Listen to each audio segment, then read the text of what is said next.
The Demon Kiss, Right World, Blackthorn Hunters Academy, Book 1. Written by Juliana Haygert. Narrated by Candace, Joice, and Lance Rasmussen. Chapter 1. Erin. The ride to the haunted house was quiet. Well, on my part. Mike drove his fancy Mercedes, with Carla in the passenger seat, and Noah and Alicia in the back with me. In the 20 minutes it took to drive from Spring Hill to the base of the mountain, they didn't stop talking about their college plans, all the parties they would go to, all the fun they would have, and all the studying they would avoid. I kept my eyes trained on the darkening sky across the Colorado mountains, wondering what the hell I was doing. Seriously, what had gotten into me? It wasn't like me to do something crazy like this. But now that I was here, I couldn't chicken out. I would go through with this ridiculous game, get my money, and go home $1,500 richer. When Mike turned onto a dirt-packed road, I knew we were close. I fished my phone from the pocket of my blouse and texted my aunt. Me. I'll be late tonight. A moment later, my phone vibrated. Aunt Paula. Why? Is everything okay? Of course she would think something was wrong. I had no friends, and never did anything other than staying home and checking on her at work. I had never stayed out late, except for when I was craving ice cream from the food truck that sometimes stayed open past midnight near the main square during the summer. Me. Yeah, everything is fine. See you later. Aunt Paula. Later. I was sure that, by now, my aunt had come up with 15 ridiculous scenarios, trying to figure out why I was suddenly out. Like the hidden college applications in my bedroom, she would kill me if she found out where I was going and with whom. When I was little, I had a phase when I couldn't sleep at night.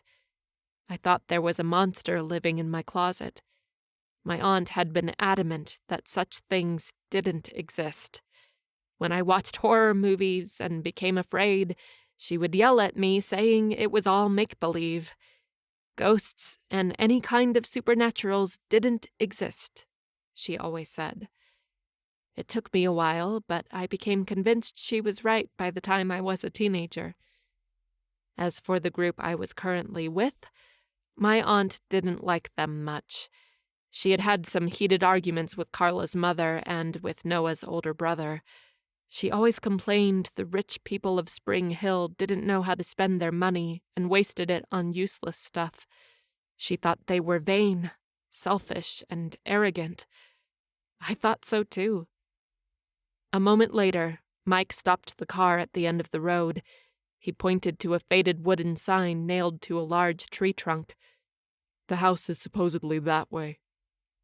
We hopped out of the car and trekked toward the house, using the lantern function on our phones to illuminate the way. I went ahead, avoiding talking to them. Not that they would talk to me, not when they were whispering about me behind my back. She's crazy. Is she that desperate for money? I heard her aunt is crazy. I think she is too. Did you know she's not going to college? She's going to stay in this hellhole. I almost pity her. I sped up, trying to put some distance between them and me, so I didn't have to listen to their mean words. One thing my aunt had drilled into me was respect.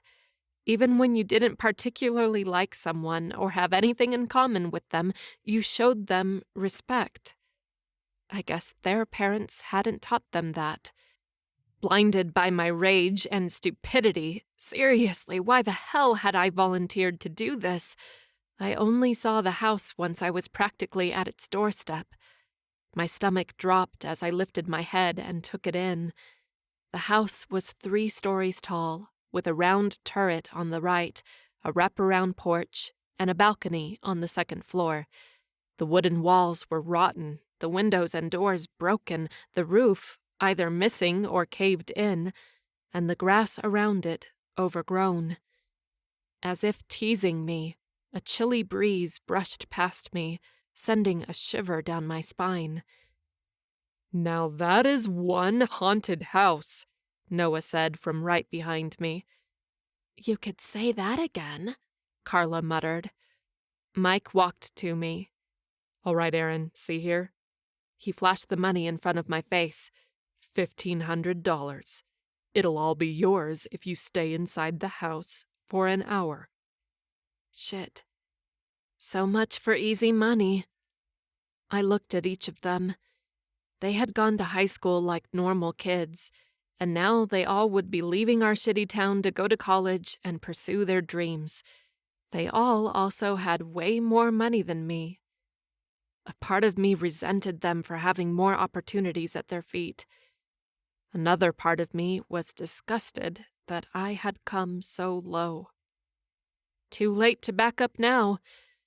"Just sit tight," I said, forcing my voice to sound normal, even. "See you in an hour." Holding my breath, I walked forward. I forced my feet to keep moving at a steady pace, even when I stepped onto the porch and it creaked beneath my feet. Even when I pushed open the front door and almost fell back. Even when I entered the house and the light from my phone didn't seem like enough. I halted in the foyer, trying to find my bearings before picking a spot to sit down and wait. Wide, curving stairs hugged the wall on the other side of the broken chandelier lying in the middle of the foyer, and an archway opened underneath the stairs.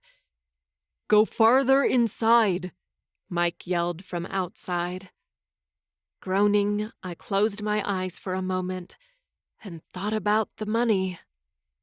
Money, money, money. It was the only reason I was doing this, right? It had been stupid, really. I had been alone at the town square, contemplating how I would go home and show my aunt the stack of college applications I had gathered. Although I had been homeschooled all my life, I knew all the kids and teenagers in town.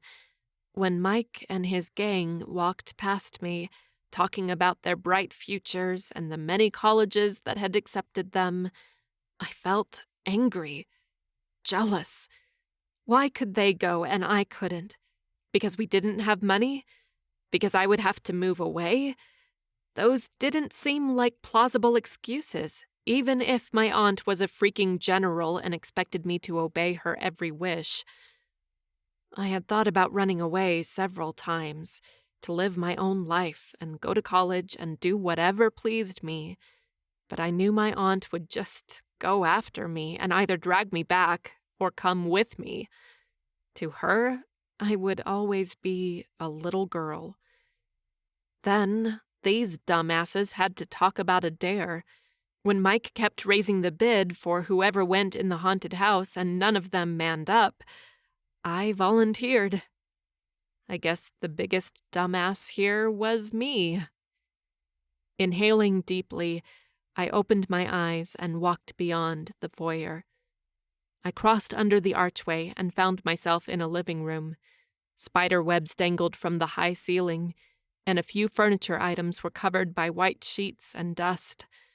I put a hand over my nose, trying to cover the moldy scent emanating from the house, and breathed through my mouth. To my left, double doors, mostly off their hinges, opened to another room with built-in shelves that extended to the ceiling. It probably was a library once. To my right was another large room, which resembled a dining room, and beyond it, the kitchen. The cabinet doors twisted on their hinges, and the appliances were missing, but it was easy to see this house was old, probably from a time when refrigerators hadn't been invented yet. Despite the look and odor, this place wasn't bad. We all had heard about the haunted house just outside Spring Hill. I just never thought much about it. Who knew it wasn't haunted at all, just old and uncared for? Still, being alone in this house made me uneasy. I went back to the living room and looked around, trying to find a spot without a lot of dust so I could sit down. Something shiny flashed to my right. I looked in its direction. There was something underneath the couch. But I wasn't here to find things. All I needed to do was sit down and wait. But as I turned my back, the shiny object underneath the couch seemed to shine brighter. What the hell? Curious, I crouched down beside the sheet-covered couch and reached for the item. I picked it up and stood, my eyes on the strange item. It was a gold chain with a pendant, thin metal twisted around a deep red stone. In my hand, it didn't seem to shine as much, but it was still pretty. Very, very pretty. I glanced around the house. This necklace might have been here for years. If I took it, nobody would notice, right? I shook my head. What the hell was I thinking? Even if this jewelry was beautiful and expensive and ownerless, I couldn't take it. It wasn't right. Yet, I didn't want to drop it. I couldn't.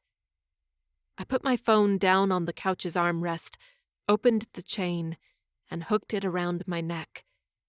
An electric jolt coursed through me, making me gasp and almost driving me to my knees. What the hell was that? I reached for the chain's clasp, eager to take off the necklace, but I couldn't. The clasp wouldn't open. Seriously? I didn't want this damn necklace. I tugged on it, hoping it was so old that the chain would snap, but I only ended up cutting the skin on the back of my neck.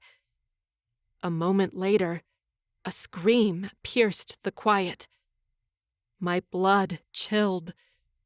"Erin, get out!" someone yelled from the outside. I ran to the foyer, but the door shut in my face.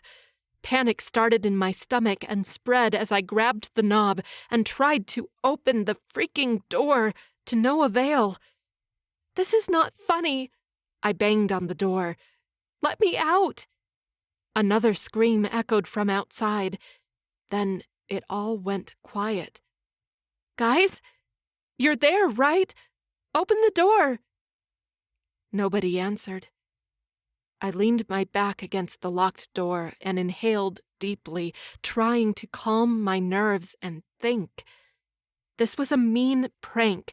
Mike and the others had planned all of this from the beginning, I was sure. Why, I had no idea. I had never done anything to them. Regardless, they were having way too much fun at my expense. Screaming and locking the door to scare me, that was a low blow. I would climb out a broken window and kick their damn asses from here to hell. My heart beating so fast that it hurt, I ran back to the living room, past the couches, and to one of the French doors in the back. I was a few feet from it when dark shadows appeared behind the glass doors. My knees trembled. The waist-high, gray-skinned monsters hopped into the living room. They bared their pointy teeth and stared at me with their yellow cat-like eyes as they dragged their large feet toward me. "Stay back!" I cried, retreating a few steps. But I halted as soon as I realized there were more of them, coming from the kitchen, the library, the balcony from upstairs, the foyer. They had me surrounded. I put my fingers to my temple and closed my eyes. "This isn't real. This isn't real," I repeated to myself. But when I opened my eyes, the little monsters were even closer. "Give it to us," one of them said, his voice chilling, his words slurring. "Give what?" "The necklace." I reached for it, but it wouldn't open. It was stuck around my neck. "I can't—" One of the little monsters jumped over me, his hands clawing at the pendant. Screaming, I fell on my butt.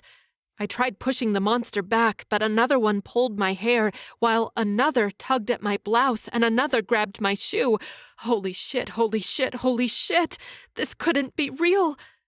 I screamed. I swatted my arms and kicked my feet, trying to get rid of them. It couldn't be real. Monsters and ghosts didn't exist. A little creature tugged on the necklace, hurting my neck. I screamed, thinking he would decapitate me if he tugged any harder. I lifted my arm, pushing the monster back, but not before it scratched my forearm with its long, claw-like fingers. Another one snatched the necklace and pulled harder. The chain broke, hurting me, scratching my skin. The little creature cradled the necklace, then dashed away. But the others advanced on me. "Erin!" My breath caught. I knew that voice. "Aunt Paula, I'm here!" I yelled. I looked up at the second-floor landing. My aunt stood on the ledge, where the rail had been broken and was now missing, her hair pulled up into a ponytail, wearing dark leather clothing and holding a sword with a dark blade. She jumped over the balcony, landing effortlessly a few feet from me. With a murderous glint in her hazel eyes, she swung her sword wide, cutting through 3 of the little monsters. Their bodies fell on the ground right beside me. Then the other monsters jumped on her. I stared in awe as Aunt Paula moved like a ninja. She spun out of reach, stabbed and slashed, as if she had been fighting all her life. The awe turned into wariness. Who was she? How did she know how to fight like this? Why didn't she ever tell me? Aunt Paula lifted her sword above her head. A dark glow emanated from the blade, and the remaining little monsters cowered. She turned to me and grabbed my hand. "Listen to me," she said, her eyes wide, her voice absolute. "You have to run. Get out of here and run. Go back to our house and stay there." "What?" I held her hand. "What about you?" "I'll stop them, then I'll join you." I shook my head. "I don't like this." She offered me a forced smile. "It's okay. I'll be okay." She freed herself from me. "Now go." I didn't want to leave her alone in this damned house, but she seemed to know what she was doing. I nodded, then turned to run back into the foyer. I took 2 steps before I skidded to a halt. A bigger, wider shadow fell in my way. A monster at least 5 times the height of the little one stepped forward. Dressed all in black and with fair skin and black hair, the monster looked almost human. Almost. His eyes were all black, his ears were pointy, his teeth were razor-sharp. A low growl came from his throat. Fear paralyzed me. I tried moving, running, screaming, but found myself frozen. The monster lifted his big, lean, sharp hand. "Erin, no!" My aunt pushed me out of the way. The monster dropped his claws. My aunt's body fell to the floor. Chapter 2. Ray. "I need more time," the man begged. I'd been doing this for almost 1,000 years, and it was always the same. A stupid person sold their soul to a higher demon in exchange for something. When their time was up, the person cried for more time. Typical fucking human behavior. Bored, I glanced at the time on my cell phone. The date and time in your contract are coming up in 2 minutes. Hands pressed together, the man knelt on the floor. Please, I can't leave yet. My family depends on me." Oh, I knew that well. After working part-time at the local daycare, the man's wife was home waiting for their twins to get home from school. He was at his shitty little office, working extra hours to make ends meet. If only he had been smarter about making a demonic contract. 1 minute, I warned him. No. Tears welled in his eyes. 10 years ago, the man's wife, who couldn't have kids, found out she had cancer. By luck, or bad luck, the man stumbled onto me. Doing my job, I offered him a contract. His wife would be cured of cancer and able to have kids. But after 10 years, his soul would belong to my boss in the underworld. The time had come. The man's wife had been cured, and they had children, but their financial status had worsened. In a few seconds, the man would be gone, and his family would be left to rot. Like I said, the man should have been smarter. A terrible thing to say, but business was fucking business. I sighed. Time is up. His small office darkened, and shadows appeared in the corners. Eyes wide, the man trembled from head to toe as the shadows took form. Bodies of humans, with long limbs and sharp claws. Get him, I told the shadows. The man screamed. I walked out of his office, closing the door behind me. Even though the shadows were ripping his soul to pieces right now, and he was screaming his lungs out, nobody could hear him. In a few minutes, the people I walked past as I left the building wouldn't even remember seeing me. In a while, they would find his lifeless body on the floor. On the street, I flicked the contract, and it disappeared. 1 down, 3 zillions more to go. In my 1,000 years working for the higher demon Asmodeus, I had done many odd jobs, but the one he enjoyed the most was the writing of contracts and the collecting of souls. I went around finding desperate people and getting them to sign away their souls. The time left they had depended on what they asked for. The bigger the wish, the less time they got. Unlike me. Almost 1,000 years ago, I had sold my soul to Asmodeus, a prince of the underworld. I had been young, only 22 years old, and stupid and immature. All I wanted was to save my mother and sister from the plague consuming our village. I hadn't realized until it was too late that Asmodeus had tricked me. Instead of giving me a time frame like he did everyone, my contract was for eternity. I had to work for the higher demon and do his bidding until the end of time. For my schedule, I secured 3 more contracts before heading to the Dark Creek pub, a local bar in Liberty Creek. I paused before the door and fixed my black suit. There was sure to be nagging inside, and the fewer reasons I gave him to find something wrong, the better. After a long breath, I went into the bar. Asmodeus sat at a booth in the corner, drinking his whiskey on the rocks. I didn't fear much, but every time I saw him, it struck me how powerful Asmodeus was, how intimidating. He could destroy half of the country with a snap of his fingers. He could infuse excruciating pain in my body with just a look. A look similar to the one he was giving me right now. His blue eyes narrowed, his thick brows slightly curled down, his jaw set. The only thing that was always the same was his long blonde hair, unmoving and shiny. I had heard female demons longed for hair like his, while I had heard from male demons that they wished they looked as regal and young as him. Asmodeus's human form appeared to be in his late 20s, but his true age was unknown. But from the information I gathered over the years, I knew he was at least 5,000 years old.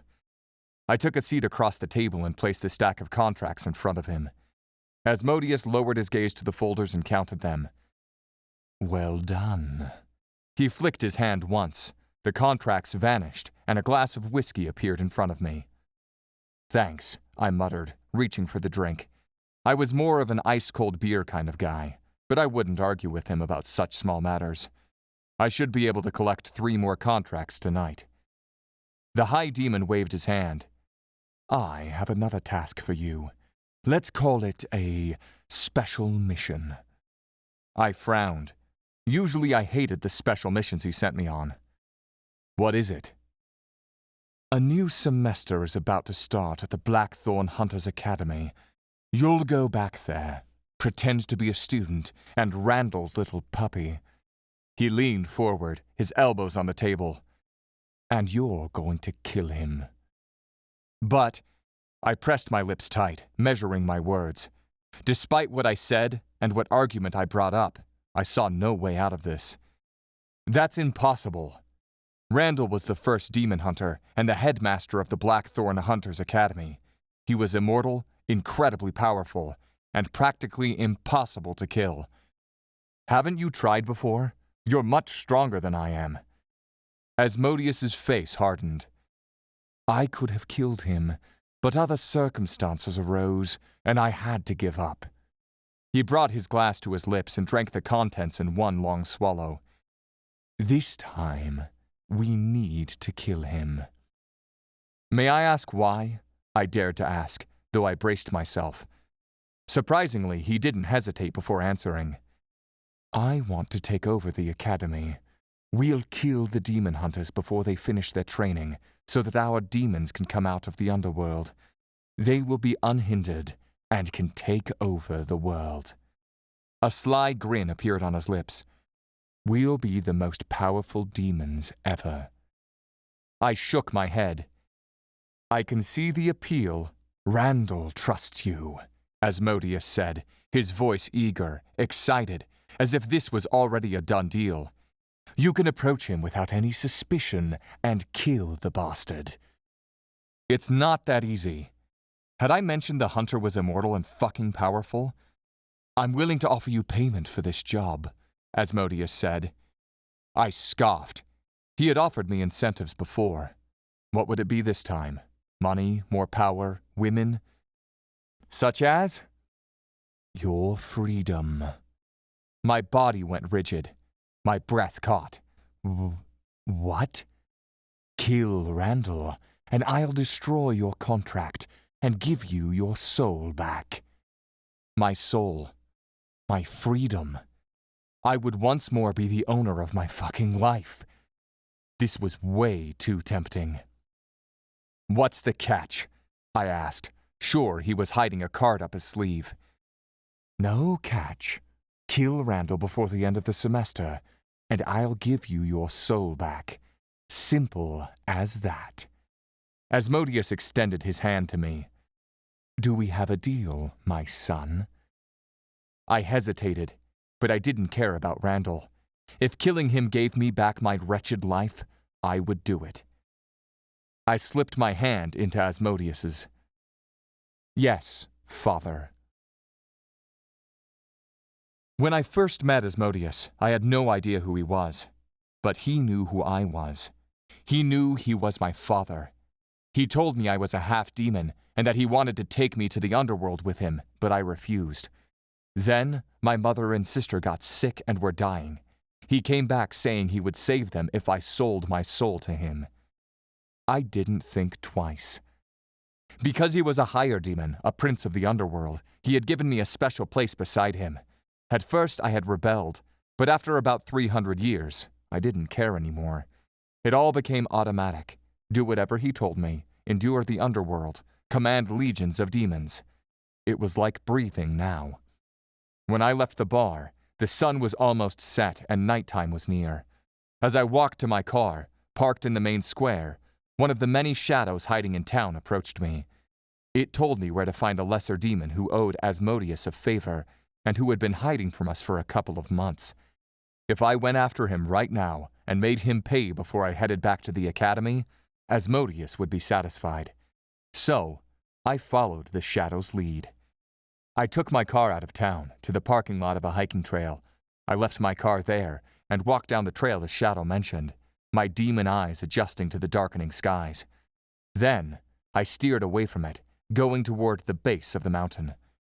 The demon was supposed to have a hideout around here, a cave where he lured clueless humans hiking the trails and finished them.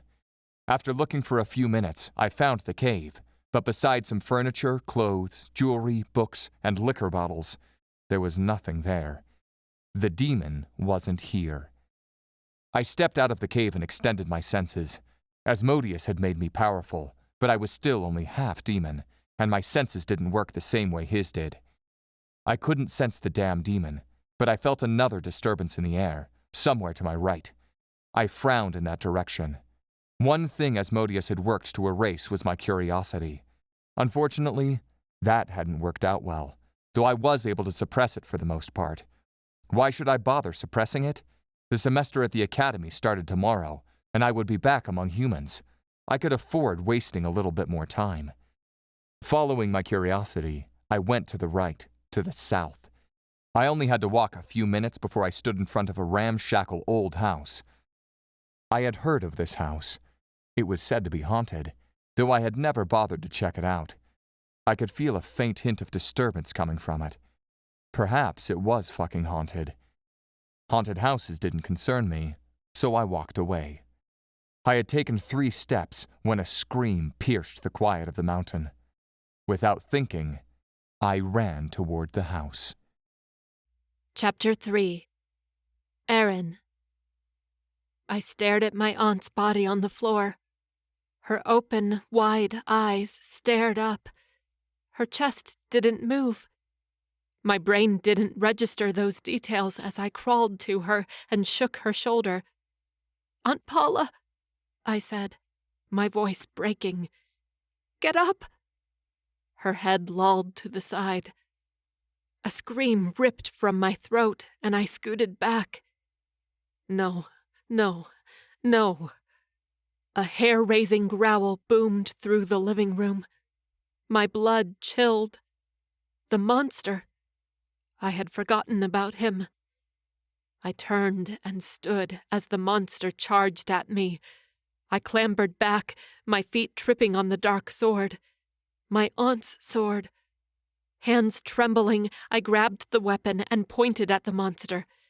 "Don't come any closer!" I yelled, my voice high-pitched. The monster let out something that resembled laughter but sounded more like a moan. "What are you going to do, little girl?" I frowned. Little girl? Me? I wasn't the tallest girl out there, but I sure wasn't little. "I'll rip you to pieces," I said, though I was sure that if he advanced another step and swung his long arm, he would not only knock the sword out of my hand, but knock me over too. A hissing sound came from behind me. Shit, I had forgotten about the little creatures. I glanced over my shoulder to the advancing nasty monsters. Once more I was surrounded, but this time a big creature was ready to eat me alive. This time, I didn't have my aunt to save me. I jutted the sword out again. "I'm warning you!" As if mocking me, the demon advanced much faster than I thought he could move. He wrapped his long fingers around my wrist and tugged me to him. "I'm not going to kill you," the monster said. Did he think I would buy that? I tried jerking away, but he was much stronger than I could ever dream of being. He leaned forward and kissed my wrist. Disgust knotted in my stomach. The monster let me go. I stumbled back, almost falling over the little creatures. A sharp-toothed smile took over the monster's face, his mouth wide, terrifying.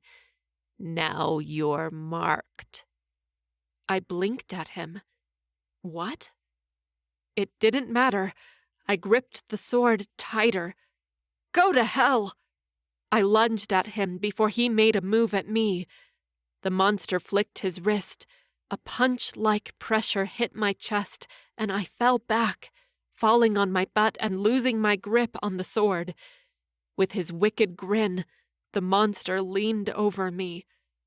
Fear choked my throat and shook my limbs. This was it. This was when and where I died. And no one would care or know. Defeated, I closed my eyes. "Hey, you big ugly demon." My breath caught at the new voice. Opening my eyes, I searched for the owner, but didn't see anyone right away. All I saw was the big monster turning around, facing whoever had called him. Then the little monsters jumped on me. I screamed. For a full 10 seconds, panic paralyzed me. But then I tried reining it in. I slapped the little creatures, trying to move them away from me, then reached for where I had dropped the sword. My fingers brushed against the cold blade at the same time a little creature bit my shoulder. I screamed. I reached forward, closed my hand around the hilt of the sword, and then brought it over my shoulder, cutting the back of the little monster. He fell to the floor with a dull thud. A moment later, his body shimmered, turning into a pool of green goo. My stomach turned, and I thought I would lose my lunch. I didn't have a moment to breathe. The other little creatures came at me. Not sure what I was doing, I swung the sword to one side and the other, trying to hit them, or at least to keep them away. I killed a few of them. Their bodies turned into the same green goo from before, creating a pool around me. Then one little monster bit my forearm, and I dropped the sword. Another one of them kicked it away. What the... The little creatures swarmed me. A heavy thud shook the house walls, and the little ones froze. Beside us, the bigger beast lay flat in the green goo on the floor, his head a few feet away. My stomach turned. "Are you okay?" I forced my focus away from the gore and disgust and looked up. Behind the corpse, a man stood, holding a sword similar to my aunt's. I didn't know what to say. Twirling his sword, the man advanced on the little minions. Shrieking, they ran. The man lowered his sword and approached me. He stared at me. "Are you okay?" I opened my mouth to say yes, but I couldn't. It wasn't true. I couldn't process this, but one thing was for sure, I wasn't okay. "No," I muttered. Here in the dark, I couldn't see much of his features, but I knew his gaze had fallen to the sword a few feet from us. With a sigh, he grabbed my wrist. "First, let's get you out of here." With no strength left in me, I let him guide me to the foyer, then to the front porch, where he pushed me down to sit on the steps. Outside, the moon shone high, giving a faint brilliance to the world below. I could almost make out the shape of the trees surrounding the house, the broken porch rails, the stains on the wooden floor, and how Mike, Carla, Jennifer, Noah, Justin, and Alicia were nowhere to be found. Had the monsters eaten them? Or had they gotten away when I first screamed? Though I hated them for leaving me alone here, I chose to believe they were safe now. Sword gone, the man placed my phone, still with the lantern function on, beside me. He took a couple of steps back and stared at me. "Who's the hunter?" I frowned. "Hunter?" "The woman inside the house." My aunt." "We shouldn't leave her body like that," he said, his tone firm, cold. "Do you have any family you can call to come take her?" I shook my head. "There's no one else," I muttered. Holy shit, my aunt was gone. She was gone, and I was alone. The man tisked. "If you're not against it, I'll find a nice spot close by and bury her." Bury her? Wait! I could barely process the fact that she was dead, and this stranger was talking about burying her? He continued, "Do you have any other ideas? Take her body into town and give her a proper burial? Wouldn't that make things even more difficult?" Shit, he was right. How could I take her into town and explain what happened? Not even I understood what had happened. But the thought of burying my aunt, my stomach turned once more. Pushing the uneasy away, I stood. "I want to help." The man pressed his lips. "I'm not sure that's a good idea." "She's my aunt. Was." I corrected myself, the word catching in my throat. Oh shit, this reality hurt more with each passing second. "If you're going to bury her, I want to help you." "Fine," he snapped. In the end, the man did almost everything alone. I grabbed her sword from the floor while the man found a good place beside a stream, dug most of the hole alone, carried my aunt's body by himself, and buried her while I turned away and threw up. This couldn't be freaking happening. It couldn't. If I hadn't opened my mouth, if I hadn't pitched my crazy idea to Mike and the others, if I hadn't entered the house alone, my aunt wouldn't have come and she wouldn't be dead right now. Because of me, my aunt was dead. We might not have had the best relationship, but she was still the only family I had left. Nauseous again, I dry heaved against a tree, hidden from the man who was now closing my aunt's grave. There were more crazy things to consider. Unreal things. Monsters? Magical swords? I know you must have a lot of questions, the man said.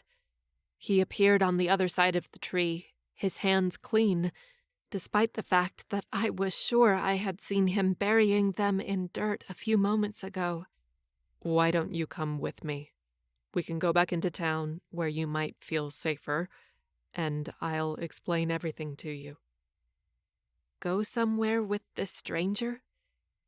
Well, he had saved me from the monsters. He had buried my aunt when I couldn't, and he was offering to tell me more about the craziness swimming in my mind. If he wanted to harm me, he would have done it already. Actually, he would have watched while the monsters ate me alive. Besides, where else could I go now? Back home, where my aunt wasn't waiting for me?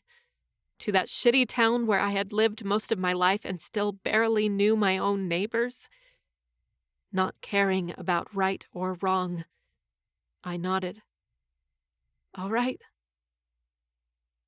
I didn't remember much of the walk to the man's car, or where it had been parked, or when he gave me healing cream to apply to the bites on my shoulders and arms, or when he gave me a spare jacket to put on, or when he drove into Liberty Creek and stopped the car in front of a run-down diner at the edge of town, or even when we walked into the diner and took a booth in the corner.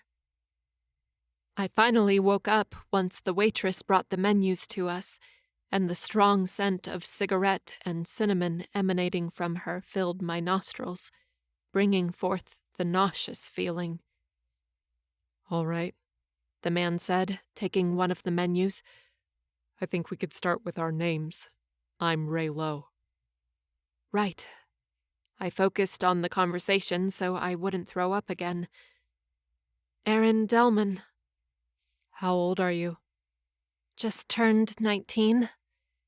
What about the woman who was with you? An image of her still body on the floor of the haunted house flashed in my mind. Suddenly, all the other scents of the diner became too strong. Apple pie, fries, pancakes with syrup, coffee, chocolate milkshakes. I pressed a hand over my stomach, willing it to stop turning. My aunt, Paula. From what I could gather, you didn't know she was a demon hunter? A what? Was I hearing him right, or was I still too numb to understand anything? Or perhaps this had all been a dream, a nightmare. I had to pinch myself and wake up. I reached for my arm. Ray gently slapped my hand away. You're not dreaming. A hollow chuckle bubbled out of my mouth. It's the only way I can explain everything that is happening. No, I can explain what is happening, Ray said. Before, in the house, the hiking trail, and in the car, it had been too hard to make out his features. But now, seated in the diner, the dim light was enough. For the first time, I actually looked at him. He didn't look that much older than me, maybe 21 or 22. He had a mop full of dirty blonde hair framing his sharp-cut, clean-shaven face. His skin was fair, and his eyes were a shiny gray that reminded me of a cool, rainy day.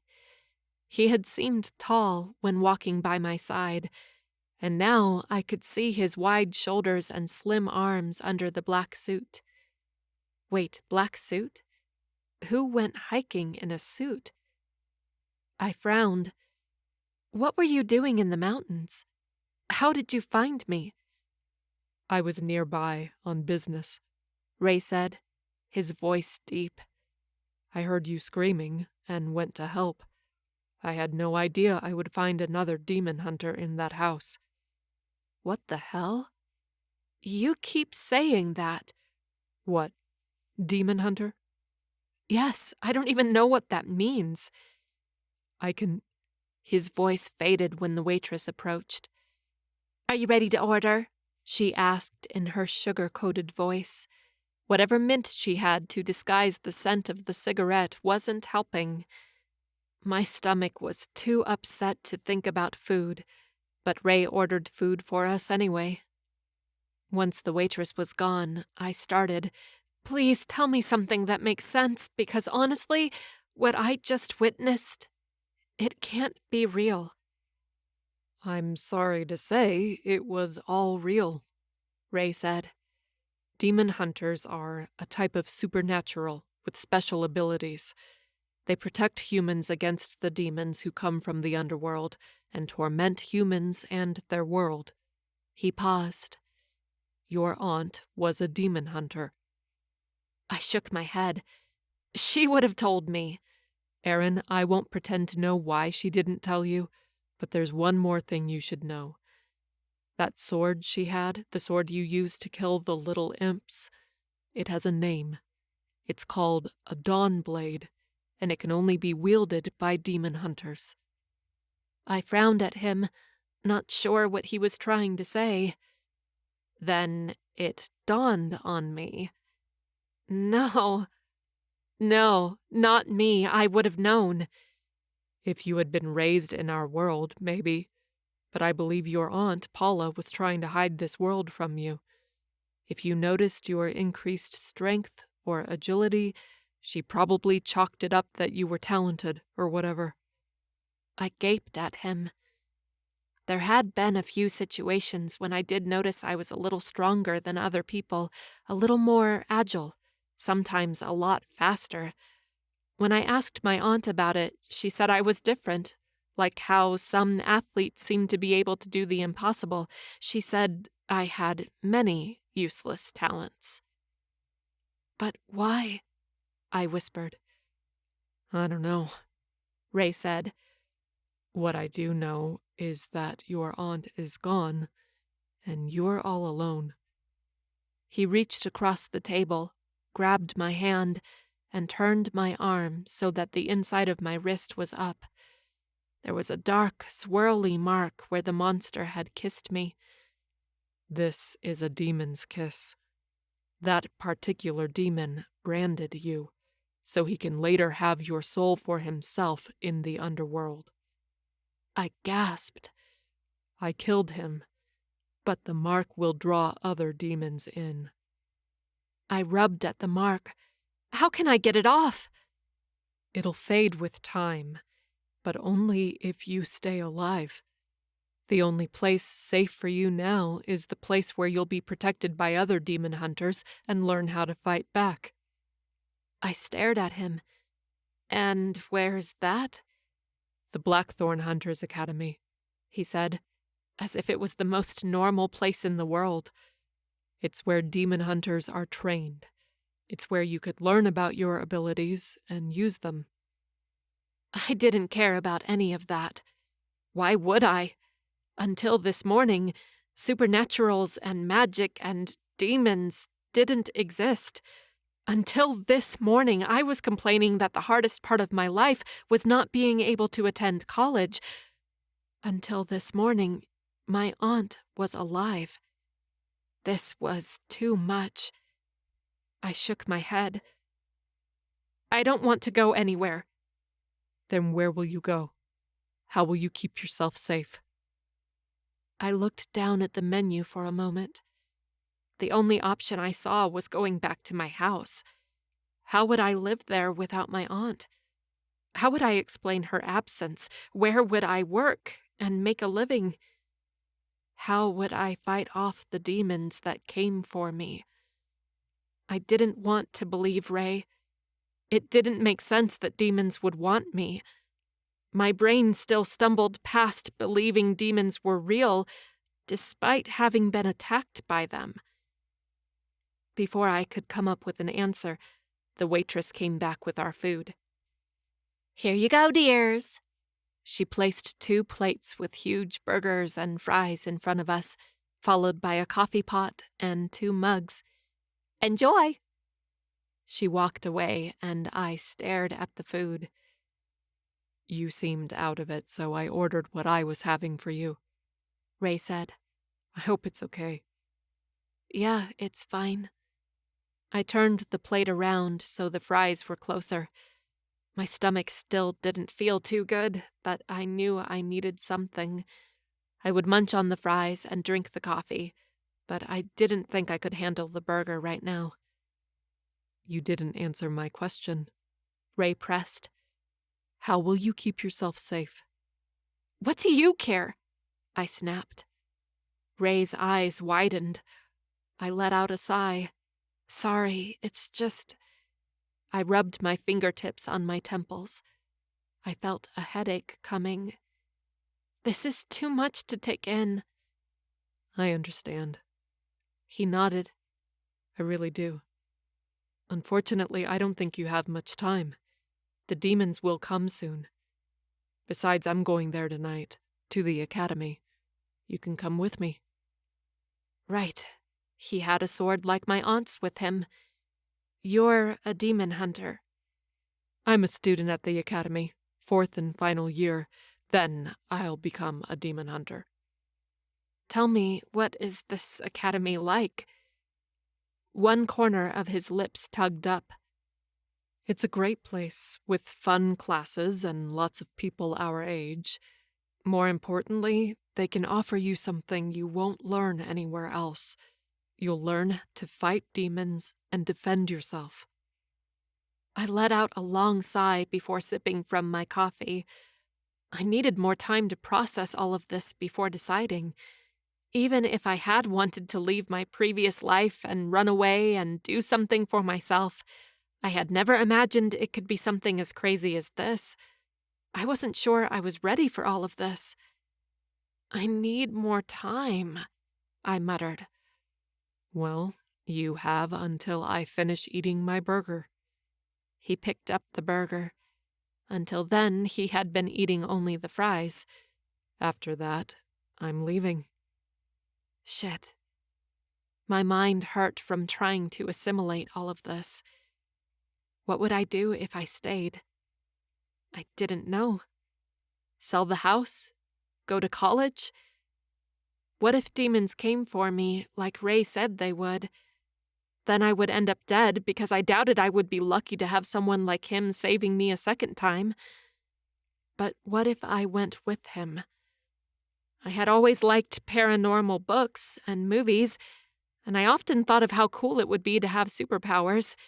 Here was Ray telling me demons and supernaturals existed and that I had powers, even if I didn't feel them. Even living with my aunt, I had always felt alone, as if something was missing from my life. Honestly, there had been so much. Warmth, purpose, friends. I was now being presented with the opportunity to belong somewhere, to go to a special school and make friends, to learn a cool ability and rock it. I imagined myself like Celine from Underworld. Holy shit, that would just be crazy awesome. To be honest, I didn't have a choice here. Either I stayed and died, or I went with this stranger to the academy. Ray was halfway done with his burger, but there was no reason to wait to tell him my answer. I inhaled deeply and said, "All right, I'll go to the academy with you." Chapter 4. Ray. I didn't know why I was helping this girl. She was nothing to me. I had just met her. Typically, I would have ignored the screams, or helped and then walked away. I didn't help humans often, but I felt like with all the fucked up things I had done for my father, I should at least try to atone for some of it. But there was something about this girl. One, I hadn't expected to see her holding a dawn blade. Only a demon hunter could hold those specially crafted swords. And two, she was fucking pretty. That sounded silly, but it was true. I had been alive for a long time and seen millions of women, lain with several too, and even though I was sure Erin's beauty wasn't uncommon, there was something about her that made me want to stare at her and take in every inch of her delicate face, carving it into memory. Eyes fixed on the wall beside us. Erin popped another french fry into her mouth. Her long black hair needed a good brush. Her clothes were dirty under my big jacket, but she still looked beautiful with her fair skin, her brilliant and unusual golden eyes, and her pink lips. There were a few freckles across her thin nose, and I could see a pair of dimples forming on her cheeks when she chewed. And even with all the perspiration from the fright, and the dirt from the blood, and the dusty house, I could still make out her sweet rose scent. It was like a beacon, luring me to her. Why did I feel so drawn to her? My phone rang. I picked it up and glanced at the screen. "Hey, Wyatt," I answered. Erin turned her golden eyes to me, but quickly lowered her gaze to the coffee mug. "Hey, man," Wyatt said. "Where are you?" "I'm at a diner right now." "At Big Red's?" "That one." "I'm half a block away," Wyatt said. "I'll meet you there." But he turned off the call before I could warn him I was leaving soon. "Everything okay?" Erin asked, her voice low. It was obvious she was still out of it, still not processing things right. I couldn't blame her. She had lost her aunt, and found out demons were real and trying to dominate the world. Plus, she was a demon hunter. I was sure of it. I felt a little icky about pushing her to go to the academy, but it was the only safe place for her right now. Even with Asmodeus's plans to kill Randall and take over the academy and kill all the demon hunters, honestly, I didn't think I would be able to kill Randall anytime soon. Until then, it was better for her to stay at the academy. "Yeah, everything is fine." I pocketed my phone. "Are you ready?" Erin hesitated, but nodded. After I stopped by the counter to pay the bill, Erin and I walked out to the street. That was when I realized she didn't have anything on her other than her phone. No purse, no documents, no money, no extra clothes. Perhaps before going to the academy, we should swing by her place and get some of her things. "There you are," Wyatt said. I turned toward his voice and found him a few feet from us. Wyatt was a werewolf without a pack. He had moved to Colorado a few months ago to hide from his past, though he would never elaborate on it. All I knew was that he drank too much, and with his hot wolf temper, he was always up for a fight. I had saved Wyatt's life from a bunch of demons, and since then, we had become good acquaintances. Mostly, we met at a bar occasionally and drank the night away. "What's up?" I asked. "I was going to invite you to go to the bar for a drink." His eyes shifted to the girl beside me. "But I see you have company." "Erin, this is Wyatt," I said, gesturing from her to him. She extended her hand to him. "He's a werewolf." She pulled back her hand. I chuckled. "It's okay. Wyatt is a good werewolf." She frowned and muttered, "Are there such things as good werewolves?" "You're in for a surprise," I said, thinking about all she would learn about our world. "Wyatt, this is Erin. I think she's a demon hunter." Then I whispered too low for human ears. "She's new to all this, so don't take it personally." Wyatt moved his chin a centimeter down, letting me know he had heard me with his super hearing. "Hi, Erin," Wyatt said, his voice calm, leveled, so unlike him. "I understand your reservations. If I hadn't been born into this world, I would probably be skeptical too." "It's too much to take in," Erin said. She still looked and sounded shocked. "I understand," Wyatt frowned. "But I wanted to tell you one thing. Though demon hunters don't like werewolves, I hope you and I are an exception." "Okay, man, don't overwhelm her." I glanced at Erin again. She was dirty and probably tired too. Taking her from here to the academy might be too much. An idea popped into my mind. "You know what? It's too late to go to the academy now. By the time we get there, it'll be the middle of the night and we won't be allowed inside. Erin's delicate brows nodded. What do you mean? We should stay here tonight, I said. Wyatt, think we can crash at your place? Wyatt's eyes widened. My place is small and it's messy, but I know a place you can stay. Come with me. Wyatt tagged along with Erin and me, and I drove us to the place Wyatt had mentioned. It was a small apartment building. Before bidding us goodnight, Wyatt told me the owner of the apartment was a woman who had turned into a vampire and upped and left. So far, no one knew she was gone, but her family would probably come looking for her eventually. But for now, it was a neat, clean place for Erin and me to spend the night. Call me if you need anything, Wyatt said before leaving. I didn't tell Erin whom the apartment belonged to or why it was empty. I let her believe it was owned by one of Wyatt's friends. She was out of town and he was house-sitting for her. There was only one bedroom and one bathroom in the apartment. You can take the bedroom, I told Erin. I'll sleep on the couch. She glanced at me, then the couch a few feet to the side. You're too tall for the couch. I'll be okay, I gestured toward the bathroom. You should take a shower and borrow some clothes. Still moving in slow motion, Erin looked down at herself. My jacket could fit two of her inside, and her blouse was smeared with green and red blood, from the demons and her aunt. Her jeans didn't look much better either. Erin took off my jacket. You're right. She handed me the jacket before taking stiff steps into the bedroom. A moment later, she appeared again, carrying a change of clothes in her hand. Then she stepped into the bathroom and closed the door. With an exhale, I sat on the couch. I tried not to think about the beautiful girl undressing behind the flimsy door. Instead, I thought of all the things I should tell her to prepare her before she arrived at the academy. I was ready for a long talk when she walked out of the bedroom 20 minutes later, with her hair wet and wearing loose sweatpants and a big t-shirt. Apparently, the owner of this apartment was also much taller than Erin. However, Erin looked like a zombie on her feet. She muttered, "Good night," before disappearing into the bedroom and closing the door. All right, that was okay. She needed to rest. I could talk to her tomorrow while we drove the 5 hours to the academy.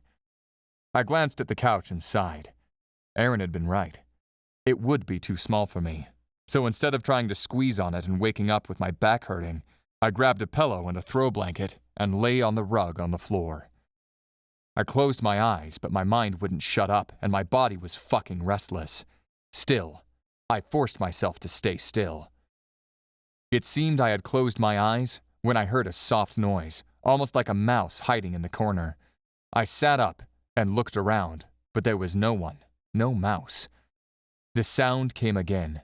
I used my half-demon senses to hear it better. It was Erin, crying in the bedroom. Before I could register what I was doing, I was on my feet and walking to the bedroom. I knocked on the door and opened it. A table lamp illuminated a little of the room.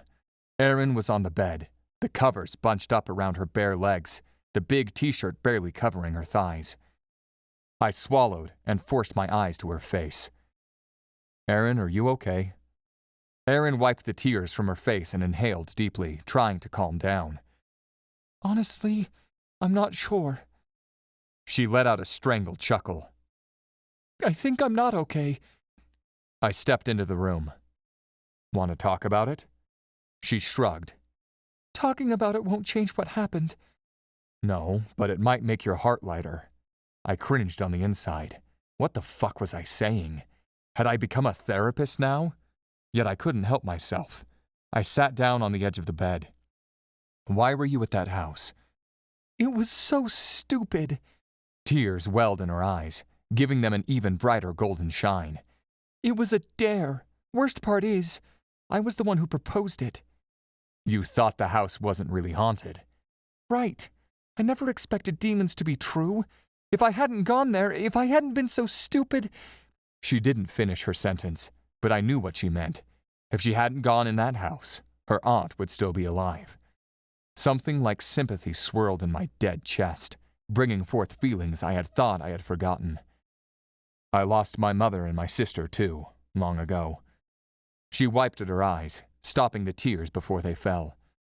I'm so sorry. I nodded. I'll be honest, the pain will never go away. It'll only lessen a little, and you'll become stronger. I should know. I had been living with it for almost 1,000 years. Unfortunately, there's nothing left to do now but to move forward, which is what you're doing by going to the academy with me. Her brows curled down. I know I agreed to go with you, but it still sounds like something unreal, like I'm dreaming, and soon I'll wake up in my bed and my aunt will come into my bedroom, bitching that I slept in. I wish it was a dream, I muttered. Despite this fucking feeling that pushed me to this girl, I wasn't entirely happy about her finding out and entering the supernatural world. My world was ugly and deceiving. There were too many evil monsters, too many terrible battles, and even more unnecessary deaths. But she had been kissed by a demon now. I couldn't just walk away, knowing that the moment I turned my back, the demons would come for her. Thanks, she whispered, her big eyes on mine. I frowned. What for? Saving me, bringing me with you, taking me to this academy. Fuck. With her looking at me like that, something else stirred in my chest. I cleared my throat and stood up. It's nothing. You should get some sleep now, or at least try. We'll hit the road early. Okay, she said, her voice low. I practically raced out of the bedroom and closed the door. Only then did I dare take a deep breath. My nose was nowhere like a vampire's, but it was much better than a human's, and while in the bedroom with Erin, her rose scent had teased me. Everything about her messed me up. What the fuck was going on? I had never been this affected by anyone before. This was ridiculous. I was just sympathizing with her over her loss, and taking her to the academy because that was where I was headed. No other reason. Grunting under my breath, I lay down on the rug and forced myself to sleep. Thank you, Erin said, her mouth full with the big bite she took of the bagel I had given her. I barely ate anything yesterday. My stomach was mad at me. No worries, I said, my eyes focused on the road. Erin and I woke up early and hit the road, but before leaving town, I had stopped at a drive-thru and ordered some breakfast for us. It was a 5-hour ride to the academy, and if I could avoid stopping on the way, I would. Unless Erin told me she was hungry again. Then we could stop.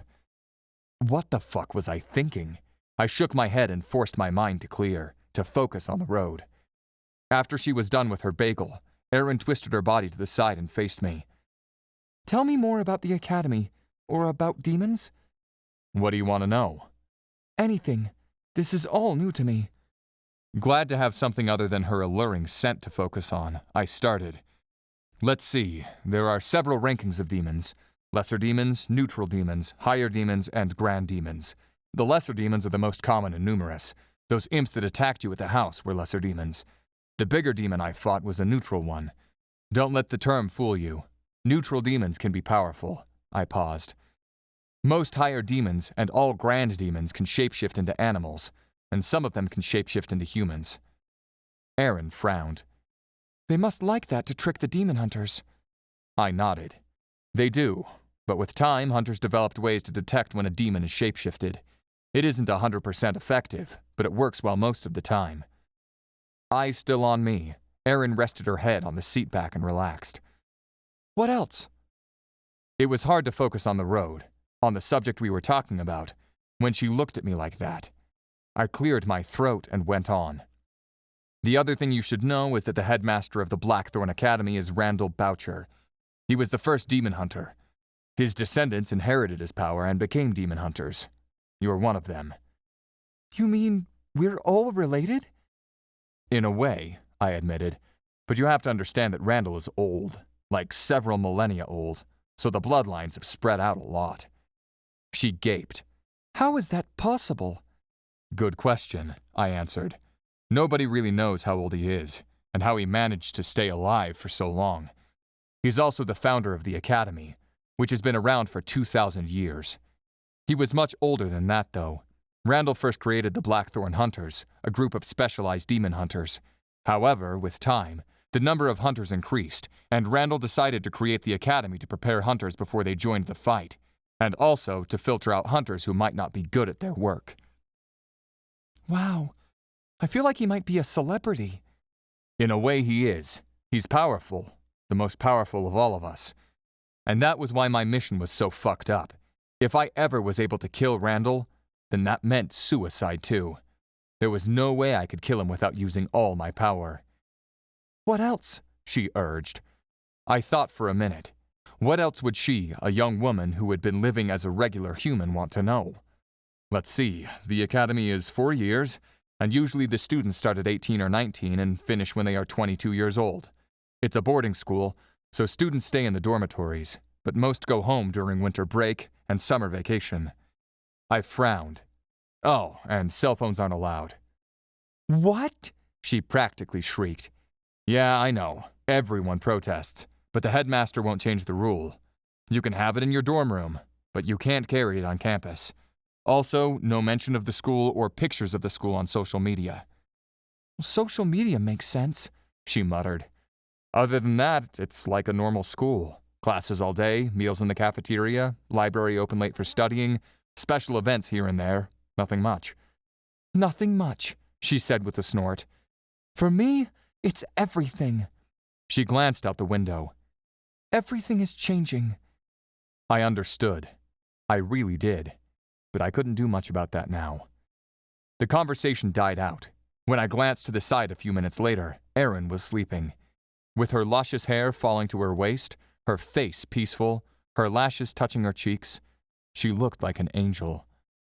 Once more, my feelings went too far before my mind could stop them. I felt sorry for her, but that was it. I couldn't get involved in her life. I would deliver her to the academy, and then I would wash my hands clean of her. Erin slept the rest of the way. I almost let her sleep until we were inside the academy, but I thought she would like to see it from the outside as we were arriving. I gently touched her arm. "Erin, wake up." She sat up, startled. Disoriented, she glanced around. "I fell asleep?" I chuckled. "You did, but I thought you might want to be awake for this." "For what?" I turned the bend in the narrow road, and up ahead, tall, wrought iron gates appeared. Welcome to the Blackthorn Hunters Academy. Chapter 5. Erin. As we approached the gates, I couldn't believe my eyes. The gates seemed tall from a distance, but when we got closer, I realized they were humongous. Black, wrought iron with a crest in the center. Beside it, thick, dark gray walls stretched into the distance. Black vines and thorns crept up the gates and walls, twisting around the iron bars and over the top of the wall. So far, the Blackthorn Hunters Academy looked powerful, dark, and eerie. Ray slowed his car as the gates opened. I glanced out the passenger window, trying to see if there were any guards hidden behind the walls, but there was no one. I looked at Ray. There wasn't a remote control on the visor or in his hands. How did the gates open, then? A corner of his lips curled up. A lot of things that happen here will look impossible. I was still not used to how deep and rough his voice was, or how handsome he was. After the shock of my aunt's death, I hadn't processed more than his basic features, but now I realized he was handsome. I usually didn't look twice at blonde guys, but Ray might be the exception. Focusing my attention back on the academy, I asked, "If it's not impossible, then how does it work?" "Magic," he said. "It's all magic." "Of course," I muttered. Ray drove down a winding gravel road, flanked by beautiful and neatly manicured gardens, with tall trees, shrubs, and a few flowers. The road opened up and the academy came into view. The main building at the center looked like a huge medieval castle. Vines and thorns climbed the gray walls and wrapped the narrow windows and the square towers. I could see other similar buildings. Ray parked the car in an underground garage and guided me up a narrow staircase to the main building. We arrived in a big foyer of sorts, with double, triple-high ceilings and a heavy, dark metal chandelier with vines and thorns woven around it. The school crest overtook the entire back wall, an emblem with the letters BHA in the center, and thorny vines swirling around it. Blackthorn Hunters Academy was the name of the school, and there were thorns everywhere. It seemed fitting. A couple of students wearing white shirts and thin black jackets walked past us, their curious eyes on me. I managed to ignore them enough to take in their outfits. The girls wore black and green pleated skirts and black shoes, while the guys wore black slacks. So I would be expected to wear something like that too? "This is the Astor Building," Ray said. Astor? Like the flower? "Yes, all the buildings here have flower names." I wanted to ask why, but before I could, he said, "This way." He directed me under an archway to a wide hallway with gray walls and black sconces that imitated old torches. The light bulbs flickered like flames, and dim electric light shone from them. "Up here." Ray gestured to the dark stone staircase to our right. I had been so distracted taking it all in, I hadn't stopped to think where exactly he was taking me. "Where are we going?" "We're almost there," he said, hurrying his steps down the hallway. I frowned. So far, I had the impression that he hadn't minded my presence. After all, he had been the one who had saved me, taken me with him, and invited me to come with him to the academy. But now that we were here, he seemed eager to get rid of me. Ray stopped in front of a black door and knocked on it. There was a silver plaque beside the door, but before I could read it, a voice from inside said, "Come in." Ray opened the door and gestured for me to step inside the room. Suddenly a little wary, I entered the room. It was a big office, with a black leather couch and glass coffee table to one side, and a long chestnut desk and leather chairs on the other. A woman with dark hair, dressed in a black suit with the school crest and a dark green shirt, stood behind the table. Upon seeing me, her eyes widened, then narrowed. "Ray, what is the meaning of this?" "Professor Martha, this is Erin Delman," he said. "I found her last night, and I believe she's a demon hunter." "How do you know?" Professor Martha asked, her voice hard. "She wielded her aunt's dawn blade." "Where's her aunt now?" "Dead." Professor Martha took in a sharp inhale. "All right. Thank you, Ray. You may leave now." Ray nodded once, then turned, and without looking at me, he left. The moment the door closed behind him, I felt my world crash down. So this was it? He was abandoning me here? Maybe coming here wasn't my best decision. "Professor—" "Your aunt," Professor Martha started, cutting me off. "She was a successful demon hunter. But once you were born, she took you in and gave up her career to protect you." I gaped at her, my heart speeding. "Wait, you knew Aunt Paula? You knew about me?" Professor Martha looked out the window. Many questions sprang to my mind. Why wasn't I raised in this world? Why wasn't I trained as a demon hunter from the start? Why did my aunt hide this from me?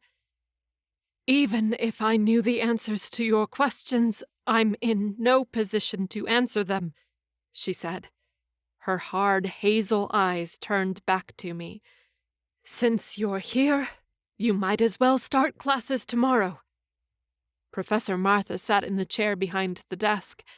She flipped through some papers, then filled out a form and scribbled something.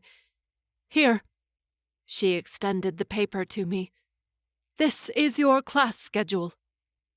Slowly, I took a few steps forward and snatched the sheet of paper from her. Martial arts, weapons forging, What the? I'll be your advisor, but you will be expected to arrive on time to all of your classes, she said, cutting me off once again. I know this is all new to you, but your progress will be closely monitored, so try your best. I gulped, not sure what to say. She went on.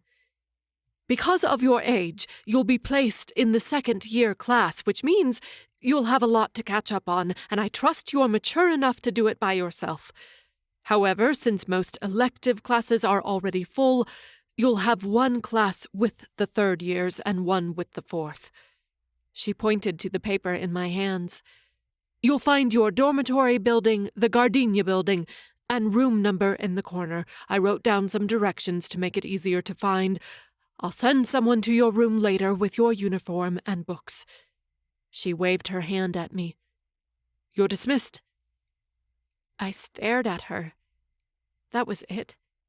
She wasn't going to tell me more about this place, explain the rules, or anything else. She was pushing me out the door without wishing me luck. What a great advisor.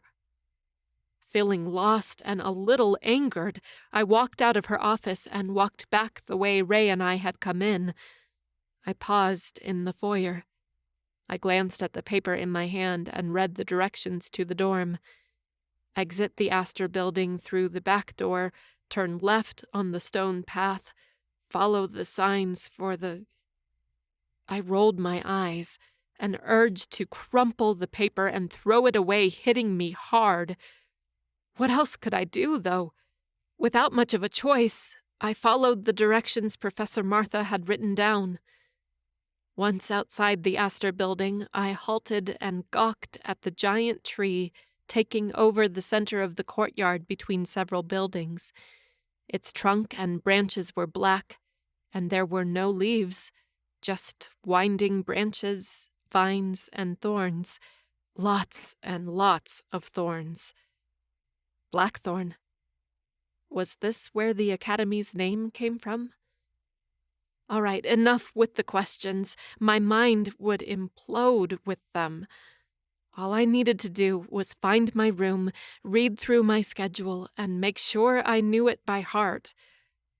I resumed walking, following the directions. I paused again at a tall black signpost. There it was, the Gardenia building to the right, just as Professor Martha's directions said. I turned that way and saw a student with long silver blonde hair walking in the opposite direction. Her eyes met mine, and a small grin overtook her lips. The way she walked and stared at me, she looked like a model on a catwalk. She was even pretty enough for that. I thought she would walk past me, but when she stopped right in front of me, I braced myself. "You must be Emily," she said, her voice dripping with fake sugar. "Erin," I corrected her. "I'm Ava Hayward." She flipped her hair back. "You've been here for what, not even 30 minutes? And the Academy is already filled with rumors of your arrival. I think this is the first time I've ever heard of someone your age finding out about our world." She leaned in closer. "Tell me, do you have delusions that you'll fit in here?" I gaped at her. "Excuse me?" "I'm betting you won't last a week." She winked at me, then resumed her strut, walking away. Shocked, I stared for a moment. Then I rushed through the directions, eager to get out of the open and avoid any other students. I found my dorm on the second floor of a dull, gray building. I stepped inside and locked the door. I tried to focus on the room and its furniture and arrangement, the twin bed, the nightstand, the desk and chair, the small walk-in closet, the adjacent bathroom. But it was too much. My feelings simmered inside me, and I was blind to everything else but them. There was so much going on inside me, I didn't think I could deal with them, not all at once. But right at this moment, The predominant feeling was loneliness. I had lost my aunt, Ray had abandoned me, and Professor Martha and Ava weren't welcoming. I sat on the bed, and despite fighting them with all my might, the tears came, stronger this time. Chapter 6. Ray. I felt awful about dropping Erin with Professor Martha, but the sooner I distanced myself from her, the better. My life was fucked up, and I didn't need to drag her down with me. I had taken a shower and changed into the academy workout uniform, sweatpants and t-shirt, when someone showed up at my dorm to deliver a message. "Headmaster Randall is calling you for a meeting," Peter said. He was a second-year student who was great at martial arts, but he lacked the discipline to dedicate himself to the other subjects. He barely passed the final exams last school year. "Thanks, Peter." I looked down at myself. I should probably change into the regular uniform, or even one of my suits, but right now, I was in the mood to get on Randall's nerves. Although I was a fourth-year student, Randall had picked me 2 years ago to follow in his footsteps, to be his second in command. According to him, he might want to retire someday, and someone would need to take over the academy. At first, I was ecstatic with the prospect of being close to him, to learn everything I could to report to Asmodeus, but Randall wasn't a fool. He knew I was half demon, and often threatened to tell the others about it. At least he didn't know who exactly my father was, or I doubt he would tolerate me. To be honest, I didn't know why he tolerated me at all. He was the first demon hunter, the founder of the academy. He should have struck me down the moment he found out the truth about me. I always wondered if he thought he could use me. Like, if there were others out there like me, he could use me to bring them to his side. I could only guess. As I walked toward the Astor building, where Randall's office was located, I analyzed the situation. If he was alone, this would be a great opportunity to kill him. The sooner I got that done, the sooner I could stop pretending to be a fucking demon hunter, and the sooner I could regain my freedom. The sooner Asmodeus and his demons would invade the academy and kill all the students and hunters. Kill Erin. For some reason, I didn't like that. When I got to his fancy office, Randall wasn't alone. Professor Martha was with him, and she was discussing Erin. "I already took care of it," Professor Martha said. She noticed my presence and glanced at me. "Sorry for barging in," I said, halting by the door. "I thought Randall was alone." "It's okay." Professor Martha beckoned me to come in. "Ray was the one who found her, actually." Seated on the throne-like chair behind his desk, Randall narrowed his eyes. "A new demon hunter? I wonder how she made it out there by herself." "She had an aunt," I explained as I closed the door and approached the desk. "She was killed by a Garrosh moments before I found Erin. Garrosh was the bigger leader of the Garimps, the little imps who attacked Erin." Professor Martha looked down. Randall tisked. "Since you're her advisor, Professor Martha, I trust you'll find out everything about her and take care of her needs here at the academy." His voice was as calm and leveled as always. Though his short hair was gray, there weren't any wrinkle lines around his dark eyes. With his impressive height and straight back, he didn't look a day over 30. "Yes, sir," Professor Martha said. Randall turned to me. "Welcome back to the academy, Ray," he said. "Ready for your 4th and final year?" I nodded. "Yes, sir." "Good." Randall stood. "The others should be arriving soon." With elegant and long steps, the headmaster rounded his desk and took a seat at the end of the sleek black table, taking up half of the office. "Come," he told us. Professor Martha sat at Randall's left, and I took my usual place, at the other end of the table. Not a minute later, Professor Crimson, Professor Eleanor, and Professor Graham arrived and took their usual places. So this was a meeting. "What's this about?" Professor Crimson asked. He was a middle-aged hunter with a stick up his ass. That was the only explanation I had for how boring and uptight he was. Randall didn't seem frazzled. "I called you all here to discuss security at the school. While our students were out this summer, more and more demons have attempted to break through our barriers and invade the academy. Now that our students are back and classes commence tomorrow, we need to reinforce the magic around the school and increase the guards patrolling the grounds. Professor Crimson scoffed. If demons are being this daring, it's because they believe they can break in. Professor Martha narrowed her eyes. Are you suggesting something? I'm not suggesting, Professor Crimson said. I'm saying it. Headmaster Randall's powers aren't what they used to be. Here we go again, I thought to myself while suppressing a groan. It was no secret that Professor Crimson desired the position of headmaster. He had for many years now. Because of that, he started arguments with Randall all the fucking time. I didn't know why Randall put up with him. If it had been me, I would have fired him a long time ago. Crimson, if you would like, I'll take you up on a duel right now, Randall said, knowing all too well the other man wouldn't accept. No one in their right mind would duel with Randall. That was why my current mission was so fucked up. Professor Crimson shook his head. We can't duel here. Then let's take this outside to the courtyard.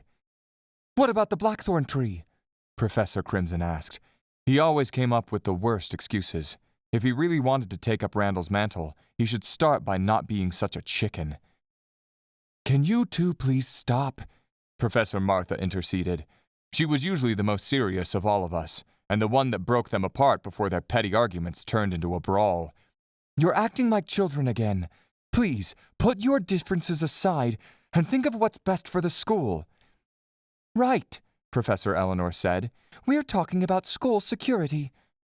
Randall fixed the tie of his suit, as if he really had rolled up his sleeves and gotten ready for a fight, and sat back in his chair. Right, where were... His words died when shadows emerged from the corner of his office. Dark Elf, a neutral demon, known for being able to sneak into places undetected.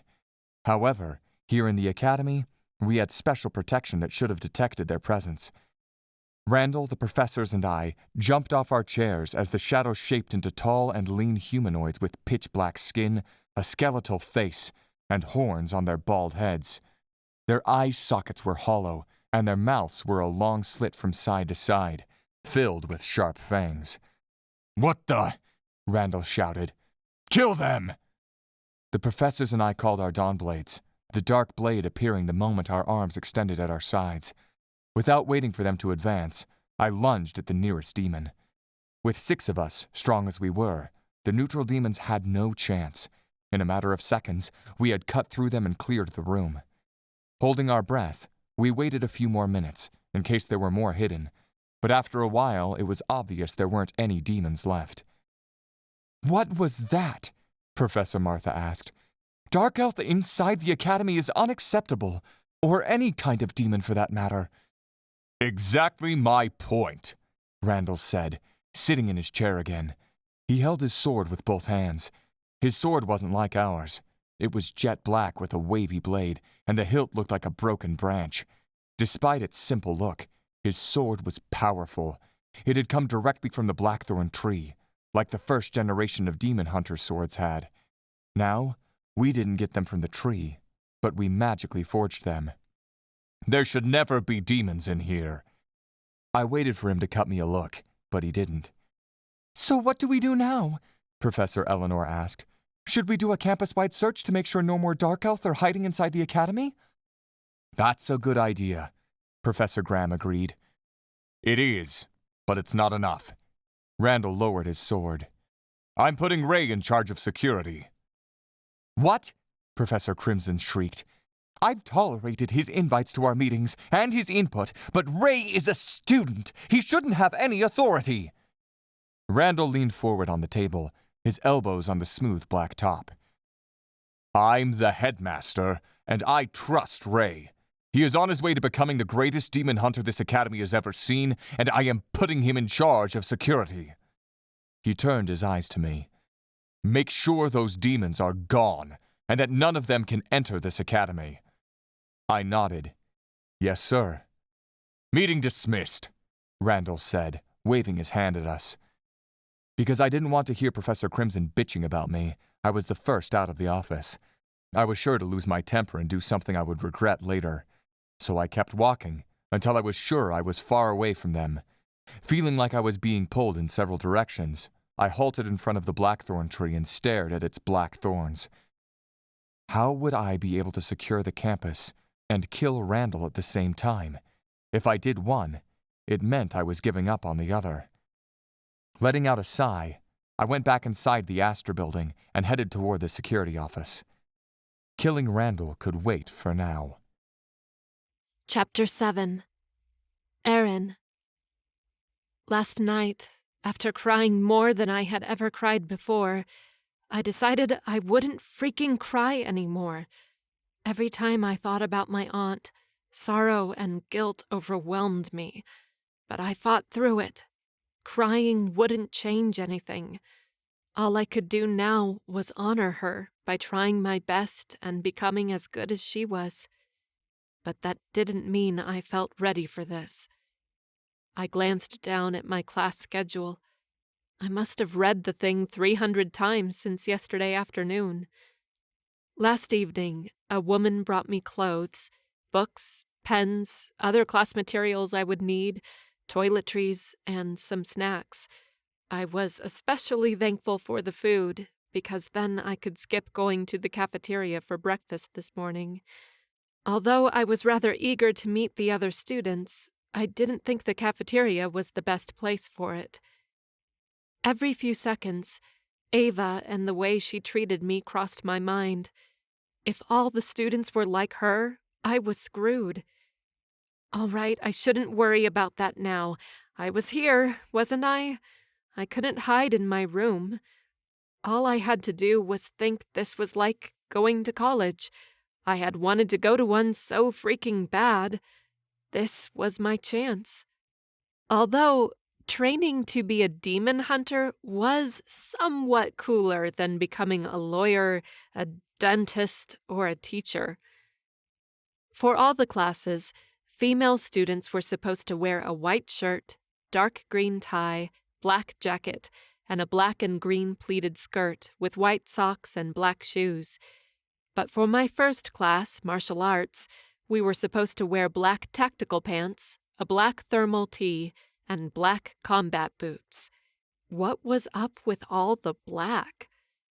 Dread and nervousness filled me as I made my way to the Hyacinth building at the end of the campus, where the class was held. This building housed the gym and combat training facilities, too. It got worse when I saw the other students walking to their classes. How could I be so eager about something, but also so worried? Trying to keep my nervousness under control, I entered the building and found the assigned classroom.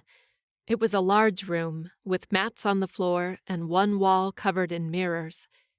The students, all dressed like me, were already inside, most of them gathered in small groups, either stretching or chatting, or both. I dragged my feet inside and found a spot near the wall where I could pretend I was one more person. But I wasn't, and it was obvious they all had already heard about the new girl, because they kept firing glances at me and whispering.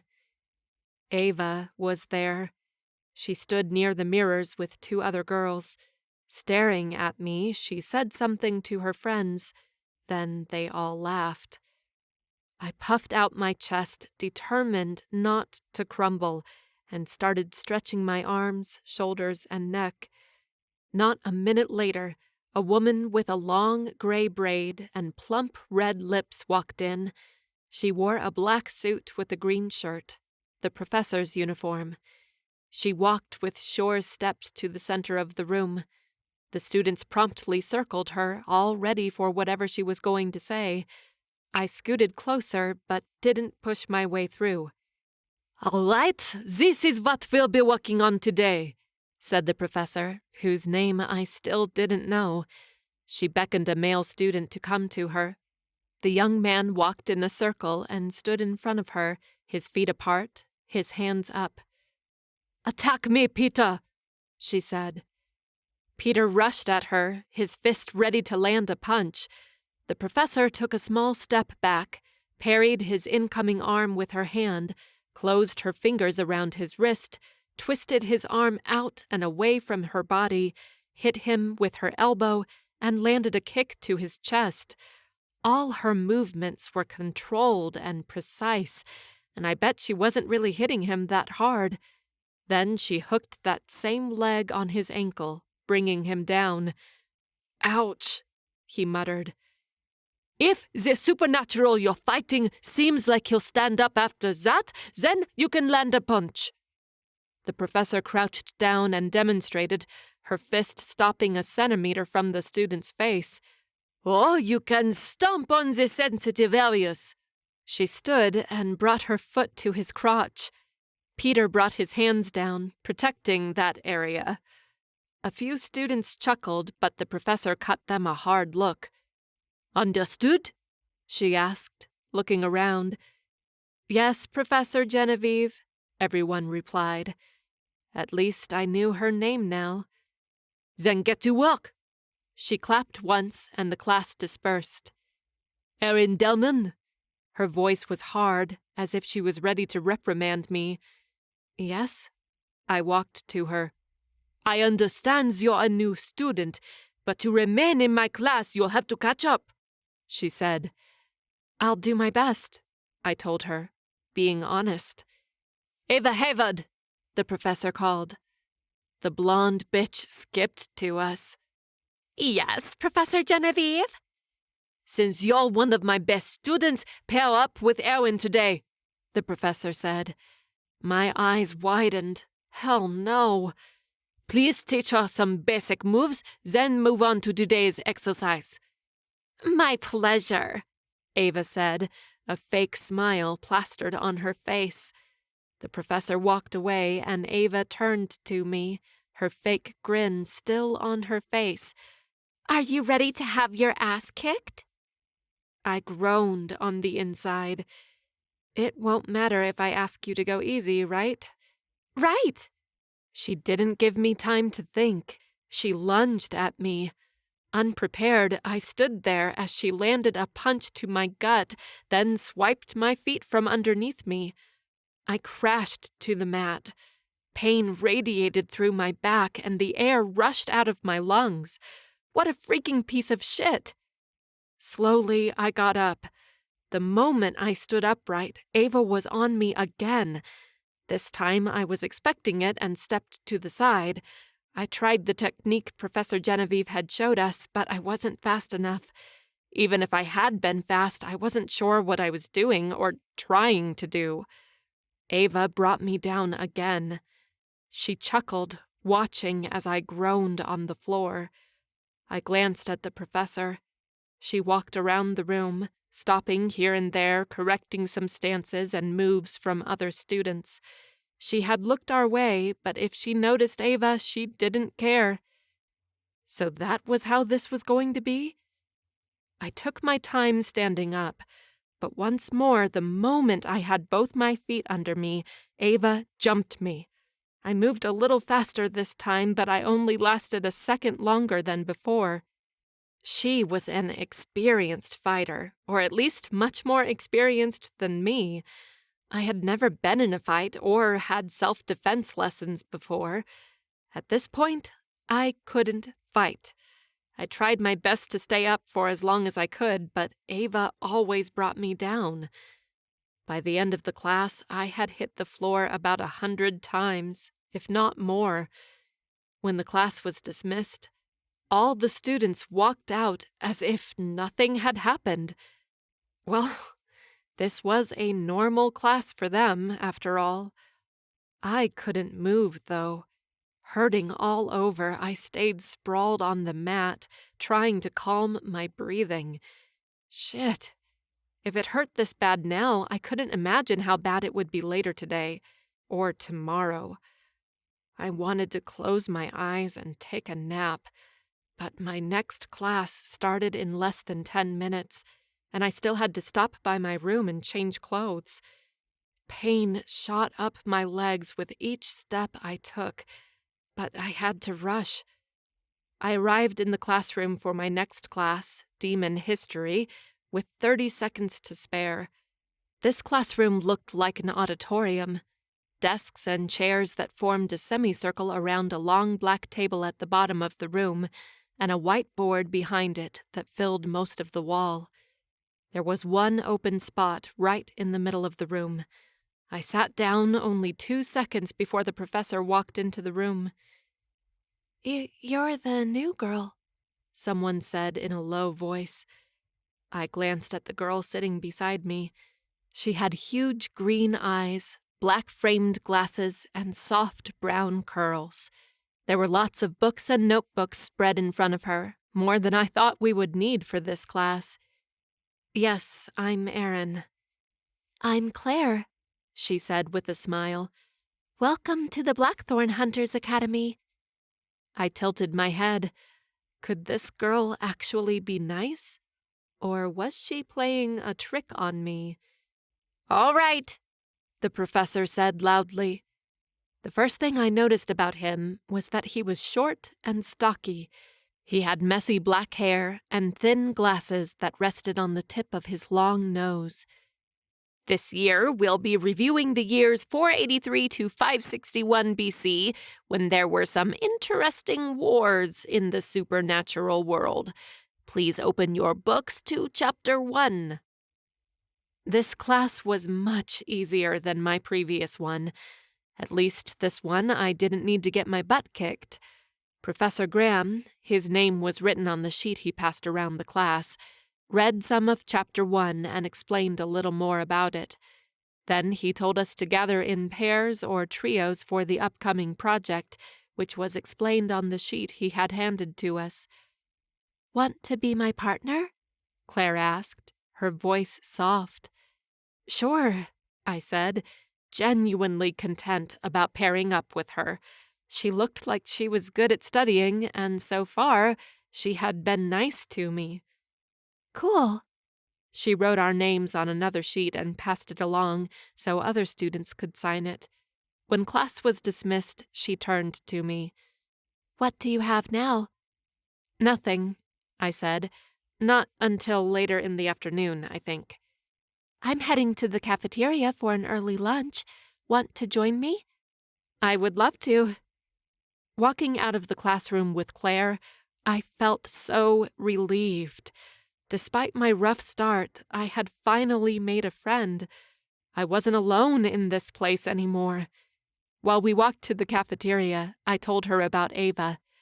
"Oh yeah, she can be nasty," Claire said, nodding. "I'm sorry about her." I shrugged. "It's okay. I'm sure she'll get bored with me soon and move on. At least, I hoped so." "At the beginning of last year, our first year here, she used to pick on me," Claire confessed. "I'm awkward and quiet, and I don't make friends easily. I'm also terrible when it comes to physical activities, and Ava picked up on that. Being a super lithe, athletic girl, she chose me for sparring once. Let's just say I wanted to run away from class and cry." She took a deep breath. "So, yeah, I know exactly what you're feeling." "That blonde bitch," I said through gritted teeth. Claire chuckled. "I like that. Blonde bitch. It's like the perfect nickname." Then her smile faded and her face paled. I followed her line of sight and saw a professor walking straight to us. He was tall, with short brown curls and dark green eyes, which reminded me of "Claire," he said, a snap to his voice. "Did you turn in your report?" "Not yet. I still have to—" "The report is due in 2 days." "I know," she said. "It's done. I just need to—" "Don't make me repeat myself," he said, cutting her off again. "I expect to see it on my desk by the end of the afternoon. Understood?" Claire lowered her head. "Yes, Professor." The professor turned his cold gaze to me. He huffed at me as if I was a bug that was contaminating the school, then walked away. The moment he was gone, Claire let out a long breath. "Who was that jerk?" I asked, still in shock about the way he treated her. "That's Professor Crimson," she said, bringing her eyes to mine. My father. My jaw fell to the ground. What? Oh, shit. Sorry. I shouldn't have called him a jerk. Where was a hole in the ground when you needed one? It's okay. It's true, she muttered. He never hides his disappointment in me. He wishes I was strong and outgoing and popular like Ava. She gestured to herself. But this is all he got. I waved her off. I would rather have 10 of you than 1 of Ava. She smiled, but it didn't reach her eyes. Thanks. I hooked my arm with hers and tugged her forward. Weren't we going to the cafeteria? I'm hungry. She nodded and started walking with me. Right. Let's go. Claire led the way. The cafeteria was on the bottom floor of the female dorm. Most of the walls were made of glass, and as we walked closer, I could see it was already full of students. And here I was, hoping that if we got there a little early, we would be the only ones there. Ugh, is it always this crowded? I asked, slowing my steps. Pretty much, Claire said. Don't worry, just do what I do. Ignore them all. That way they will ignore you too. If only that was true. I let out a long breath and went in with her, ready to brave another jungle. Chapter 8. Ray. I spent the night going around campus, making sure the magic was holding up. The thorns around the walls were sharp, the cameras were working, and the guards were patrolling the right areas. Fortunately, there weren't any more dark elves inside the school, but I still didn't understand how they got in. And inside Randall's office, nonetheless, which was the heart of the academy. If it had been near the outer walls, it still didn't make sense. Because of my demon blood, I didn't need much sleep, but I was still fucking tired from being awake for so long and working all night. When I went to my first class of the semester, weapon forging. It was an elective class that most third years took. I had skipped it last year because of my duties as Randall's second, but it was a class I was really looking forward to, so I signed up for it, even though I was already in the 4th year. The class was held in a large classroom with several desks in the middle and stone forges in the back. One of the walls was large glass doors, which opened when we worked the forges. Since I didn't have any other classes before this one, I arrived early. Slowly, students started pouring in.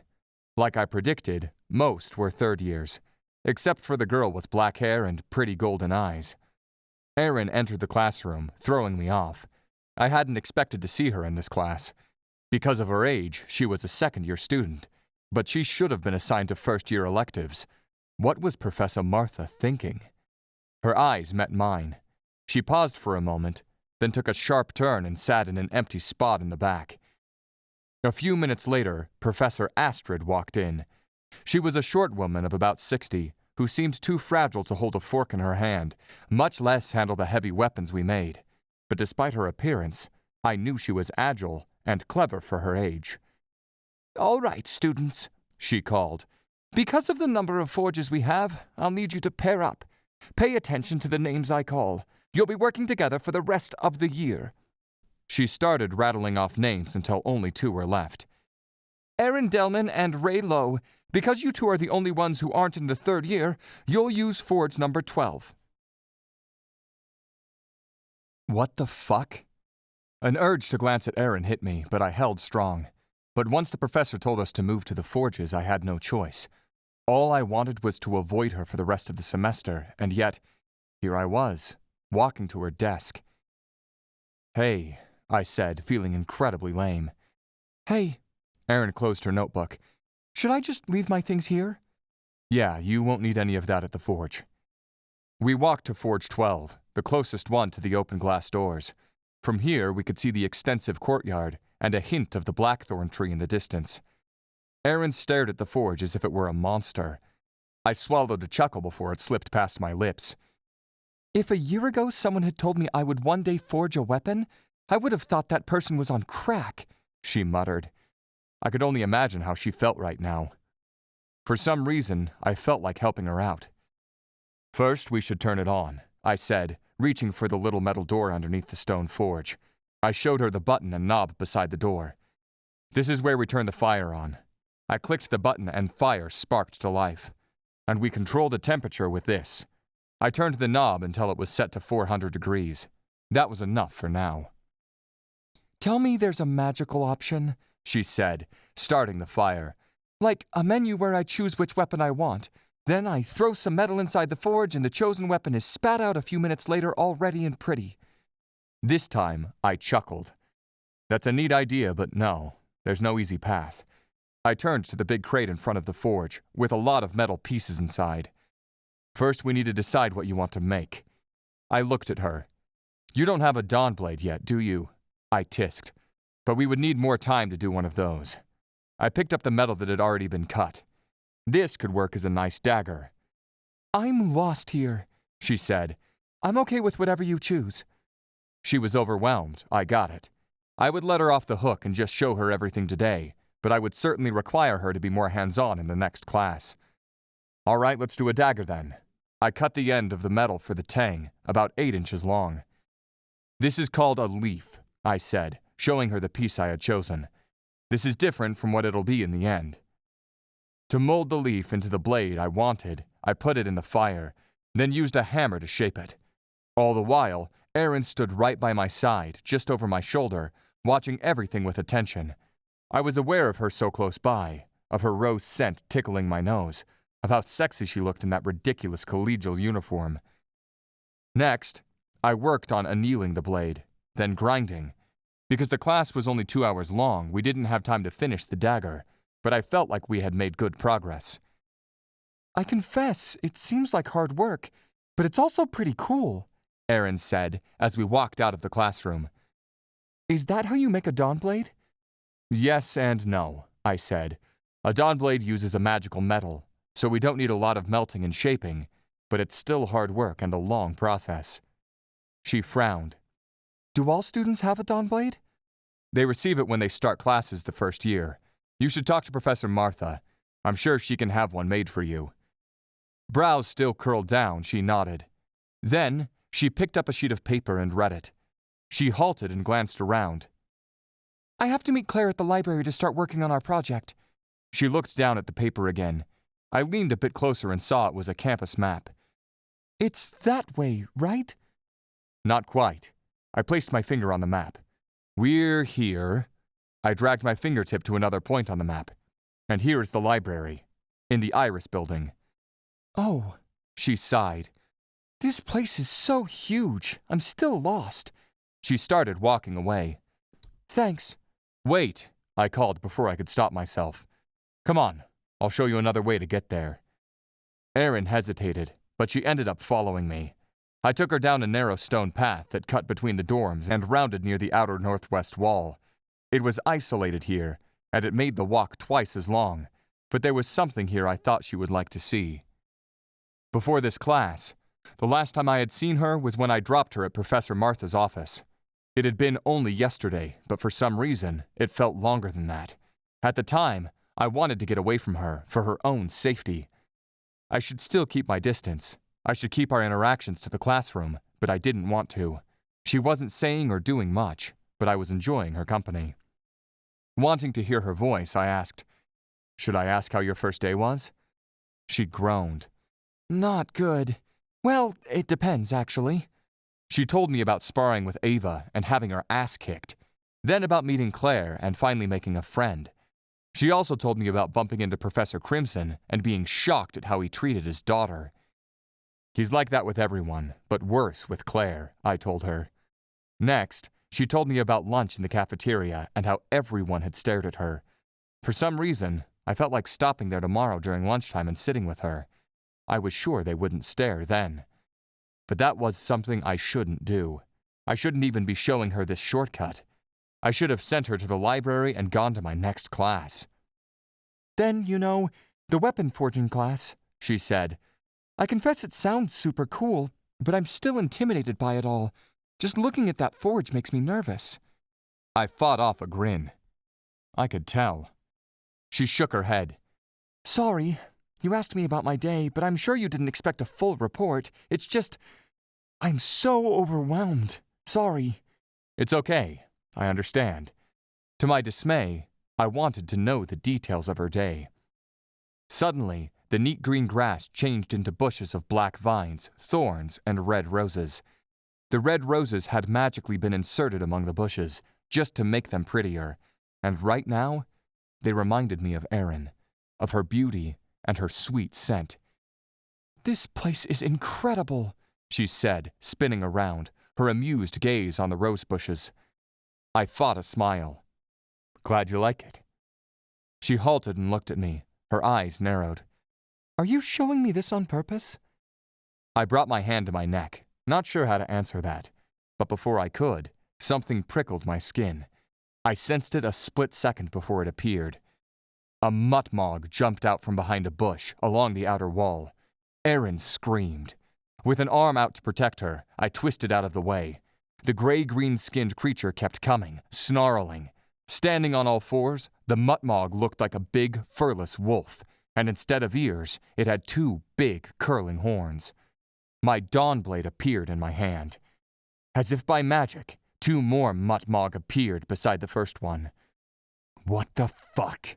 I muttered, confused. I had reviewed the security for the entire campus. There couldn't be any demons inside the academy. "Erin, stay back." The first demon lunged at me. I spun out of the way, my blade wide, and slashed across its chest. It fell to the ground, black blood staining the stone path.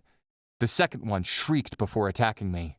I ducked under its claw, turned around, and pierced my sword into its back. I didn't wait for the third demon to attack. Sword raised high, I rushed to it. But this one was smart.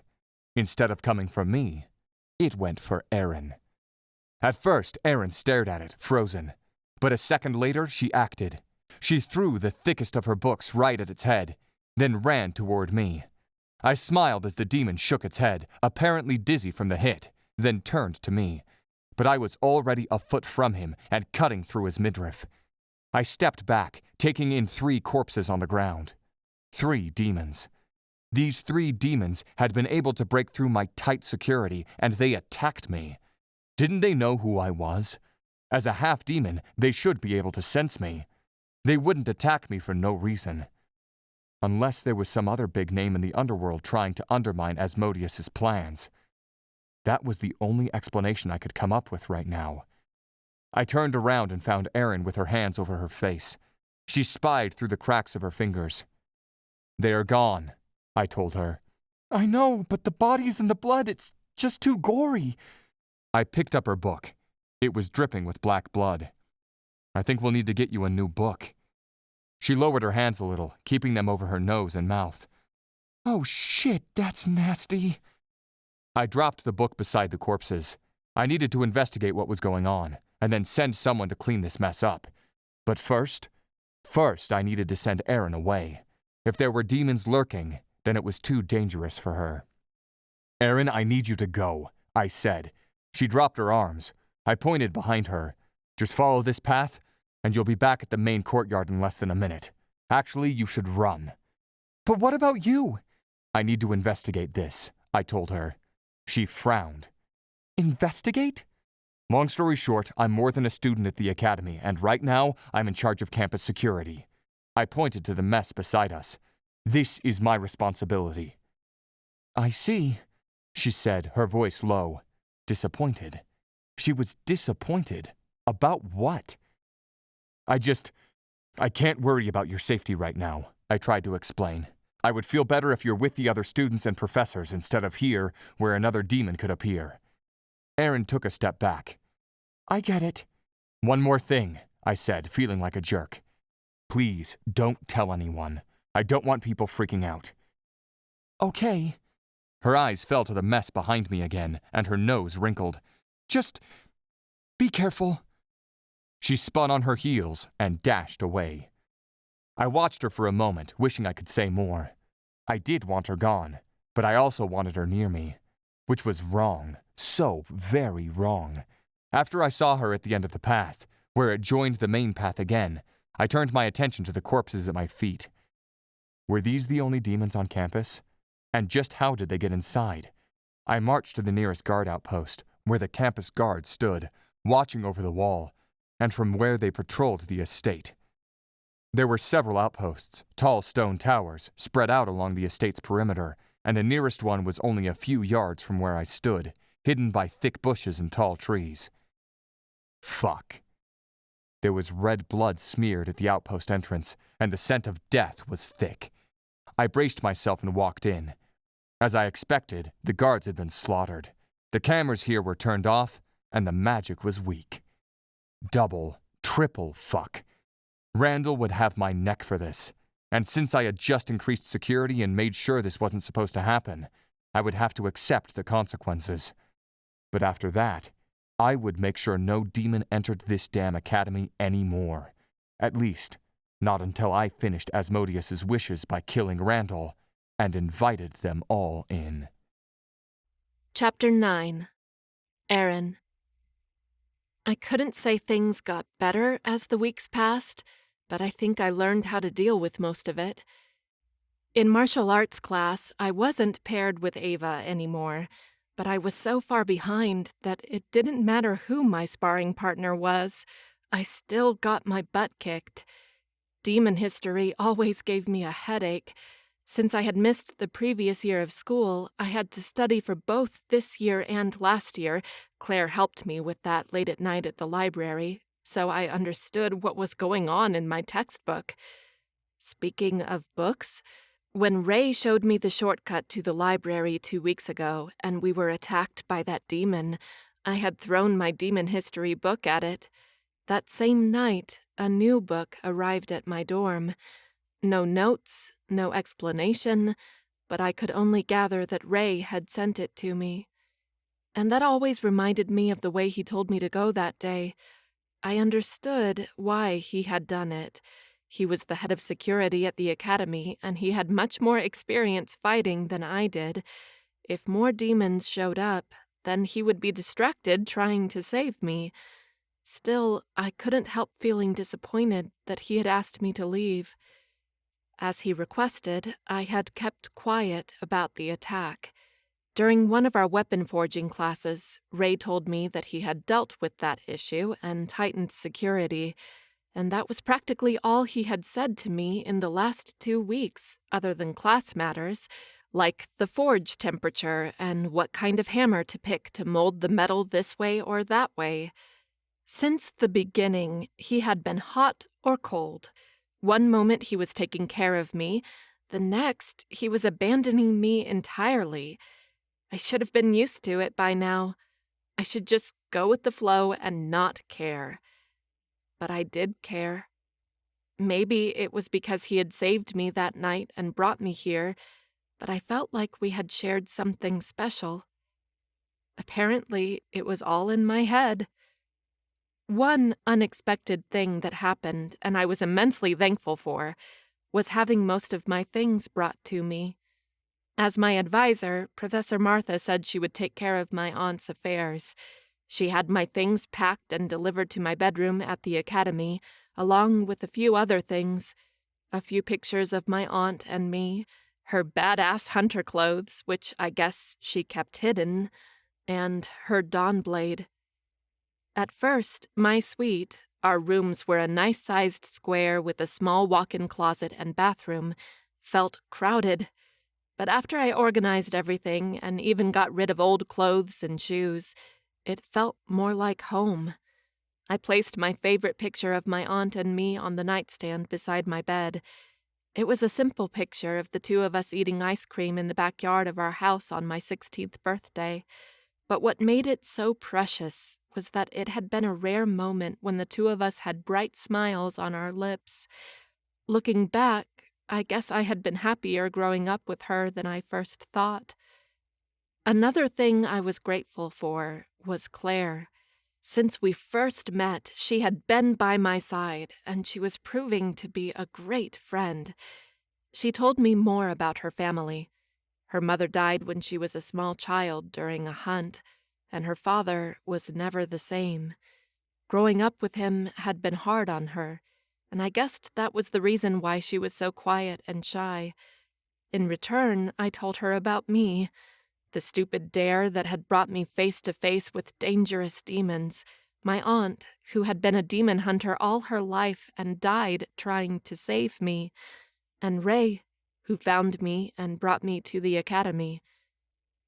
One morning, Professor Martha barged into my bedroom. I glanced at my phone on the nightstand, the same one I wasn't allowed to use at the school. It was freaking 4:55 in the morning. What happened? I sat up, startled. For her to be here, something bad must have happened. Get up, she said, her voice harsh, even this early in the day. Get dressed. What's going on?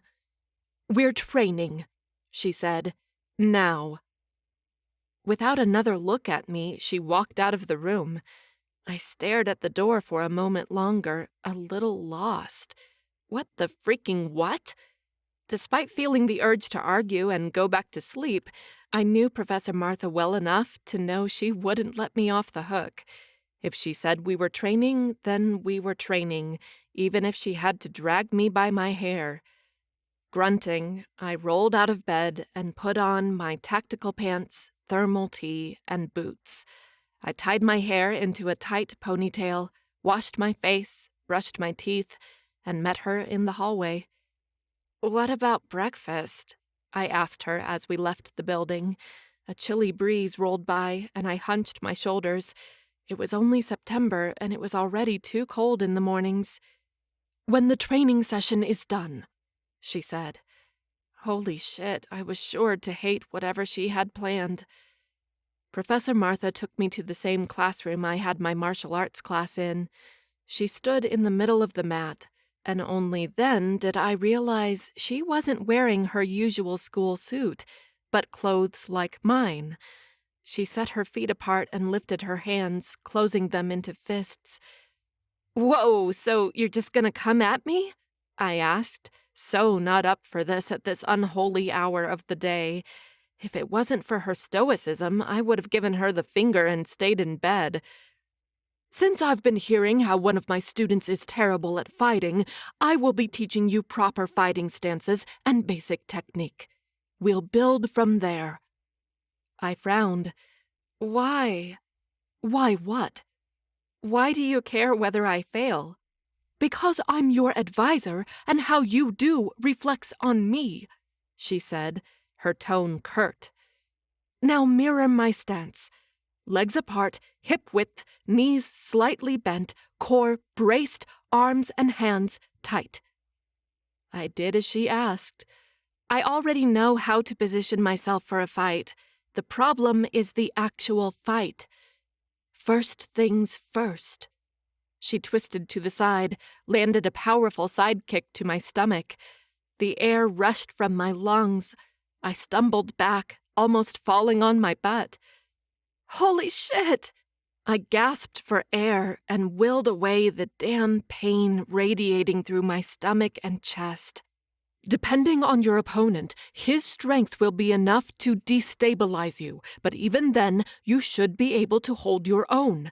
If your legs are locked, if your abs are braced, you can take the hit without falling. She returned to the initial position. Again. I stared at her. What? You're going to hit me again?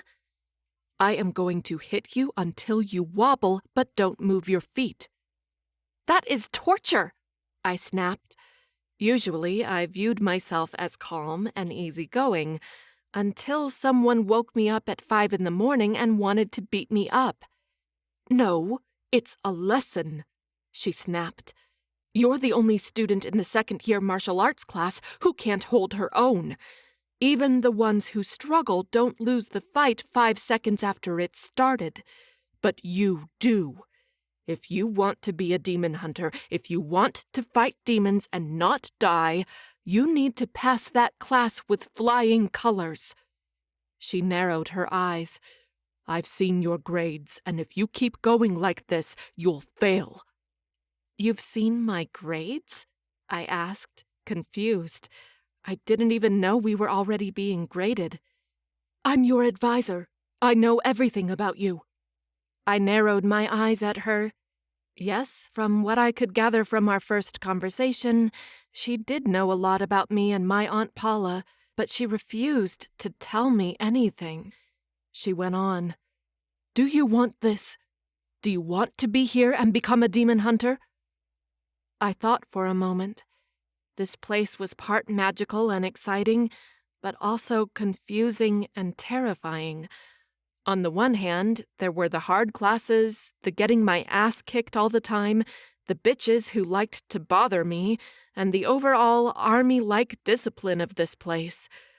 On the other, I had made a good friend, I slept in a nice bed, I ate good food, I learned cool stuff like magic theory and demon history, and I was part of a special society. I didn't feel like I belonged yet, but maybe that was what I was missing. If I trained harder, if I studied more, maybe the other students wouldn't look down on me so much, and I would feel like I was a part of it all. The thought both excited me and made me anxious. I inhaled deeply. Yes, I want to become a demon hunter. One corner of Professor Martha's lips curled up. "Then get ready. Let's try this again." I spread my legs, locked them, braced my core, and waited for her attack. The first 5 times I fell on my butt, but after a while, when I ignored the pain and the soreness, I started stumbling less. Maybe soon I would be able to take the hit and keep moving. After 2.5 hours of hard work, Professor Martha called it quits. "You have class at 8:30. You better go shower and have breakfast." "Yes, ma'am," I said, breathing hard. "Tonight, go to the weightlifting room," she told me. "I'll have a program ready for you." Weightlifting? She wanted me to train more? "Yes, you need to build strength to keep up with the other students," she said.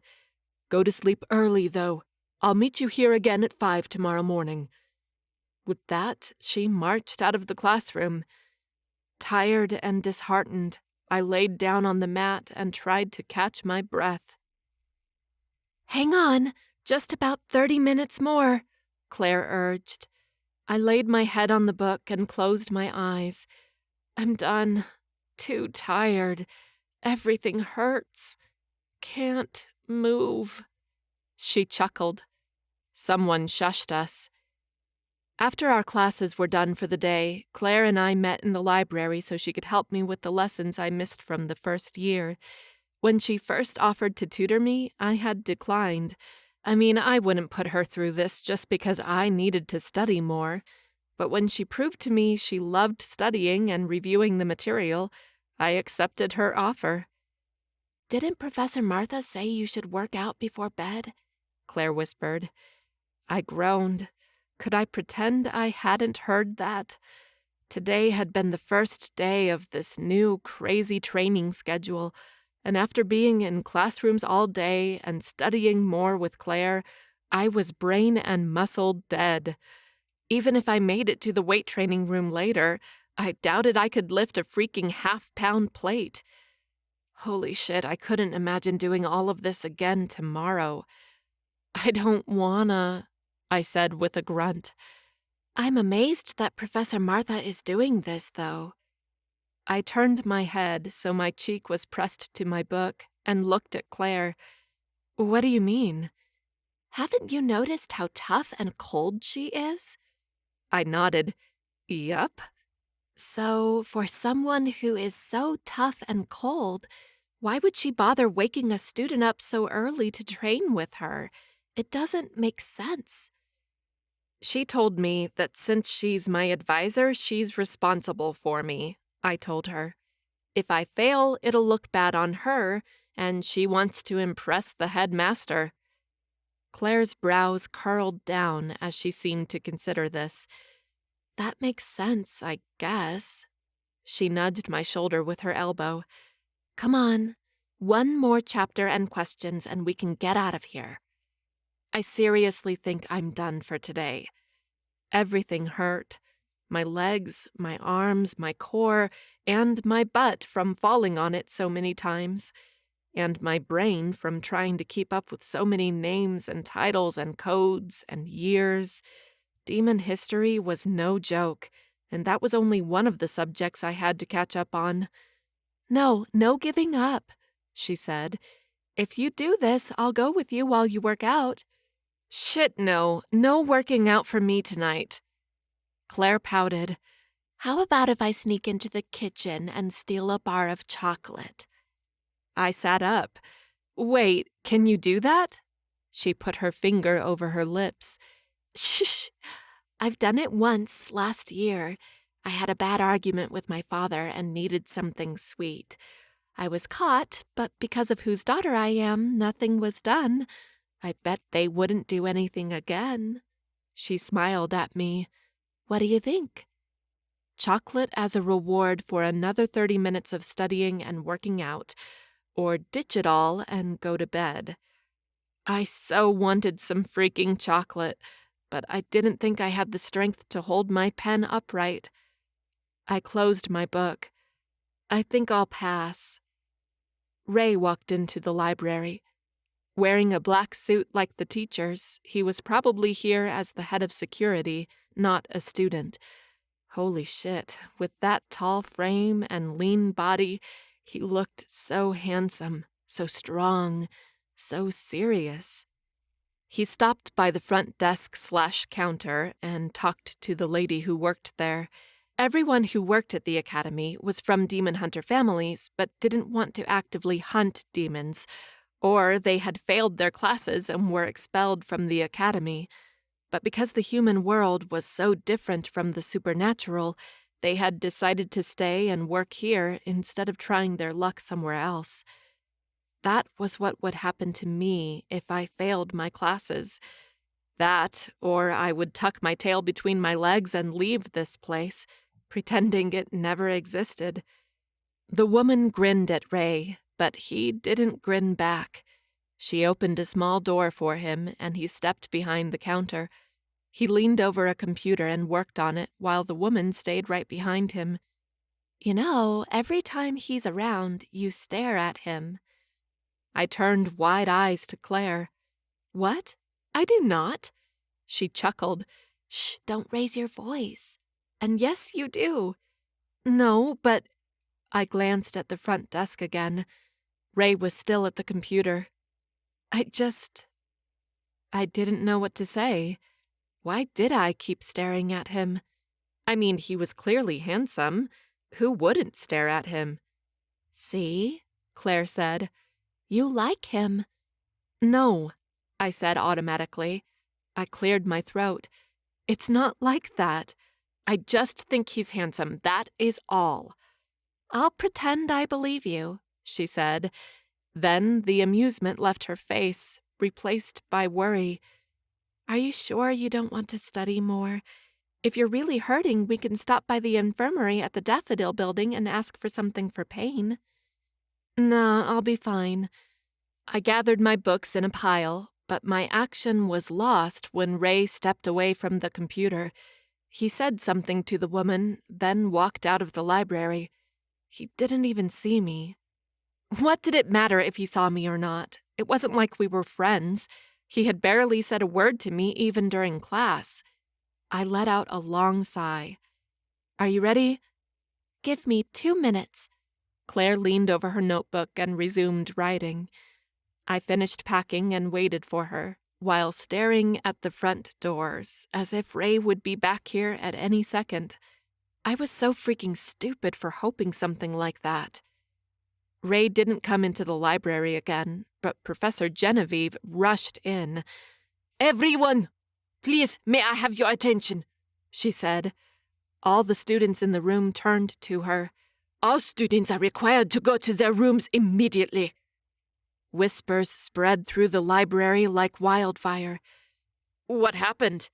a student named Peter asked. The professor hesitated. "There has been an accident." Chapter 10. Ray. When I was called to investigate the accident, my mind instantly went to Erin. Was she okay? It hadn't been anything with her, right? I had just left the library and seen her there with Claire. She had been fine, tired, but fine. As I followed Remy, the guard who called me, toward the place of the accident, I kept thinking it had to be demons. For the past couple of weeks, there hadn't been any other sightings or attacks on the school. My security detail seemed to be working. And now, this fucking accident. But, as the guard took me to a corner of the Astor building, where a tall turret was located, I started doubting it had been demons. "What happened?" I asked, approaching the white sheet spread over the stone pavement. "A student," Remy said. "Brienne Charles. She fell from the top balcony." "Fell?" I repeated. "Was she pushed? Or maybe suicide?" "We don't know," Remy said. I stepped closer to the white sheet. I knelt on the ground and pulled the sheet up. Her body was mangled from the fall, blood forming a pool around her, but there didn't seem to be any telltale signs. No bruising that could have been from another student, or punctures, or bites, or sharp slashes done by demons. She could have been magically controlled, but other than Randall and me, there was no one here who could wield magic, and only Randall knew of my abilities. I dropped the sheet and stepped back. "Take her body to the infirmary," I told the guards. "I'll have a physician do a full exam on her later." I turned to Remy. "Tape the area and block access to the balcony. I'm going to search the area." "Yes, sir," he said. I didn't take 10 steps away from the scene before Randall burst through the front doors and marched toward me. "What the hell happened here?" he shouted. I tried to maintain my composure. "A girl fell from the turret balcony. There are no signs of struggle, and it doesn't seem to be the work of demons." "Even if it isn't demons, this still affects the security of this academy, which you're responsible for." He clenched his fists. "Don't make me regret giving you this position, Ray. I can easily replace you." Well, I wouldn't really mind that, but since I needed his trust, I needed to be close to him. I couldn't let him know that. "I'll find out what happened." He jutted his finger in my face. "You better! This cannot happen again!" Randall stalked away, and I let out a long breath. Determined to get to the bottom of this, I searched the area for clues, but I couldn't find anything. Nothing on the inside of the turret, the stairs, the balcony, the rooms nearby, the outside, the ground. All dead ends. It was almost midnight when I stopped by the infirmary at the Daffodil Building. Cecile, the female physician who was a retired demon hunter, told me she found nothing unusual with the girl's body. She had died from the fall, and like I suspected, there had been no signs of struggle. So far, the only thing I could conclude was that it had been a suicide. After making another round around the campus, checking all the gates and outposts, and making sure no students were out, I headed to my bedroom. My body was exhausted from my classes, from the events of the evening, and from the frustration of having something so horrible happen at the academy without any real answer. But my mind wouldn't stop. Since the students were in lockdown in their rooms, I would have to wait until tomorrow to interview the girl's friends. Maybe they could tell me if she was depressed, or if there could be any other situation in her life that would make her think suicide was an option. I could be half demon and try to act as if I didn't care, but it only hurt more and more when I did. Once more, I had been thrust into a fucking impossible situation. I had first entered this academy to obtain crucial information about the demon hunters. Then, Asmodeus ordered me to stay here. At the end of the 3rd year, he had promised I wouldn't need to come back. Yet, here I was, back at the academy with the insane mission of killing the headmaster. How would I kill a demon hunter, the first demon hunter, who had been alive for thousands and thousands of years and had unimaginable power? The only way was getting even closer to him so I could learn his weaknesses, and that came with doing what he asked of me, protecting the academy against demons. As if he didn't know I was one. Asmodeus's mission and Randall's assignment were opposing forces. Because of the end goal, I chose to follow Randall's orders first. Only then I would be able to fulfill Asmodeus's wishes. These thoughts create a fucking knot in my brain. In my suite, I took a long, relaxing shower and headed to bed. Because I was technically still a student, I stayed in the male dorms, the Snapdragon building. My bedroom was like any other in the building, a twin bed against the wall, a nightstand, a desk with a chair, a dresser, a bookcase, and a small love seat, all in dark wood and green accents in the school colors. plus a walk-in closet and a private bathroom. I closed my eyes and forced myself to sleep. My brain didn't quit, though. Tired but too wired to sleep, I pulled out my book for the demonic spells class and read the assigned chapter for tomorrow's class. The chapter talked about demonic pacts and that they could only be broken in 3 ways: by making another deal with the demon who made the pact, with the demon setting the victim free, or by the victim having a soul bond with someone who was their twin soul. A twin soul meant 2 people whose spirits were identical. The chapter mentioned how soul bonds were somewhat linked to immortal vows, except that the soul bond happened by a chance of luck, while with the immortal vow, the duo chose each other as soulmates before their births. The soul bond was more powerful than demonic magic and could break some curses, although twin souls were rare and practically unheard of. Because of that, most demonic pacts ended with their victim's death. I shut the book and threw it across the room. What a fucking terrible chapter. It only added salt to my wound, reminding me that I had no way of escaping the contract with my father. Making another deal with Asmodeus was out of the question. He would only trick me in the end and add years to my forever-long contract. Meeting a twin soul was next to impossible. I had no hopes of finding a woman whose soul was identical to mine, which left the only other option. The demon in question had to set me free. My only chance was to follow Asmodeus's orders and kill Randall, hoping my father would honor our deal. I was so... Chapter 11. Erin. Last morning, I was paired up with Ava again in martial arts, and she didn't waste time kicking my ass. 2 days ago, I failed a quiz on magic spells. 3 days ago, I dozed off in the middle of demon history and received a negative mark. 4 days ago, I messed up in weapons forging class. I destroyed my entire blade and almost burned Ray in the process. Ray, who barely spoke to me, even in class. When I asked him about the accident and Brienne's death, he dismissed my questions. A week ago, when we were ushered to our bedrooms and placed on lockdown all night, a girl had died on campus. From what we had heard, it had been suicide, but I had learned the headmaster had grilled Ray because of that. After all, he was the head of security at the academy. Was that why he seemed to be in a worse mood? He was being punished, somehow? I hated seeing him like this, and I kept wondering if I had done something wrong. He had seemed so open and friendly at first, and then suddenly he was closed off and pushing me away. Because of the accident, there was now a curfew. Students were supposed to be inside the dorms at 8 in the evening without excuses. That left everyone on edge. On top of all that, Professor Martha still woke me at 5 in the morning, even on weekends, and ran me through a training from hell. At night, she made sure I went back to the Hyacinth building so I would do weightlifting. I had a special pass from her so I could skip curfew. I was a walking zombie, dragging my feet everywhere and groaning in pain with each step. I had been so excited about joining the academy, being part of something, making friends and learning cool skills, but now I wasn't so sure. Despite the good accommodations and great food, the classes were hard, the teachers were mean, and the students even meaner, not to mention the demons. They were dangerous and powerful, much more than I could imagine.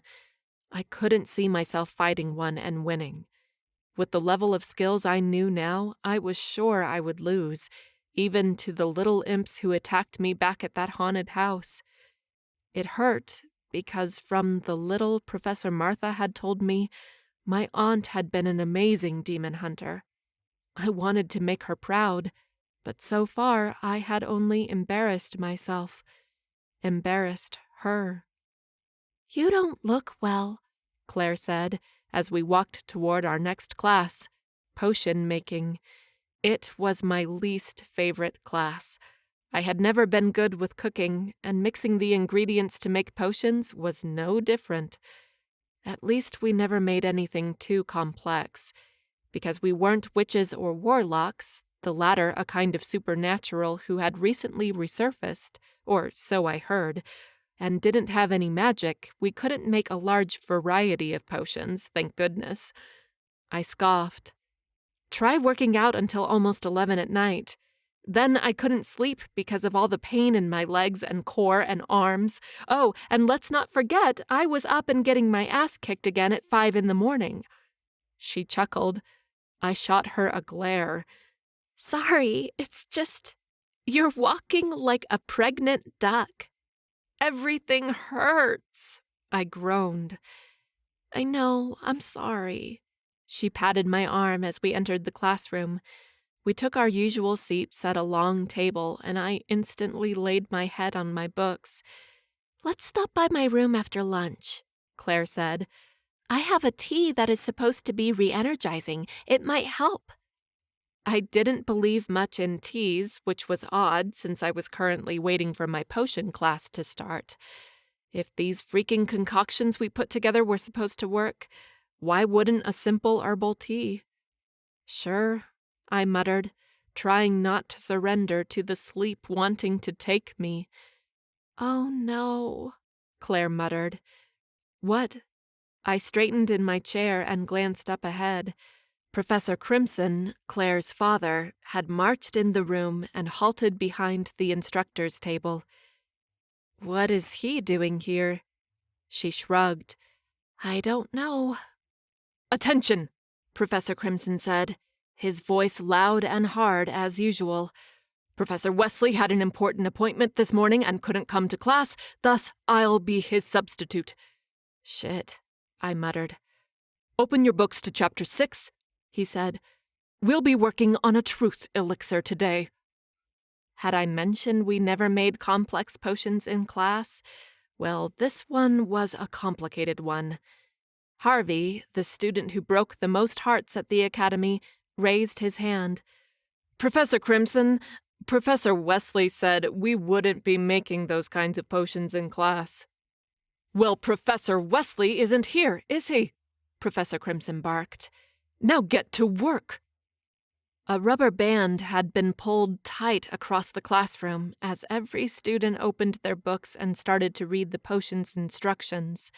It seemed I wasn't the only one who didn't like Professor Crimson, or rather, was afraid of him. I had heard rumors he was close to the headmaster, which meant if he badmouthed a student, it could be that student's end. Why, oh shit, why had Professor Crimson subbed for my least favorite class? Tension spread through my body as I made my way back to the shelves with the other students and gathered the ingredients necessary for this potion: aster, benzoin, hemlock, mandrake, and a few others. Holding my breath, I started working on my potion. First, I added mugwort and hemlock to the mortar and used a pestle to crush them. My nervousness only increased when Professor Crimson decided to walk around the class, pausing every 3 steps, narrowing his eyes at whatever we were doing, but not saying anything. Holy shit. The minutes dragged, but at the same time, I prayed I finished in time. I sure didn't want to be the last to finish, otherwise Professor Crimson wouldn't miss the opportunity to chastise me. He never did. With shaking hands, I prepared the tripod and flask and turned on the Bunsen burner underneath it. Slowly, I added the last ingredient to the mix in the flask. Beside me, Claire grinned as she finished her potion. It was a bright, clear blue liquid, like the picture in the book. You did it, I said, smiling at her. Congrats. Red tinted her cheeks. Thanks. Seeing she was finished, Professor Crimson stopped by our desk. He took out a long silver spoon from his pocket and put it inside the flask. He stirred it once, twice, then lifted the spoon.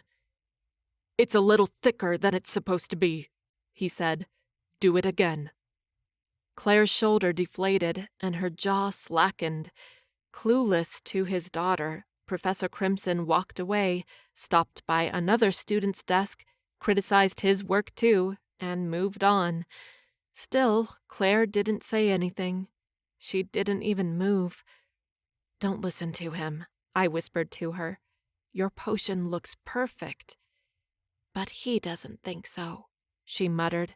"If I don't do it again, he'll enter a bad grade for the day." "You can talk to Professor Wesley afterward and explain," I said.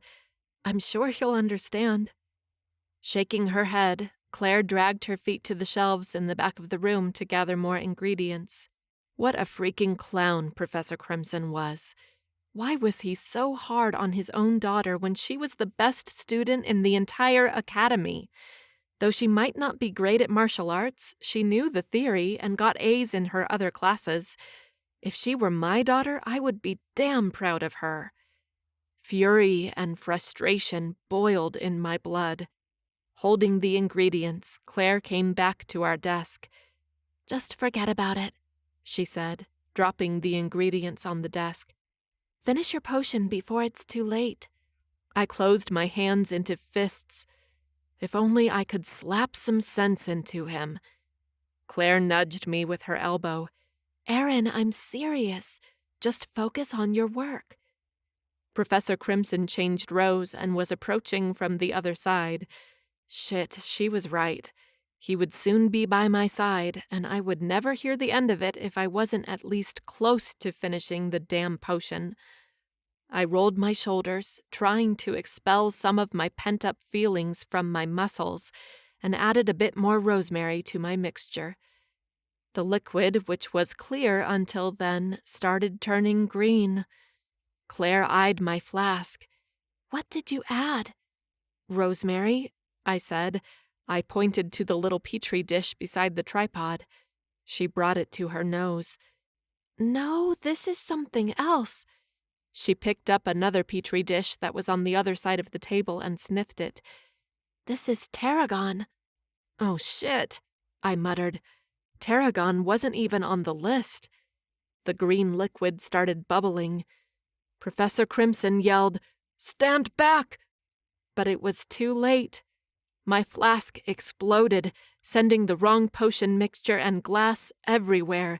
The other students had ducked behind their desks, and I had turned my back to it. When it was over, I turned back.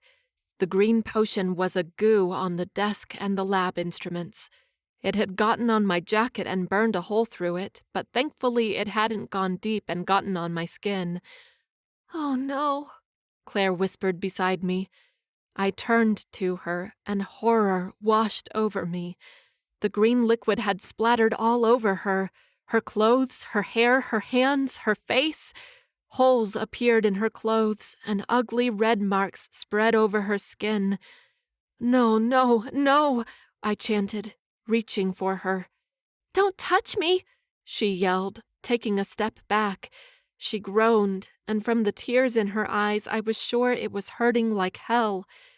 "Erin, take Claire to the infirmary immediately," Professor Crimson said, his voice even colder and harsher than before.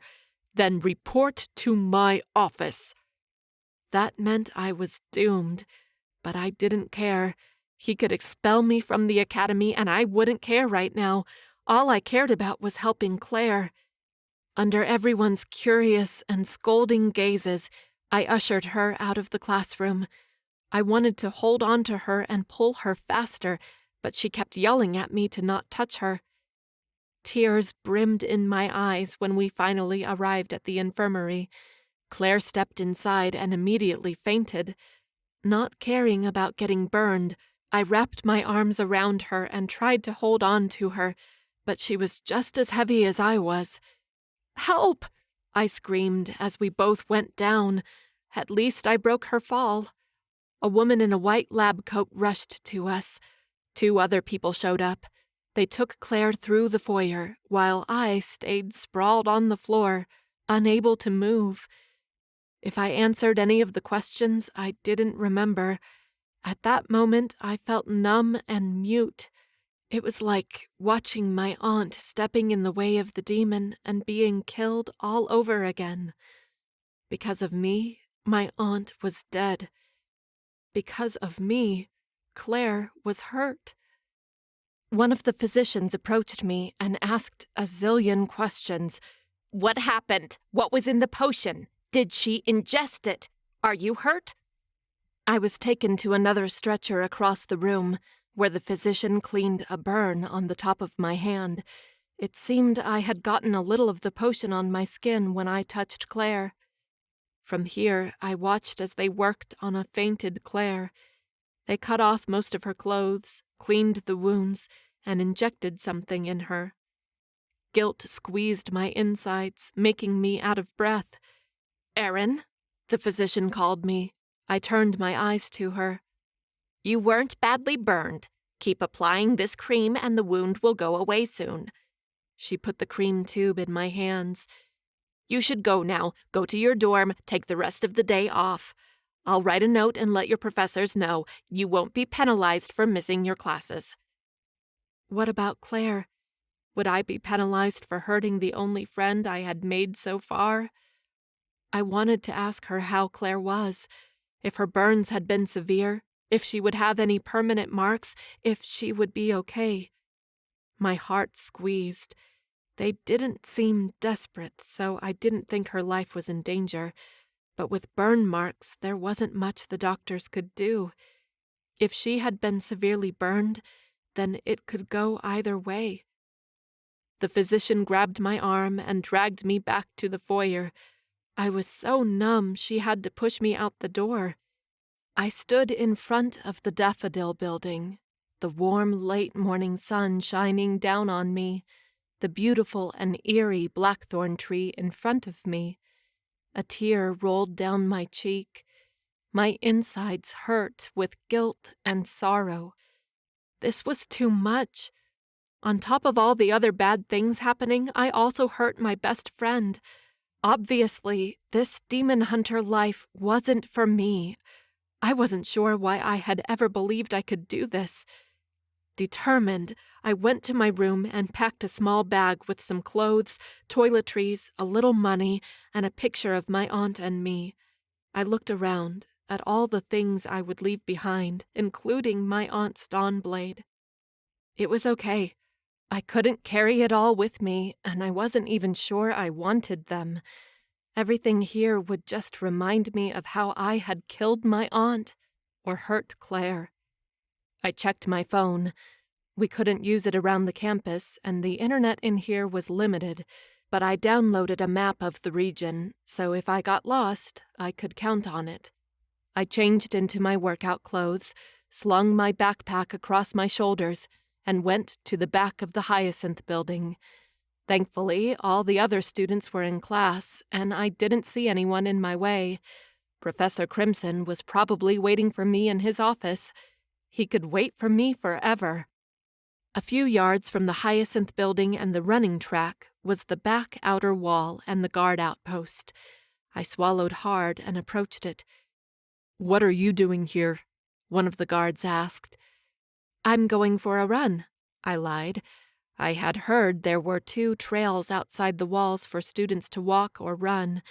Usually, only fourth-year students were allowed to do that under a professor's supervision, but I had a trick up my sleeve. I pulled out the paper from my pocket and waved it in his face so he couldn't read it right. "I have a pass from Professor Martha," I pointed to her signature. "If you don't let me go out, you'll have to talk to her." The guard's eyes widened. Professor Martha's reputation only fell short of Professor Crimson's, and I was really counting on this. The guard turned to another one who waved it off. "All right," the guard said, opening the small gate beside the outpost. "You have an hour." Or what? Would he come after me? I really doubted that. "Thanks," I said as I walked past the back wall. The gate clicked closed behind me, and I inhaled deeply. I was free and alone, and I couldn't hurt anyone else. I didn't waste time. I picked the longest trail and started running. But as soon as the trees closed around it, I veered off the trail and followed the map, hoping it was right. I ran west to the nearest town. One good thing came from this past month of hard training. My resistance and stamina had increased tenfold. I now could endure running for much longer. But I wasn't invincible. After an hour running, the pain shooting up my legs was too much. I slowed down to a brisk walk, but I didn't stop. I didn't dare stop. I wanted to put distance between the academy and me. I wanted to put this chapter of my life behind me and start over, far away from here. What I would do, where I would go, I didn't know. All that mattered was becoming someone new. It took me a few hours, but I finally arrived at West Hill, the nearest small town. There, I changed into normal clothes, jeans and tee, in a bus station's bathroom, then caught the bus to Liberty Creek. It had been the last place I had been with Ray before he whisked me to the academy, but it was a bigger town, from where I could get a train out of the state. In Liberty Creek, the bus station was only a few blocks from the train station, so I walked there. The moon hung high in the sky. It was getting awfully late, but I was hoping to get a train that was leaving right away, and I would sleep on the way to wherever. Walking through the streets, I saw a pub open. My stomach growled. I halted and considered stopping for a few minutes, just to grab something to eat, but the thought of missing the last train and having to sleep in town poked in my mind. Reluctantly, I marched on. "Erin?" A voice called me. Rigid, I turned around. The werewolf Wyatt was at the pub's door. "Hey." "It is you." He walked to me. "What are you doing here? How's the academy?" I shrugged. I don't think I belong there. "But aren't you a demon hunter?" "I think so, but it's okay. Just because I was born one doesn't mean I have to be one, right?" "Right." He tilted his head. "So where are you going?" "I don't really know," I confessed. "I was heading to the train station. My plan is to get a ticket to the farthest place they have, or any place, as long as it leaves tonight." Wyatt picked up his phone and glanced at the screen. "It's almost midnight. If they didn't change the schedule, the last train left about half an hour ago, and the next one will be at 5 in the morning." I frowned. "How do you know that?" "I wanted to get as far away as I could once." "Gotcha," I said. I wouldn't ask him any question he didn't want to answer, hoping he would reciprocate it. "So, know any motels or whatever where I can spend the night?" "Actually, I was about to head home," he said. "If you want, you can stay at my place." Ray had trusted him, so that meant I could trust him too, right? "Are you sure?" "Of course." He beckoned me to follow him. "Come on, my car is parked that way." We crossed the street and walked by a dark alley. A cold chill blew from the alley, and the hairs on my arm stood on end. Wyatt halted beside me, his nose wrinkled. "What is it?" I asked in a low voice.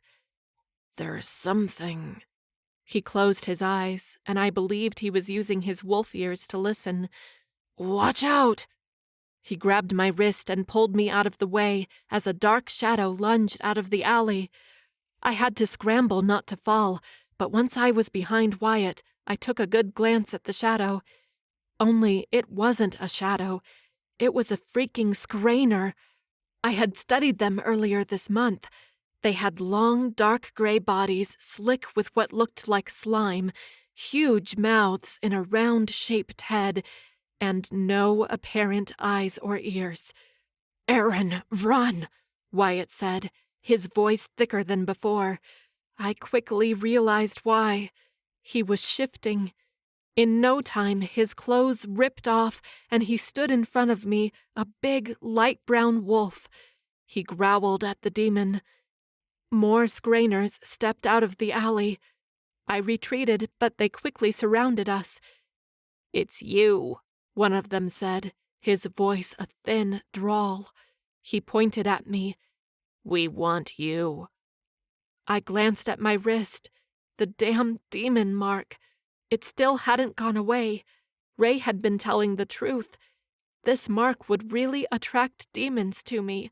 Shit. Wyatt let out a short howl, then jumped at the demon in front of him. "No," I said, as the demon let out a piercing shriek. Wyatt fell to the ground, writhing in pain as the shock from the demon's shriek spread through his body. Another demon leaned over him and shrieked again. This time, Wyatt fainted, and I was left alone with the demons. Chapter 12. Ray. I was between classes when I heard about Erin and Claire's accident in the potion-making class. Of course, by now it had become a string of rumors. Erin messed the potion up on purpose to hurt Claire. I heard Claire is dying. Claire deserved it. I hope Erin is expelled. Hating the rumors, I rushed to the infirmary to check on Claire. By the time I arrived, she was seated on a hospital bed, several bandages around her arms and hands, and one on her neck. "How is she?" I asked Cecile, who was checking Claire's vitals. "She's fine," Cecile said. "The burns weren't severe. With time and care, they will all go away." That was a relief. I turned to Claire. "What happened?" "It was nothing," Claire said, her voice low. "Erin was nervous because my father was the one teaching our class this morning. She got confused between two ingredients and the potion exploded." "Was she hurt?" I asked. "She had burns on her hands," Cecile answered. "She was shocked, though. I sent her to her room to rest, poor thing." "She was supposed to meet my father in his office after class," Claire told me. "He was probably going to grill her about it." Cecile groaned. "Between us, I hope she didn't go. He'd just make it worse." I frowned, not liking where this was going. "Any ideas when Claire is going to be released?" "I'm keeping her here tonight to see if any of the potion's ingredients will react within her," Cecile said. "At this point, I doubt anything will happen, but I would rather be thorough." I nodded. "As you should." I glanced at Claire. "Enjoy your rest." She frowned. "Ray, can you please check on Erin? I fainted and I'm worried she's upset."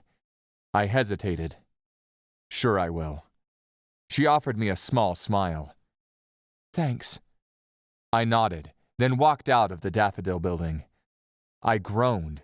I had been thinking about Erin even before Claire asked me to check on her, but now the urgency of it hit me even harder.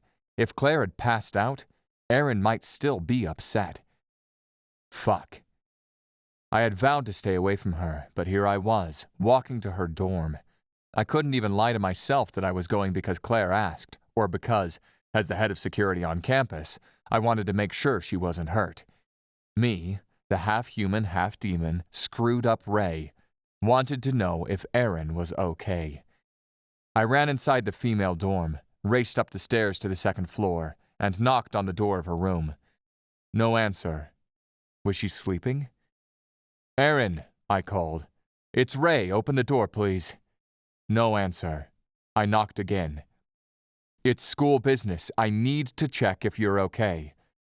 Still no fucking answer. I shouldn't use my powers here, but I couldn't help myself. I placed my hand on the door, closed my eyes, and sent my senses out. Sometimes my weak half-demon senses deceived me, but this time I thought they were right. Anxiety coursing through me, I grabbed the knob and tried to open her door. Locked, as I expected, but this wasn't enough to stop me. Sure, I would regret this later. I used my demon strength and broke the knob. The door swung open and I stepped in. She wasn't here. I checked the closet and the bathroom, but she wasn't here. Where the hell could she be? I walked out of the building, raking my brain. Erin didn't have any other friends, so there was no one else I could ask. I went to the library where she spent a lot of time studying with Claire. Then I stopped by the Hyacinth building, where she trained with Professor Martha during unholy hours. I even walked the courtyard, knowing she liked to stroll through here after lunch before going to her afternoon classes. It seemed I knew a fucking lot about her, except where to find her. I was on my way to Professor Martha's office when I spotted her marching toward me. "I was looking for you," she told me, her voice with a little more pitch than normal. She halted in front of me, and I realized she was breathing hard. "I believe Erin ran away." "What?" I shook my head, confused. "How?" "She tricked the guards at the Northeast Outpost." Professor Martha explained Erin had used her permission slip to go out for a run on the back trails, but that was several hours ago. The guards went after her, but couldn't find her. After realizing they had been deceived, they reported Erin missing. "I need you to find her immediately." I frowned. If Randall found out, he would have my skin. Moreover, the thought of Erin out there alone while demons swarmed every corner of this world, it terrified me. "I'm on it," I nodded once. "Just keep Randall from finding out while I'm gone. Otherwise, the three of us will be in trouble." She groaned. "I know. I'll do what I can." I spun around and ran to Erin's room, where I got one of her pens from her desk, then ran toward the underground garage for my car and headed out of the academy. A mile out, I stopped. Going out without direction was a waste of time, so I pulled out the pen I had gotten from Erin's room and tried mimicking a tracking spell I had learned from a witch long ago. My demon powers were much different from hers, but I hoped the spell would work anyway. It was a crude spell, but I felt it, the tug inside my chest, as if there was a line tied between Erin and me, and it kept pulling and getting shorter. As fast as I could, I followed it. Erin had gotten further than I expected. Following the pull, I drove to Liberty Creek. The tug was getting stronger, as if the cord was shorter and would snap at any moment. I drove by the bus station, and finally, the pull ceased. I hit the brakes. The car stopped, and a few feet ahead, I saw them. A dozen or so Scriners. All of them surrounding Erin. Rage blinded me. I jumped out of the car and summoned my Dawnblade. A few of the demons noticed me coming and turned, ready to shriek my senses away. Hoping Erin was busy staying alive, I used my demon magic and created an invisible shield in front of me, which bounced back their shriek, dizzying them instead. Taking advantage of the momentary confusion and pain, I slashed them down with my blade. I stepped into the circle as Erin dodged the claws of a demon, just to fall into the hands of another. He wrapped his ugly arms around her and shrieked in her ear. Erin tried clamping her ears, but the demon didn't let her. What the fuck? I brought my blade down on this back. Dizzy, Erin stumbled back. I wound my arm around her waist and pulled her to me. "Erin, stay awake," I urged her. Sometimes, when the victim of the Scriners fainted, they could wake up confused. Some even lost their memories. She blinked. "It hurts." "Just hang on," I muttered. A demon lunged at me, and I took a step back, with Erin glued to my side. The demon opened his mouth to shriek, but I reached forward and brought my sword down on its ugly face. Then another one shrieked. Once again, I used my magic to stop it. I dropped Erin beside Wyatt. What was that naked werewolf doing here? And advanced on the demons, still disoriented from their own scream. I finished them up. I glanced around. What a fucking mess. Several demon bodies, a dazed demon hunter, and a passed-out werewolf in his birthday suit. At least, there weren't any humans around to witness it. I made a quick call to have a lesser demon under Asmodeus's command come clean this up.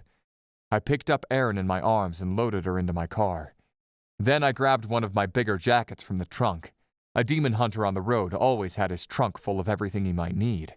Placed it over Wyatt's naked body, and poked his back with the tip of my boot. "Wake up." The werewolf stirred for a moment, but soon regained his senses and sat up with a start. "What happened?"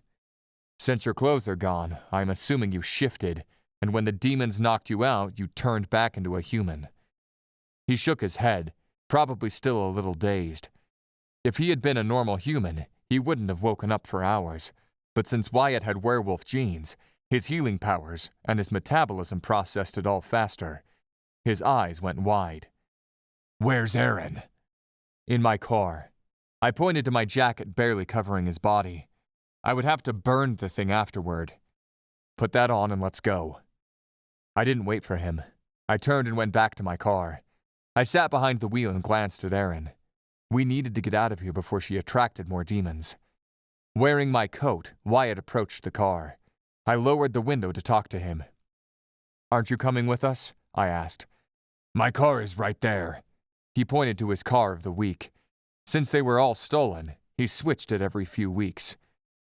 I need to take Erin someplace so she can rest. I didn't want to take her to the academy like this. Any ideas? Wyatt nodded. "My place. Follow me." He jogged to his car, a beat-up truck, and peeled out over the curb. I started the engine of my car and followed him through the streets of Liberty Creek. I tried resisting, but I ended up stealing more glances at Erin. Her long black hair was a curtain over her face, and her head lolled back as if she was drunk. She brought her hand up to her head, and I saw the mark on her wrist. Yeah, I was sure she had been the one who attracted those fucking demons. An immense sense of relief hit me hard in the chest. Holy fuck. So many bad things could have happened to her, but she was fine. I had gotten to her in time, and she was fine now. "What's going on?" she asked, her voice slurred as she fought against the vertigo. "Where are you taking me?" "Just relax," I told her. "Whatever you're feeling will pass in a few minutes." She groaned, but relented. 10 minutes later, Wyatt pulled his truck into the parking lot of an abandoned building on the town's outskirts. He parked the car and gestured for us to follow him inside. I helped Erin out of my car, but by now, she was already less wobbly. Even so, I stayed by her side, my arms ready to catch her should she stumble. Inside the building, we headed to the back, to a thin metal door in the back. Wyatt unlocked all 300 locks securing the doors, then pushed them open. A wide and rough concrete staircase greeted us. "My place is upstairs," he said, climbing up the steps. This time, I grabbed Erin's wrist and helped her up the stairs. I was expecting her to bitch about it, but she didn't. In fact, by the middle of the staircase, she had grabbed my arm with her other hand. The staircase opened to a huge loft. It was crude, but at the same time inviting.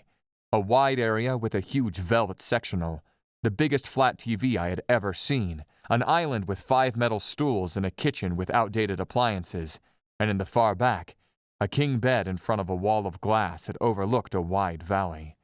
Right now, in the middle of the night, I could only see a few twinkling lights and the stars in the sky, but I bet during the day it was a breathtaking view. "I thought you said your place was small and messy," I said, narrowing my eyes at our host. He shrugged, as if that was a good excuse. I helped Erin to the sectional, then faced Wyatt again. He pointed to a door in the back of the loft. "I'm going to take a shower and put on some clothes. Make yourselves at home. There should be some drinks and food in the fridge." "Thanks," I replied.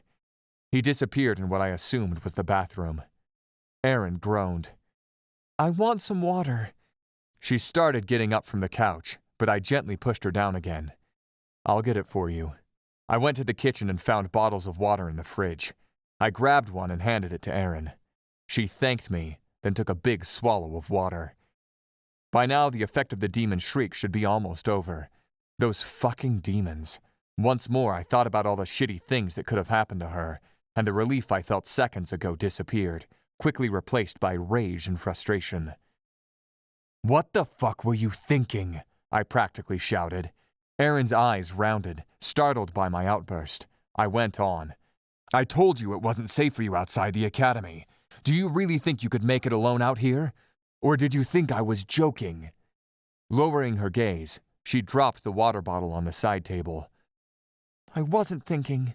She returned her pretty golden eyes to me, so full of sorrow. "I don't belong there.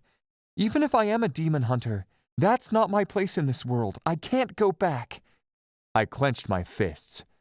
"You have to." "No, I don't," she said, serious. "Nobody can keep me there against my will." At a loss for words, I sat down on the corner of the sectional and turned to her, my knees touching hers. "Don't you want to live?" She didn't answer, but she didn't break my stare either. I reached for her arm and turned her wrist around. "That mark will attract demons to you, and if it weren't for that, it's like demons can sense demon hunters. That alone is a permanent target on your back. Forever. You can't run from that.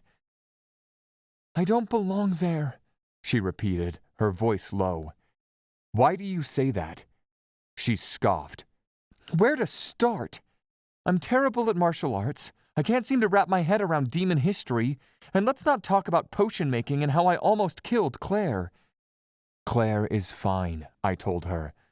Her breath caught. Really? I nodded. Yes, the burns weren't severe, and with the magical healing creams our physicians have, they will be gone as if she was never burned.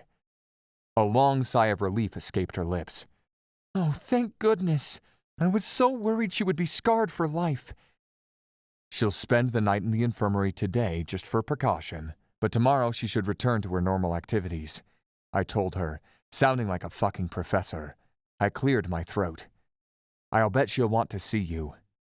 Erin shook her head, her long hair barely moving. It's better if I'm away from there, from everyone. I groaned on the inside. The last thing I wanted was to sound angered and make her afraid of me, of going back. That's not true. As a demon hunter, you are the Academy's responsibility. If you're attacked outside the campus, then they will have to do something about it. Her delicate brows curled down.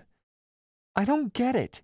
Not all students finish their training. Not everyone turns into a full-fledged Blackthorn hunter. That's true, but most of those who don't become hunters either stay at the Academy or they work nearby, in a town just for them. What do you mean? The corners of my lips turned up. I kept forgetting she still didn't know much about demon hunters and the Academy and everything else involved in it. Are you tired? I hope you're not. I stood up and offered my hand. Let's go. I have something to show you. After yelling at Wyatt that we were leaving, I drove us out of town, toward the Academy. I think you're taking me back to the Academy, Erin said, sounding disappointed. Not yet, I promise. I glanced at her in the dark of the car, but I still could see the silhouette of her face and the little pouch she had. Not yet, you just said. I tried not to smile. After I show you this, you'll want to go back. She crossed her arms and turned to me. Is that a bet? This time I smiled. It can be. What do you want to bet? Shit. Let me think on it. I chuckled. 5 miles from the Academy, I veered onto another road, drove for another 5 miles, until we arrived in a small village at the base of the mountain. It was past 4 in the morning, but the village was still awake, with twinkling white lights spread around the charming stone streets, flanked by beige and brown houses, pubs, shops, and homey restaurants.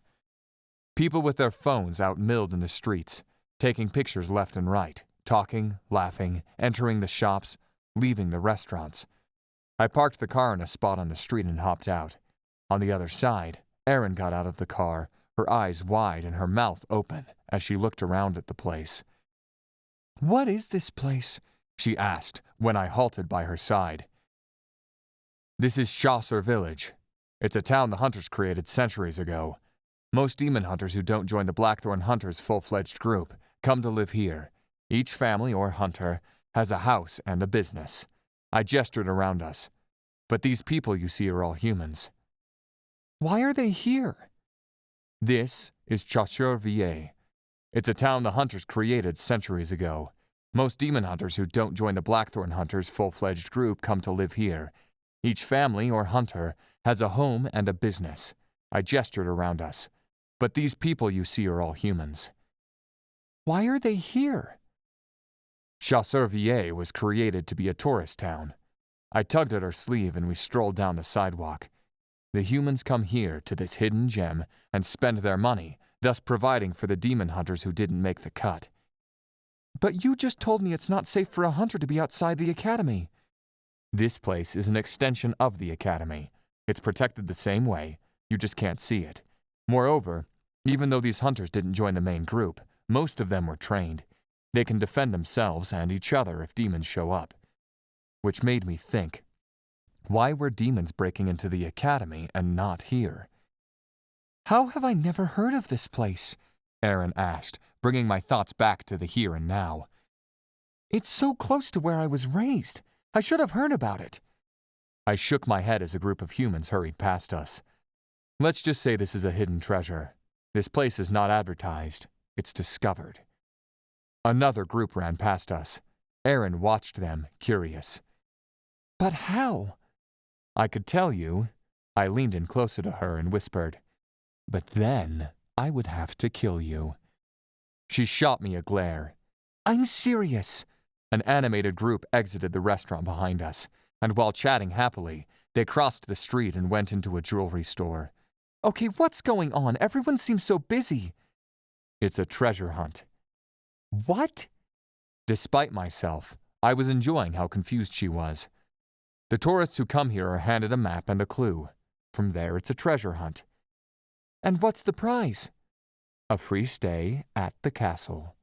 I pointed down the road where the castle was located. Because it was dark, we could only make out the light coming from a few windows. It's approximately the size of the Academy's Astra building, but it's really fancy and not open to the public. Only the winners of the treasure hunt can stay there. What if there are too many winners? That never happens, I told her. The hunt is too hard. A hunt organized by hunters, she scoffed. That's quite amusing. I surprised even myself with my next words. Want to try? Erin narrowed her golden eyes at me. I'm not good with those. I think I would rather walk around and see what all the fuss is about. I'm okay with that. First, I took her to a diner with the most wonderful pancakes I had ever eaten.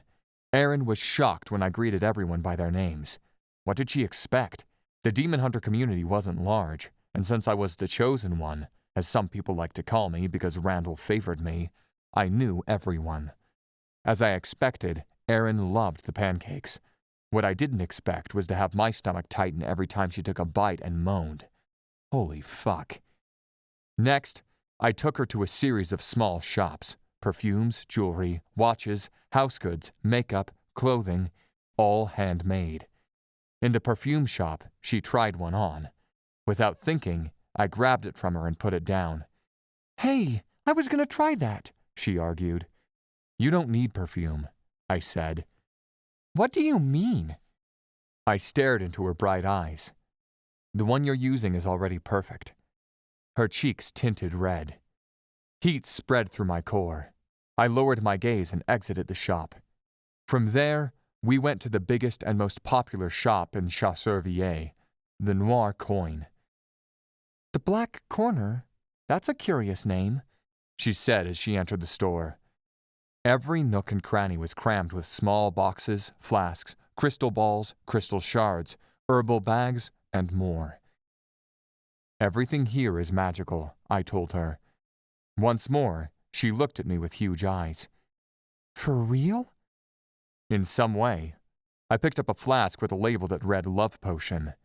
If I were to give you this, you would probably think highly of me, maybe be infatuated for a day or two, but not really love me. I already think highly of you, she blurted out. Her cheeks reddened again. I mean, you know what I mean. No, I didn't, but that piqued my interest. She thought highly of me? Why? What had I done to deserve her esteem? I had been cold to her, pushed her away from me since we arrived at the academy. The trinkets and potions in here are enchanted, but it's only superficially, and not meant to last, I told her, trying to keep the ball rolling so she wouldn't hide from me. Humans love everything in here. It's where they spend most of their money when they visit Chasseur-Villers. She looked around, her hands hovering over the trinkets. I can see why. I watched as she grabbed a ring with a huge crystal setting. The crystal was supposed to change colors, just like those silly mood rings, but this one was for warnings.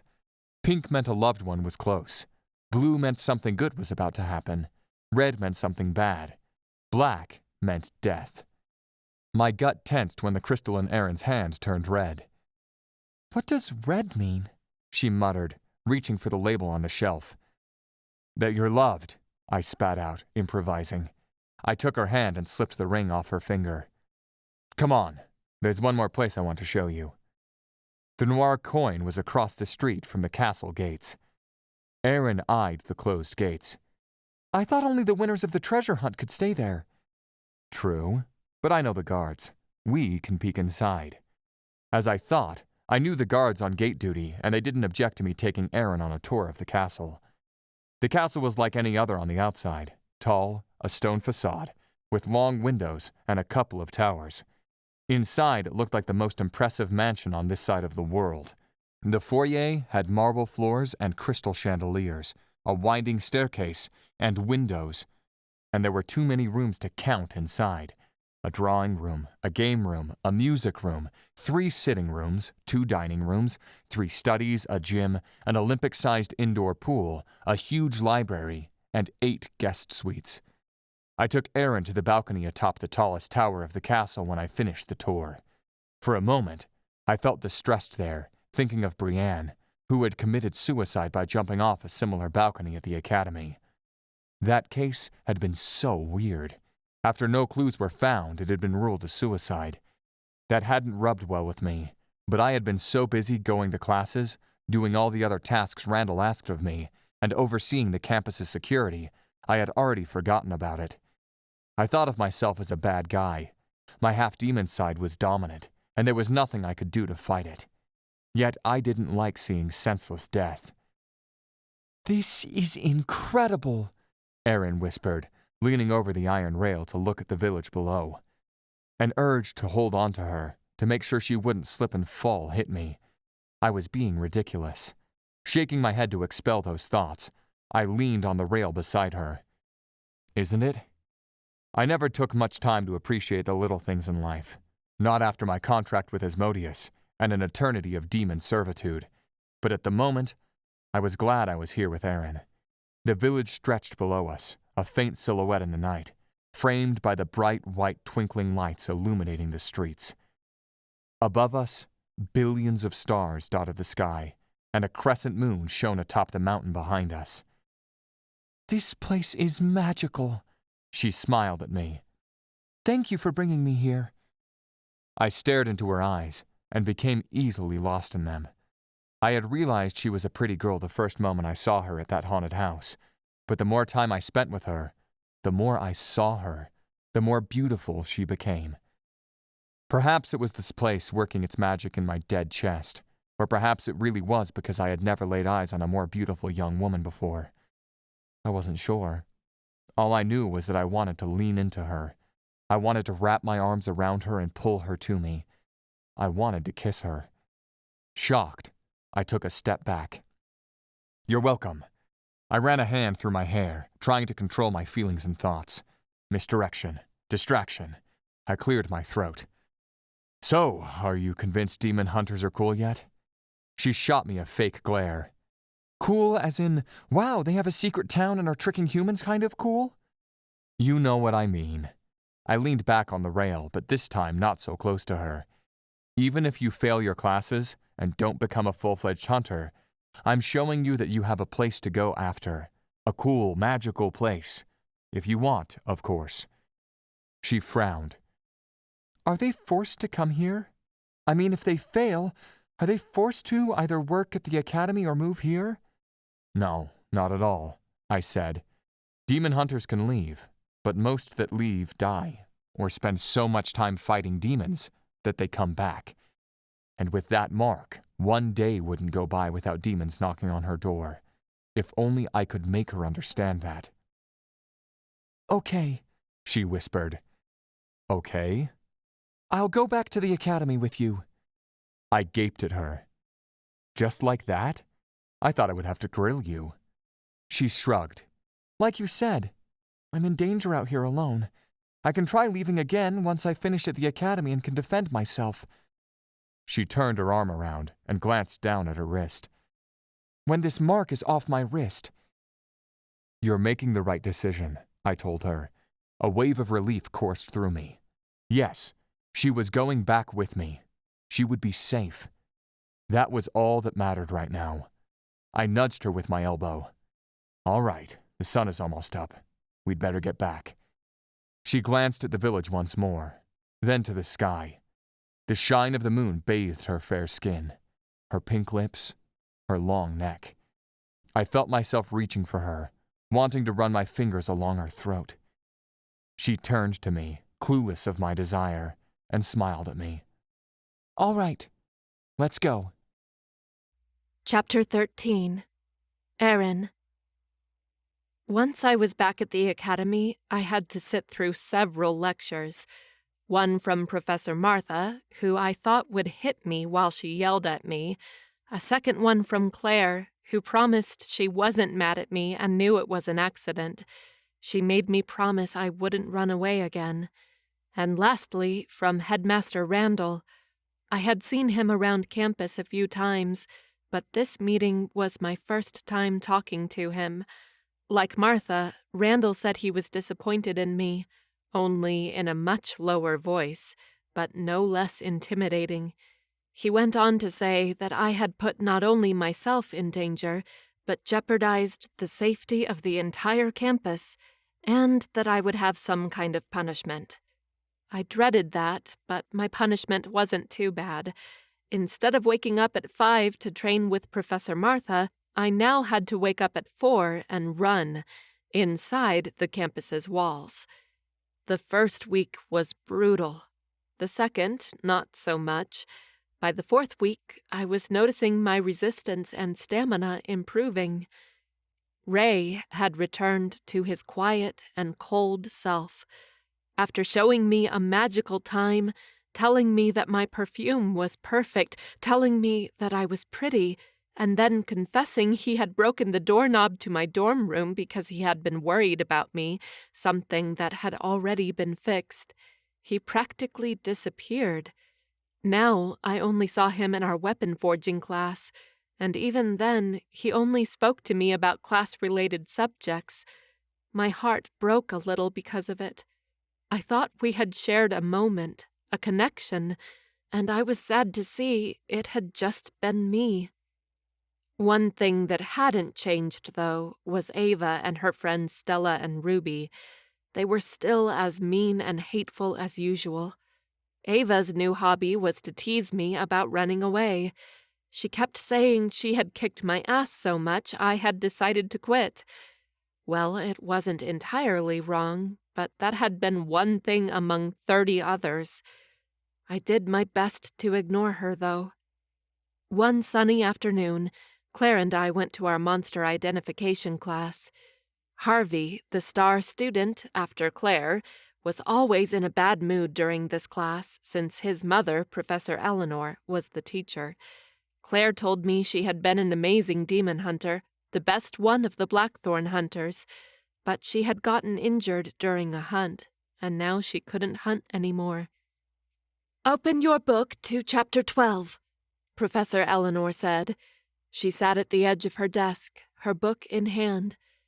"Today, we'll talk about vampires." Whispers spread through the class. "What is it?"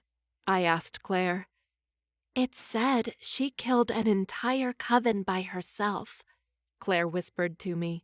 "Silence!" Professor Eleanor snapped. "I know what you're talking about. About my solo hunt." She embraced her book. "Yes, I went out to hunt vampires by myself and was able to eliminate an entire coven. Vampires, like any other supernatural species, like any demon, are evil and must be killed." She opened her book. "Who can describe what vampires look like?" Claire raised her hand. Professor Eleanor didn't even look up when she said, "Yes, Claire." "They look like humans, but all of them are beautiful," Claire answered. During classes that required physical strength, she hid in the back, but during the other classes, she was always the first to speak up. "It's part of their trick. They attract humans with their stunning good looks. When hungry or angry, their fangs come out." Professor Eleanor nodded. "Because they don't have visible traits other than beauty, it's hard to identify them. Same goes for werewolves when they aren't shapeshifted." I frowned, thinking of what the professor said. "So," I started, surprising myself, "werewolves are evil too?" "All supernaturals are evil," Professor Eleanor barked. "In some ways, werewolves are worse than vampires because they have short tempers. And when young, Most can't control their shift and bloodlust under the full moon, making them unstable. She shook her head once.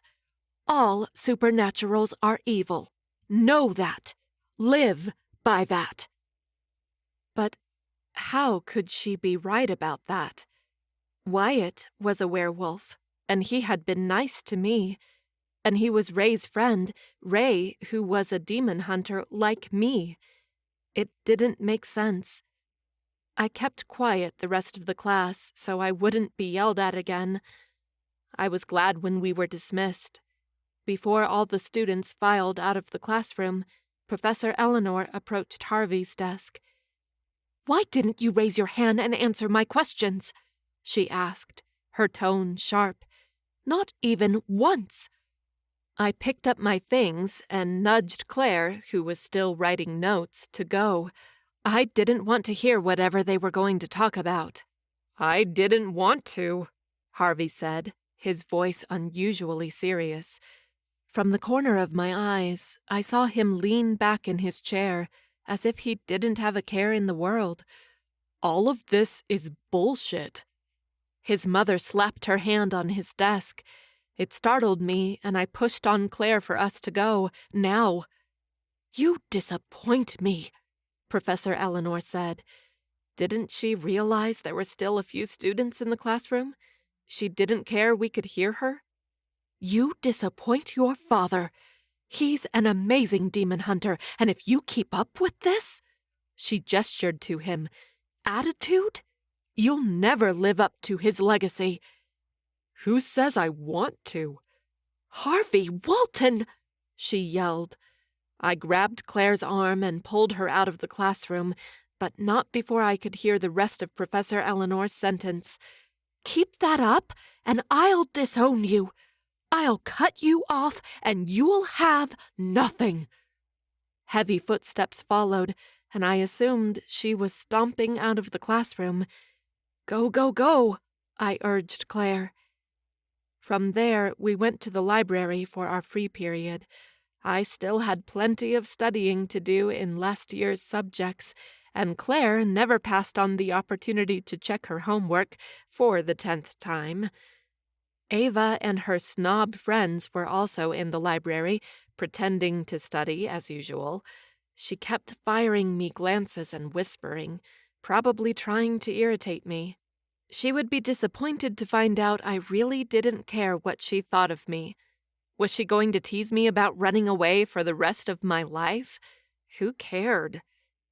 A few minutes later, Harvey and Peter strolled into the library. Harvey had his usual half-smile on, his shoulders relaxed, and his walk with an "I know I'm hot" gait. All the girls on campus swooned over him. Well, I had to admit he was cute with his toned skin, brown eyes, and short, dark brown hair. He was tall and well-built, too, with plenty of muscles. I had seen his arms and shoulders during martial arts class. But Harvey never dated anyone. He flirted with all the girls at the academy, including me. Like right now. He and Peter sat down at the table directly in front of mine, and he kept smiling and staring at me. "I think he likes you," Claire whispered to me. "That's just Harvey being Harvey," I whispered back. "He does that to all the girls." "He has been like that for over a month already," she said. "Usually when the girl doesn't give him the time of day, which is rare, he moves on. He still hasn't moved on." I tisked. "It's just because I'm the new girl. He's probably getting a kick out of that." "Right?" I glanced at him, and sure enough, he had his cocky half-grin on and his eyes on me. Self-conscious, I tucked a strand of my hair behind my ear and looked down at my book. I had to focus on this freaking war and learn the names of all the important figures, or I wouldn't understand the one we were reviewing now in demon history, and I would certainly fail the class. But a thought poked at the back of my mind, and I looked up at Harvey again. Why was he flirting with me? He had so many other girls to flirt with. I was the oddball, the runaway girl, the one who was always getting into trouble because of her poor performance. The only reason why a star student like him would flirt with me was to play with me. I shook my head and turned my eyes to my books. The chair beside mine was pulled back, and Ava sat down on it. "Whatever you're doing, just stop." I frowned at her. "What the hell are you talking about?" "You batting your eyelashes at Harvey," she said, her face serious. "Just stop." "Why would I?" I indulged her, as if I really had been paying any attention to Harvey. "You're new, so you might not know this, but Harvey and I have been an item since birth," she told me, sounding proud of the fact. "Our parents were best friends and promised Harvey and I would get married one day, so don't get your hopes up. You have no chance with him." Until then, I hadn't taken Harvey's flirtations seriously, and I had no intention of reciprocating. But now I could see the thought of me irritating Ava by flirting with Harvey gave me pleasure. "He's the one coming at me," I said, exaggerating a bit. "I don't think he got the memo about your impending wedding. Maybe you should talk to him about it." Ava glared at me. "I'm warning you, Erin. He's mine. Stay away from him, or else." She shot up and stalked away. At the other table, Harvey didn't move or react. He still stole glances at me, as if Ava had never been there. "Wow," Claire muttered beside me. "Did you know about that?" I asked her. "That they are promised to be married?" "Yes, everyone knows," she told me. "But it's not like old times when the promise was a contract. It was more like a verbal agreement, although I think her family and his family still act like it's going to happen." "It seems she thinks so too." Honestly, I wasn't going to lose sleep over it. If Harvey really came on to me, I would consider giving him the time of day. I mean, I was single, right? The guy I thought I could have something with didn't even look my way, and irritating Ava in the process would be a bonus. I resumed my studying, though it was only half-assed. My mind spun through what life would have been if I had been born in the midst of this world like they had. Would I have avoided Ava? Would I be like her? Would I have dated Harvey? Would I be a badass ninja who kicked everyone's ass in class? I would never know. About an hour later, I grew tired of studying and invited Claire to go with me to either the cafeteria to grab a snack or the game room, a large hall on the first floor of the dorm building with big sofas, video games, arcade games, foosball and pool tables, and more. Claire said she wanted to finish up something, then she would meet me before our next class. Not sure what I would do around campus without her, I walked out of the library. "Erin," someone called me. I turned back to the Iris building entrance and saw Harvey walking toward me. "Hey." He halted before me. "I wanted to talk to you." Holy shit. Was this Harvey coming on to me? Yes. "I was going to the movie room with the guys and—" "Movie room?" I asked, confused. His sly grin stretched over his lips. Okay, I knew he was flirting right now, playing with me, probably to spite Ava, which I was okay with, but I had to admit that he was a little more than just cute. Seeing him up close, I noticed the warmth in his chocolate eyes and the angles of his face. All right, he was handsome. "Oh, damn, you wouldn't know." He put his hands in his pockets. "Every year, we find an empty room and turn it into a movie room. We bring in armchairs, inflatable sofas, and lots of pillows, a popcorn machine, a projector, and a sound system. We watch movies, usually late at night." That sounds interesting. The guys bought a new martial arts movie that's supposed to be super badass. I thought we could watch it together. Right now? Yes. Harvey nodded. Wanna come? What's going on? I froze at the new voice. Ray stepped to my side and faced Harvey, his gray eyes narrowed. Nothing you should concern yourself about, Harvey said, his entire demeanor changing. He straightened his back and puffed out his chest. I doubt that. Ray's mind also hardened.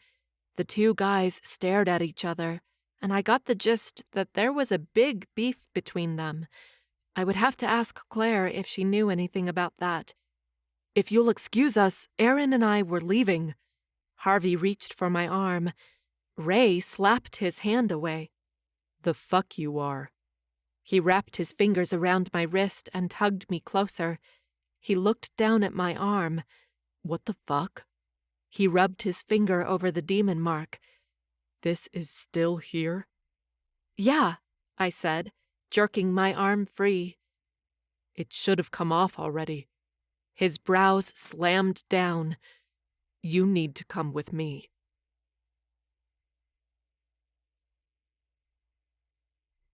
Chapter 14. Ray. Harvey protested, but Erin knew I wasn't kidding. She let me take her back into the library, to a restricted section in the back. This area was like the rest of the library, with tall shelves and lots of books, desks, and chairs, but only professors and other assigned people had access to it. I locked the door and turned to the side of the room with books about demons. "What are we looking for?" Erin asked, following me. "I want to know more about the demon who left that mark on you." I picked a book with a list of demons by ranking. That mark should have faded several weeks ago. I grabbed several other books and took them all to the closest table. I pushed a couple to Erin. "Sit down and help me. Try to find something that resembles the mark on your wrist." She narrowed her eyes at me. I knew what was probably going through her mind. After that night at Chaucer VA, I became distant again. What else could I do? I had saved her from the other demons, but who would save her from me? I had to keep myself as far from her as I could. This, however, felt important enough to put that plan on pause. This fucking mark had to be gone before it caused more trouble. "Okay," she finally said, sitting down and turning the book to her. For over an hour, Erin and I flipped through dozens, maybe hundreds of books. We found many marks and symbols, but none like the one on her wrist. I slammed a book shut. "This is fucking ridiculous." "Maybe this isn't anything to do with that demon," she said, eyes on the book she was flipping through. "What do you mean?" She shrugged. "I don't know. I'm just throwing ideas out there." Ideas. We needed ideas. I stood up. "Come on." She dropped the book and frowned at me. "Where to now?" "Right here." I positioned myself in the middle of several desks. "I want you to try something." It was a crazy idea, but it was the only one I had right now. Reluctantly, Erin rose from her spot and walked to me. I grabbed her shoulders and pushed her 2 feet in front of me. "All right, don't look at me like I'm crazy. Just turn your hand like this." I put my hand between us, palm up. Brows hitched high, Erin mimicked me. "Now, try to do some magic." "What?" "You're looking at me as if I'm crazy." "Because that sounds completely crazy." "Just indulge me." She sighed. "And how do I do magic?" How would I explain this to her without her realizing I was speaking from experience? Focus on your energy. Imagine magic being something alive inside you, like your blood. Urge it to obey you, to follow your wishes, to come to your hand, to your palm, and create a fireball. "A fireball?" She sounded more skeptical by the second. "Please, Erin, just do this for me." She rolled her eyes, but then stared at her open palm, as if she was focusing on following what I had told her. A moment later, the air around us crackled with tension. Holy fuck. Magic shot out of her hand, creating a ball of dark fire. I sucked in a sharp breath. Erin's eyes went wide, and she started screaming, shaking her hand rapidly to extinguish the black flames. I pressed my hand over her mouth so no one would hear her scream, and grabbed her hand, making her close it in a tight fist. The dark fire went out. I helped Erin down to a chair and crouched before her. That was...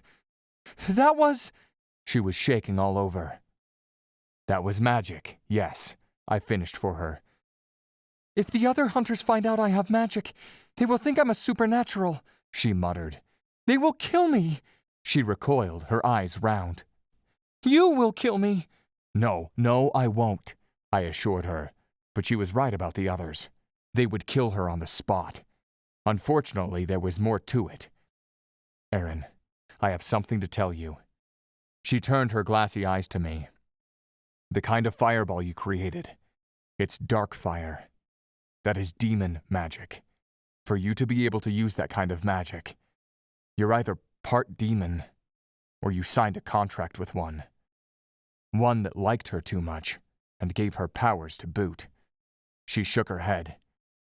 I haven't made any contracts, I'm sure of it. Then I'm afraid to say that you're half hunter, and half demon. No. Her breathing grew shallow. Fuck, this girl would pass out on me, and I would have to take her to the infirmary, something I really didn't want to do right now. I went to the main part of the library, where a water fountain was located beside the front door, grabbed a paper cup, filled it with water, and rushed back to Erin. I handed the cup to her. Here, drink the water and take deep breaths. With shaking hands, Erin took the cup from me and almost spilled it as she brought it to her lips. She drank the water, then inhaled deeply. One more time, I urged her. Once more, she took a deep breath through her nose and let it out through her mouth. She repeated the action another 2 times. This can't be happening, she whispered, eyeing the empty paper cup. Her hands shook less, and her breathing had calmed down. I can't be half demon. It was quite ironic. The girl I had felt so connected to, so attracted to since the first moment I saw her, was like me. She was half demon like me. Perhaps that was where our connection came from. That was why I felt so drawn to her and wanted to protect her. Like me, she was a sheep in a land of wolves. Nothing will happen to you, I promised her, because I wouldn't let anything happen to her. All you have to do is keep your magic hidden. She snorted. I didn't even know I had magic until a few moments ago. Who says I can control it now? I shook my head. I don't know. Her golden eyes became even brighter with unshed tears. I took her hand in mine, trying to comfort her. I rubbed my thumb over the mark on her wrist. Was the mark staying because she had demon blood? Or the mark had somehow activated her demon side? Or the demon had marked her because he had sensed demon magic in her? So many questions, and no clue where to search for answers. I stroked my thumb over her wrist again. This mark. Wait, didn't Brienne, the girl who committed suicide, have a similar mark? I remembered the physician telling me about unusual tattoos. Fuck. I had to check on that, right now. I stood up, startling Erin. What is it? I need to go somewhere, I told her. I tugged her up, holding her arms. I leaned closer and stared in her eyes. Listen to me. Stay alert and keep your head down. Usually magic is connected to emotions, so try to stay calm. Say you're sick if you have to, and stay in your room while I check on some things. She frowned. What things? I'll tell you when I find out more. I ushered her to the front room of the library. Remember, lay low. I warned her one last time. She nodded once. With that, I rushed out of the library. I didn't like leaving her alone like that, but my gut told me I was finally on the right lead, and I needed to check it now. I ran to the side of the Iris building, checked to see if anyone was close by, and shapeshifted into a raven. By far, turning into a raven was the coolest trick I gained when I found out I was half demon and embraced my destiny with Asmodeus. I didn't use it much, especially here at the academy, but today it was a necessity. I flew to the 3rd floor of the Astra building, where the school archives were. At this time of day, the place was supposed to be empty and locked. Despite my ranking with the academy, I didn't have free access to this room yet. Professor Crimson had been the one to convince Randall that I could easily change my grades if I had the keys to the place. As if I couldn't enter the room any other way. I reached the ledge of the window, knowing the lady who worked here always kept one of them cracked open because it got too musty inside, she said. I flew into the archive room and shifted into my human form again. As expected, the room was dark. I conjured dark fire in my palm, one like the one Erin had cast, and glanced around. Until a decade ago, all the files were on paper. There were rows and rows of shelves with boxes filled with students' and professors' files. It would take forever to transfer it all digitally. Thankfully, I didn't have to search through the shelves for the file I wanted. Since Brienne had been a first-year student, her file was electronic. I took the chair behind the front desk, fired up the computer, and searched for her file. I read through the file and clicked on the tab about her death's investigation. There were even photographs of her dead body in here. Despite the bad feeling in my gut, I dreaded finding the truth. And when I did find it, I wasn't ready. My mouth dropped when I saw a picture of the girl's wrist. She had the same mark as Erin. Chapter 15. Erin. I had gone to my room like Ray had instructed, and had every intention of remaining there for the rest of the day. I would say I was sick, just like he had suggested. But then Claire showed up. She noticed I was nervous, assumed it was because of Ava and Harvey, and before I could protest that I was sick, which she clearly had seen I wasn't by now, she dragged me to our next class. I should have gone with the original plan, told her I was sick and went back to my bedroom, but at the same time, being alone right now scared me. Until a couple of hours ago, I hadn't known I could do magic. I had never done magic, not even by accident. All I had to do was forget about the last 2 hours, pretend that they had never existed, which was easier said than done. I had been so out of it, I forgot what my next class was. Magic spells. With Professor Martha. Shit, I was doomed. I paused in the doorway. Claire frowned at me. "What is it?" Professor Martha appeared behind us. "You have 3 seconds to get in the classroom before I give you an absence." Claire and I scurried inside the classroom and took our places, while the professor strolled in and dropped her things on her desk. She immediately launched into her lecture, as she usually did. In Magic Spells, we learned how to identify different types of spells and how to combat them. Today, the topic was dark magic from witches. It was an interesting subject, but instead of paying attention to her, my mind wandered. I had cast a spell. I had summoned, what was it? Dark fire, Ray had called it. I was half demon, he said. Was he right? Or was I half witch? Not that it was better, but who knew? Right now, all I knew was that there was magic inside me, and I had no idea how to control it. What if I used it again, this time without meaning to? I should have stayed in my bedroom. Shit. This couldn't be happening to me. Fear and dread swirled inside me. I looked down at my hands, afraid of myself. The feeling was so intense, I leaned forward on my desk. If I had been standing, I would have crumbled to the floor. Suddenly, students screamed. I snapped my head up and saw them getting up from their desks and crowding into the middle of the classroom. The room darkened, and a heavy scent of rotting flesh filled my nostrils. "Oh my goodness!" Claire yelled, grabbing my arm. I felt it. Before I saw them, I felt them. Vampires and werewolves and demons stood in the corners of the room, but they didn't look right. They seemed like zombified versions of the real thing, with gray, decaying skin, missing hair, and gaping teeth. I felt them, because I had created them.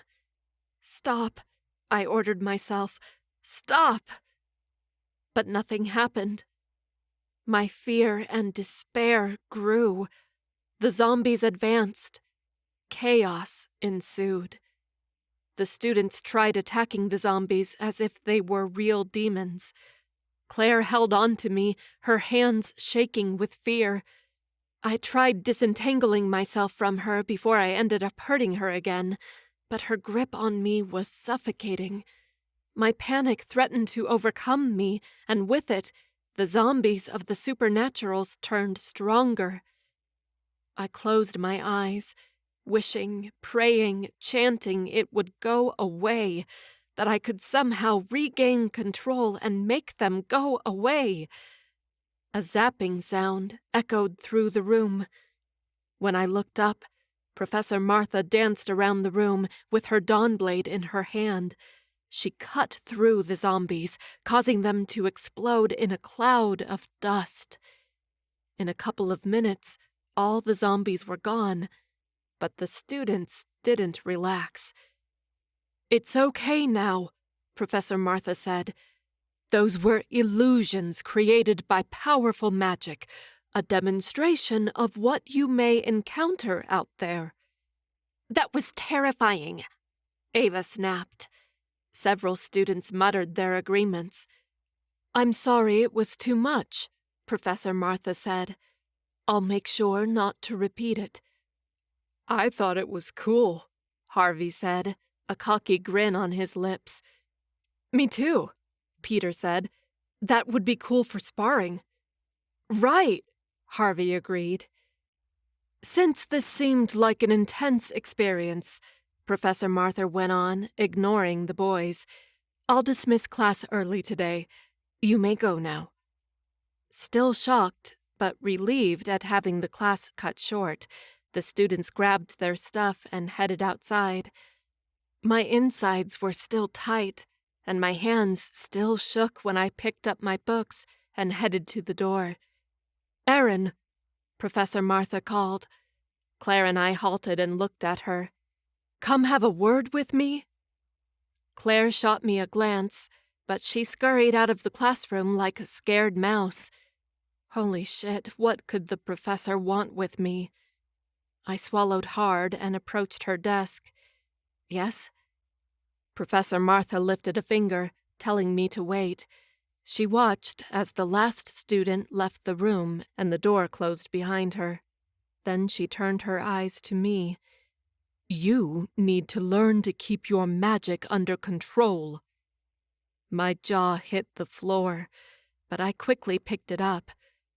I know it was you," she said calmly. Fear clogged my throat.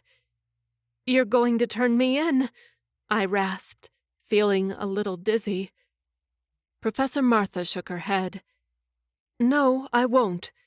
I owe a great debt to your aunt, and to honor it, I won't turn you in. But you can't expose yourself again. You need to be careful." She frowned. "I've got something to help you with that. Come with me." A little wary, I followed Professor Martha to her office in the Astor Building. There, she opened a drawer behind her desk and picked up a thin silver bracelet. I stared as she made her way to me. "What's that?" "This bracelet will contain your powers," she said, reaching for my arm. She clasped the bracelet around my wrist. "Just don't take it off." I frowned at the bracelet. "Are you sure this will work?" She nodded. "I am." "Thank you," I muttered. "Don't thank me yet," she said, returning to behind her desk. "Your punishment for sneaking out might have ended, but because of your magic, we'll continue meeting at 4 a.m. for training." I gaped at her. "What? Why?" Because you need to be the best demon hunter out there if you want to remain in this academy. You also need to be the best at hiding your powers when your emotions get the best of you. We'll continue training so you're in control of everything. I hated the idea of waking up so early again. But if she could teach me to hide my powers, how to fight while keeping them hidden, then I was all for it. Okay. Now go. She waved me off. Remember to be careful. I nodded. I will. With my mind buzzing, I walked out of her office and closed the door. Holy shit. I had conjured zombie-like creatures, and Professor Martha had caught on and found out about me. If she had done that in such a short time, I was certain the other professors would too. I was doomed.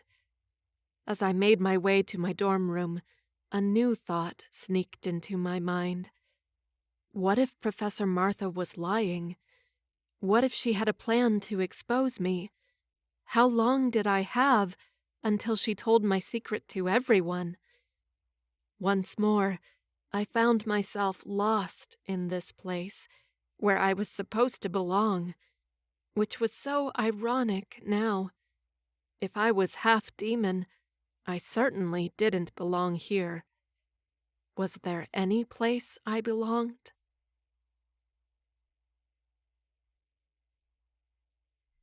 Chapter 16. Ray. After copying Brienne's file from the computer in the archive and printing it, I read it dozens of times. By now, I knew it by heart, but I still read it, as if new information would suddenly pop up. Brienne had been an orphan, who moved to the school last year. She started as a second year like Erin was, but then she committed suicide. Besides that, and a short report on the facts about her death, there was no other information on her. This girl might as well have been a fucking ghost. I had been so focused on my research, I hadn't gone back to find Erin. Although later that night, I had heard about the commotion in her magic spells class. I was sure she had been the one to summon the creatures and scare everyone. I bet she had scared herself, too. I wanted to go to her then, but it had been late. I had been sure she was sleeping. The next morning, I timed it so I would find her after training with Professor Martha, before her first class in the morning. But apparently my timing was off. I hadn't found her in the cafeteria or at her dorm. I waited for her to come out of her room, but she never did. Where was she hiding? Or had she gone directly from her training session to her class? She wouldn't have run away again, would she? If she had, I would have heard about her missing by now. Wouldn't I? An urge to skip my class and go after her rushed through me. But if I wanted to gain even more of Randall's trust to find out his weaknesses, I needed to have perfect attendance and perfect grades. So I dragged my feet to demon history. Half my mind was in class, the other was on the situation surrounding Erin. That damn mark. Why did Brienne have the same exact mark on her wrist? Had she been kissed by the same demon? When? How? So many questions swirled in my mind. I was going fucking insane.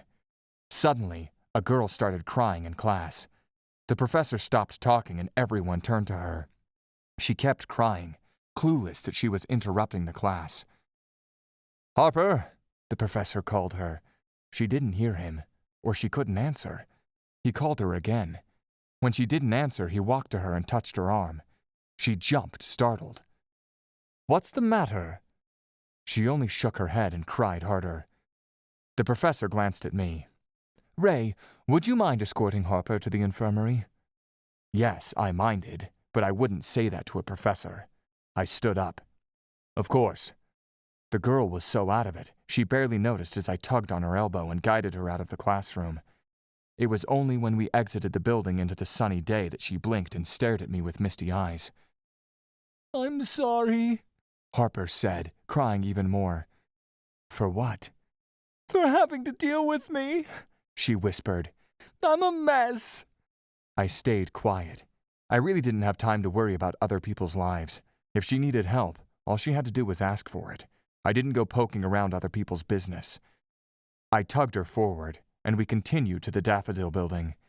She sniffed. It's been hard, you know. I rolled my eyes. Didn't this girl have any friends? It's just... I miss Brienne. I almost tripped over my feet. Brienne was your friend? She nodded. You must know I investigated her death. I asked to talk to her friends, but no one came forward. Sorry about that, she said. I just couldn't bring myself to talk to you or the other guards. If I did, then it would make it all so real. A sob cut through her throat. I was in denial. I understand. I thought this over. She was upset. If I started firing questions at her, she would cry more and not answer anything. I had to be smart here. I'm sorry for your loss. She nodded. First, we lost Cindy, and now Brienne. She let out another sob. I frowned. Wait, who's Cindy? She was supposed to be in the second year with Brienne, Harper said. The three of us were really close, even though I'm a year ahead of them. What happened to Cindy? I asked, my voice low, respectful. She was murdered during the summer. I inhaled a long breath. I'm so sorry. This was too much of a coincidence. She shook her head and pressed her lips tight. You're what? I urged, curious. Tell me. We stopped in front of the Daffodil Building. Harper turned her red-rimmed eyes on me. I've lost my two best friends. I'm afraid I'll be the next one. My eyes immediately lowered to her arm. She didn't have the demon mark on her wrists. What did it mean? That won't happen, I said, and for some reason, it felt like I was lying. Come on. I escorted her inside the infirmary, where I told Cecile to give her something to calm down. Then, I repeated my action from yesterday. I went to a corner of the building, where no prying eyes could see me, shifted into a raven, and flew to the archive room in the Astor Building. Problem was, Sandra, the lady who worked there, was seated in front of the computer. Thinking quickly, I summoned my powers and created a distraction, an eerie voice and shadow calling her from outside the room. Sandra shot up, startled. Slowly she approached the door and spied out. In raven form, I edged inside the room through the crack in the window. Once she stepped out to check on the bodiless voice, I shifted back into my human form and closed the door behind her, locking it from the inside. What the? She jiggled the knob from outside, but without the key, she wouldn't be able to come in. I heard as she stomped away, probably to get a spare key or call someone to break through the door for her, which meant I had a few minutes to check Cindy's file. Thankfully, there had been only 2 Cindys in recent years, but one had already graduated, and the other was dead. I found it easily. Like Brienne, Cindy Tommen had also lost her parents when she was young. She had been raised by godparents. She had been brutally murdered during the summer, outside of the academy grounds, and from the report included in her files, she had been brutally killed by a demon. But no one knew which one. I copied Cindy's file, shape-shifted into my raven, and flew out the window. I went directly to my dorm. I shifted back into a human, fished the keys from my pockets, unlocked my door, and entered my room. I fired up my laptop, printed out Cindy's file, fished Brienne's file from my drawer, and put Cindy's beside it. I compared the two, but besides being orphans and being at the academy, there wasn't any other connection between the two. Unless... I logged into some social media websites. I searched for Cindy Tommen and found several pictures of her and her godparents that she had posted during the summer.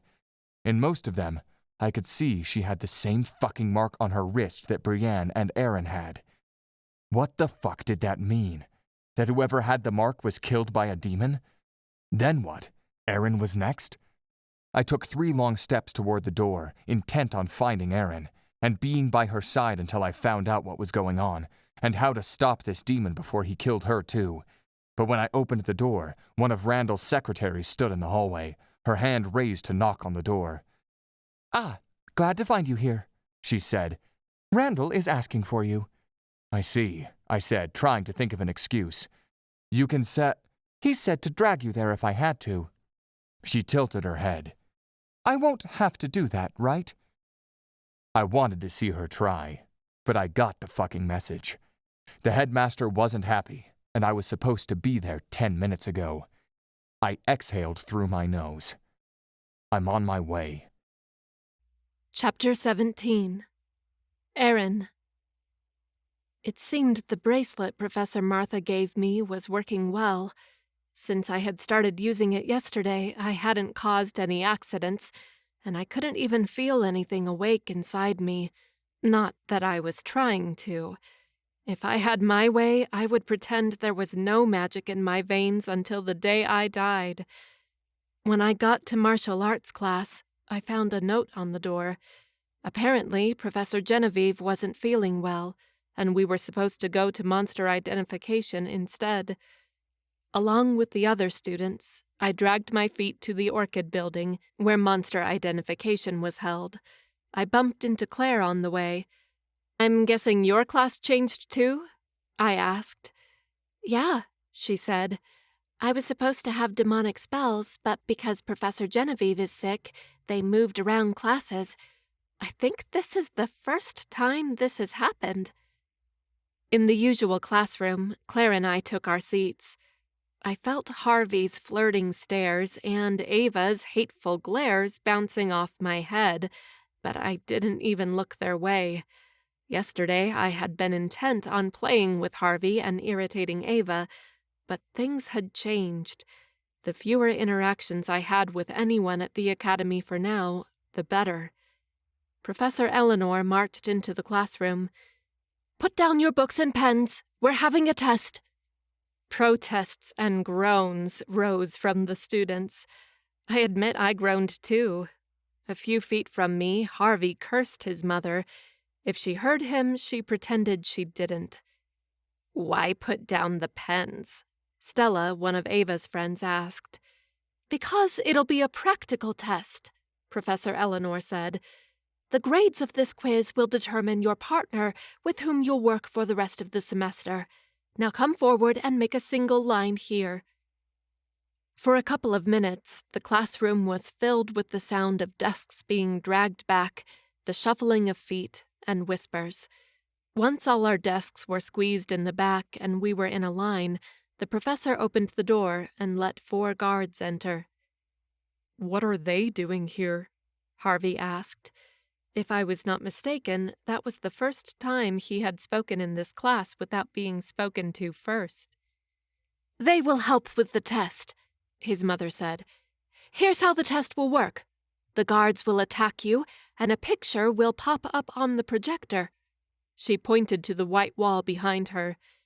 "You have to be able to defend yourself and tell me the name of the supernatural in the picture and any important characteristics they have. If it's a demon, I need to know its ranking, too." Claire nodded. "Are you agreeing to this crazy idea?" I asked her in a low voice. "It'll be intense, and I'll probably fail the defend yourself part, but I see her point," Claire said. "She wants to see how we would react in a real situation, fighting enemies and making judgments in high-stress situations." High-stress situations. Would I lose control of my magic again? I touched the bracelet on my wrist. In a few minutes, I would know if the bracelet really worked. The test began and moved quickly. Peter was first. He fought off the guards' attacks and described the witches on the projector, even their coven name and what kind of magic they possessed. Next was Harvey. Despite the tough act, he did well, which made his mother proud. A few students went on. Some passed, some failed.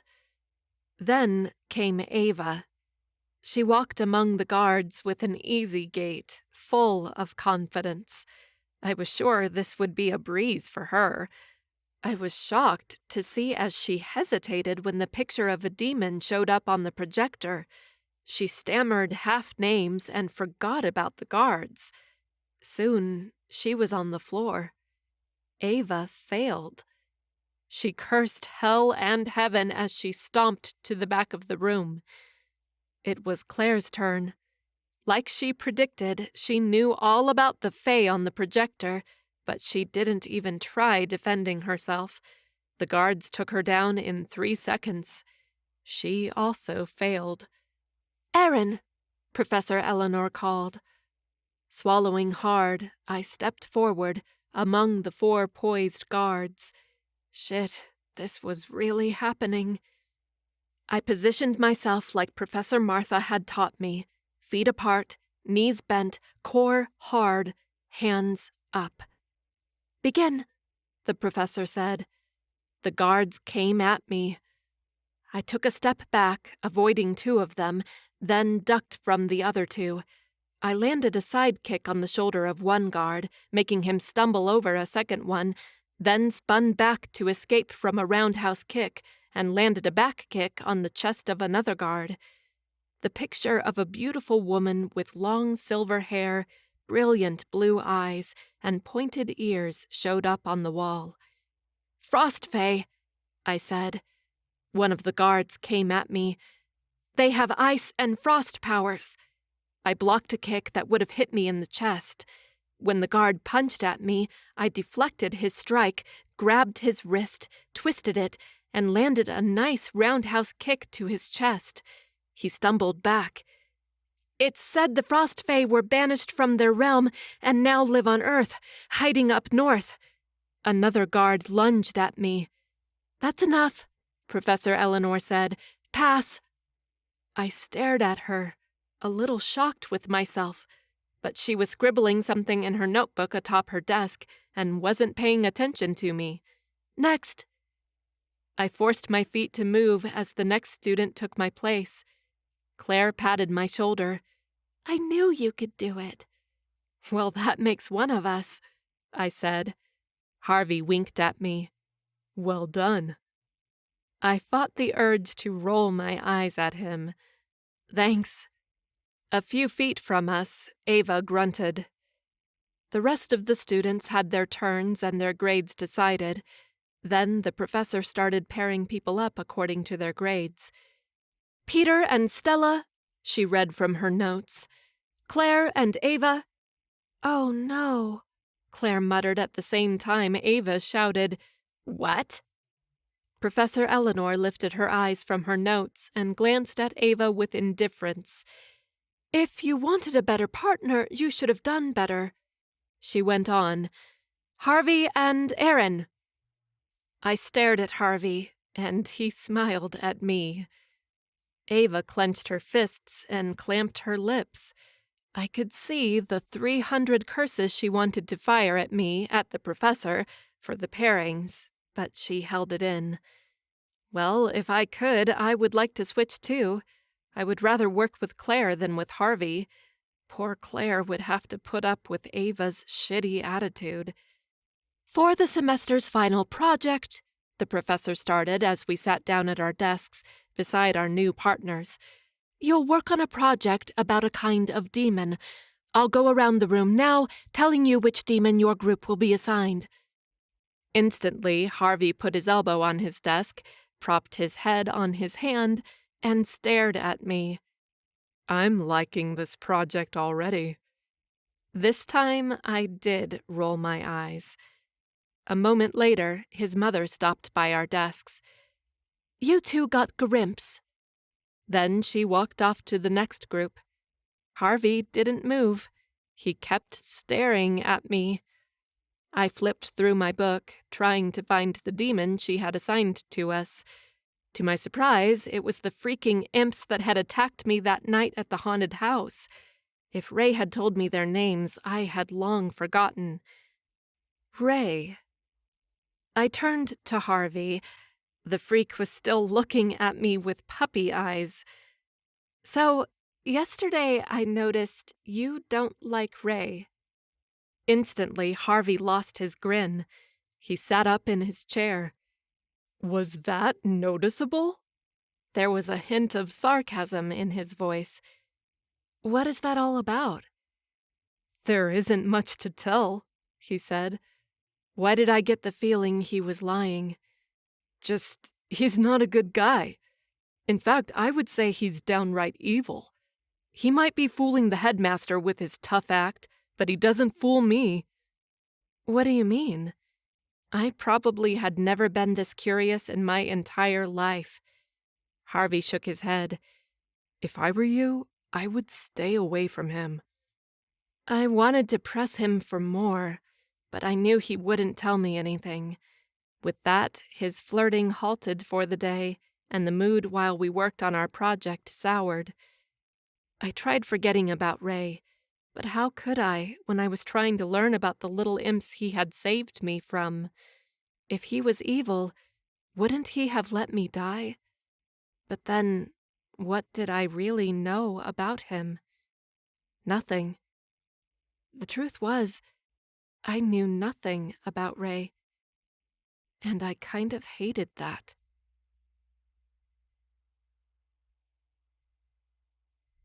Chapter 18. Ray. When I entered the headmaster's office, Randall was standing in front of the tall window behind his desk, overlooking the campus's front gates. Looking at him like this, standing like a normal human, like a normal hunter, only in much fancier clothes, it was hard to believe he was a powerful immortal. What would happen if I handed the killing blow right now? If I threw my dawn blade at his back, right where his heart was? Would he die if it pierced him? Or would he sense it and deflect the blow before the blade even got close? It would be too risky to try it now. If I failed, I wouldn't get another shot at it. I closed the door and halted a good ways from his desk. "You called?" Slowly, Randall turned around. "I did." He stared at me, his dark eyes intense, hard. "How's the investigation going on Brienne Charles's death?" I frowned.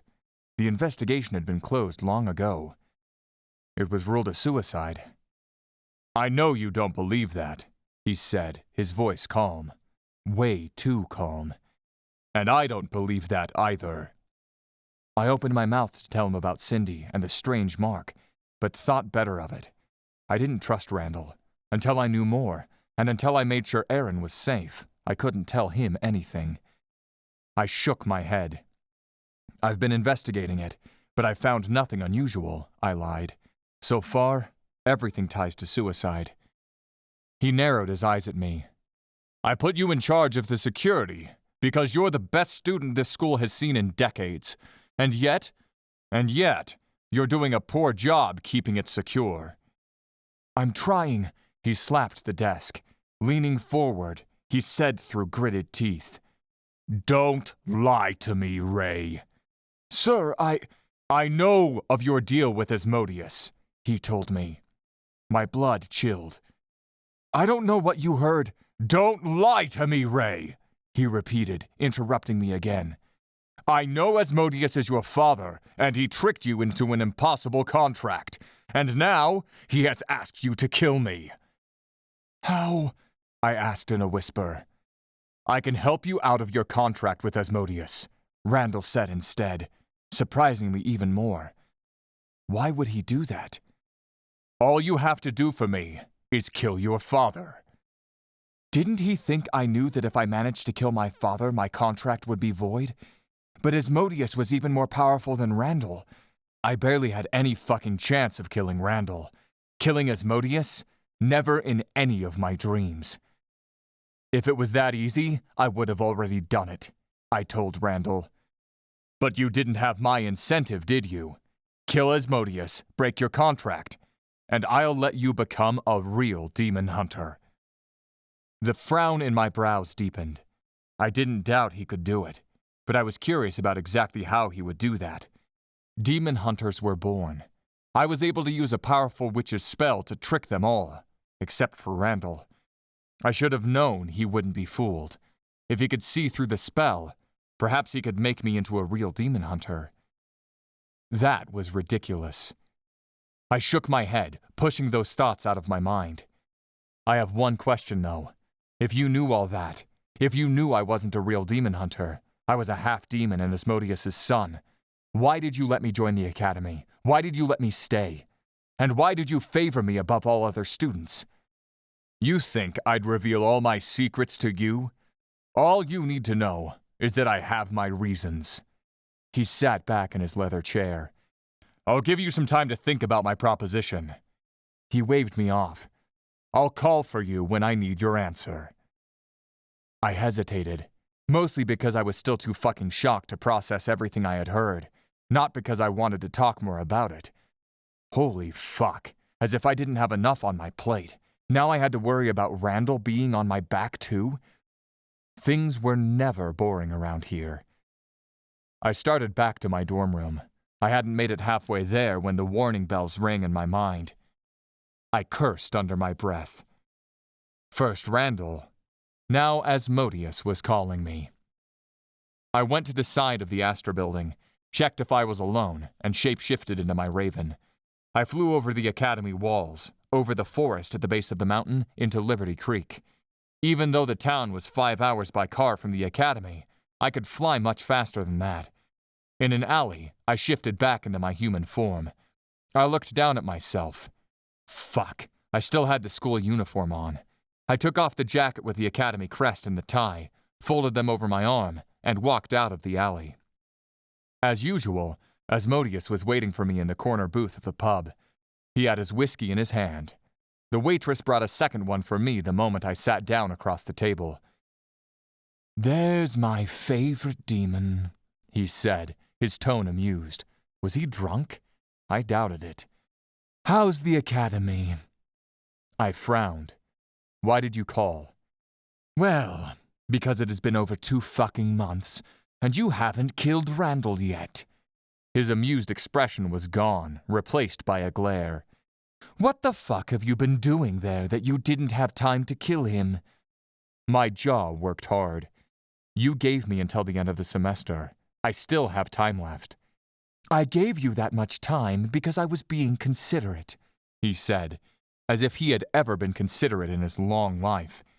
I never thought you would actually take this fucking long to end him." "It'll be more difficult now because Randall is aware of our deal," I told him. "He knows you want me to kill him." Asmodeus shrugged. "I don't care if he knows. I want it done." He leaned forward on the table. "Get it done, Ray, and get it done soon, or I'll use my will against you. You know that if I call you to the underworld to stay beside me, you won't be able to say no." The fucking contract. When Asmodeus ordered me to do something, I couldn't disobey him. "I'll do it," I said, though I didn't feel as confident as my words. "Just give me until the end of the semester, as you first promised." Asmodeus watched for a moment. What I wouldn't give to understand his mind. If I could understand how his mind worked, then I could defeat him. Finally, he took a long swallow of his drink and said, "Fine. You have until the agreed time to kill him." He pointed his index finger at me. "But you better not fail me, Ray. You don't want to know the consequences if you do." I nodded once, drank my whiskey in one gulp, then stood and walked out of the pub. It was still early in the day, and I had classes to attend, but the day was rather nice with the warm sun and almost no clouds in the sky. I shoved my hands into my pockets and walked around, trying to keep my mind blank. Who was I fucking kidding? My mind was never blank. Instead, I agonized about everything. First, there was Erin and the fucking demon mark. I still had to investigate that more. I needed to find out which demon was after her, and if he was really going to come for Erin. And now, this dilemma that would get me killed or send me to the underworld as punishment. Randall versus Asmodeus. Who would be easier to kill? None. Neither of them would be easy to kill, and even if I could, I was sure it would be suicide.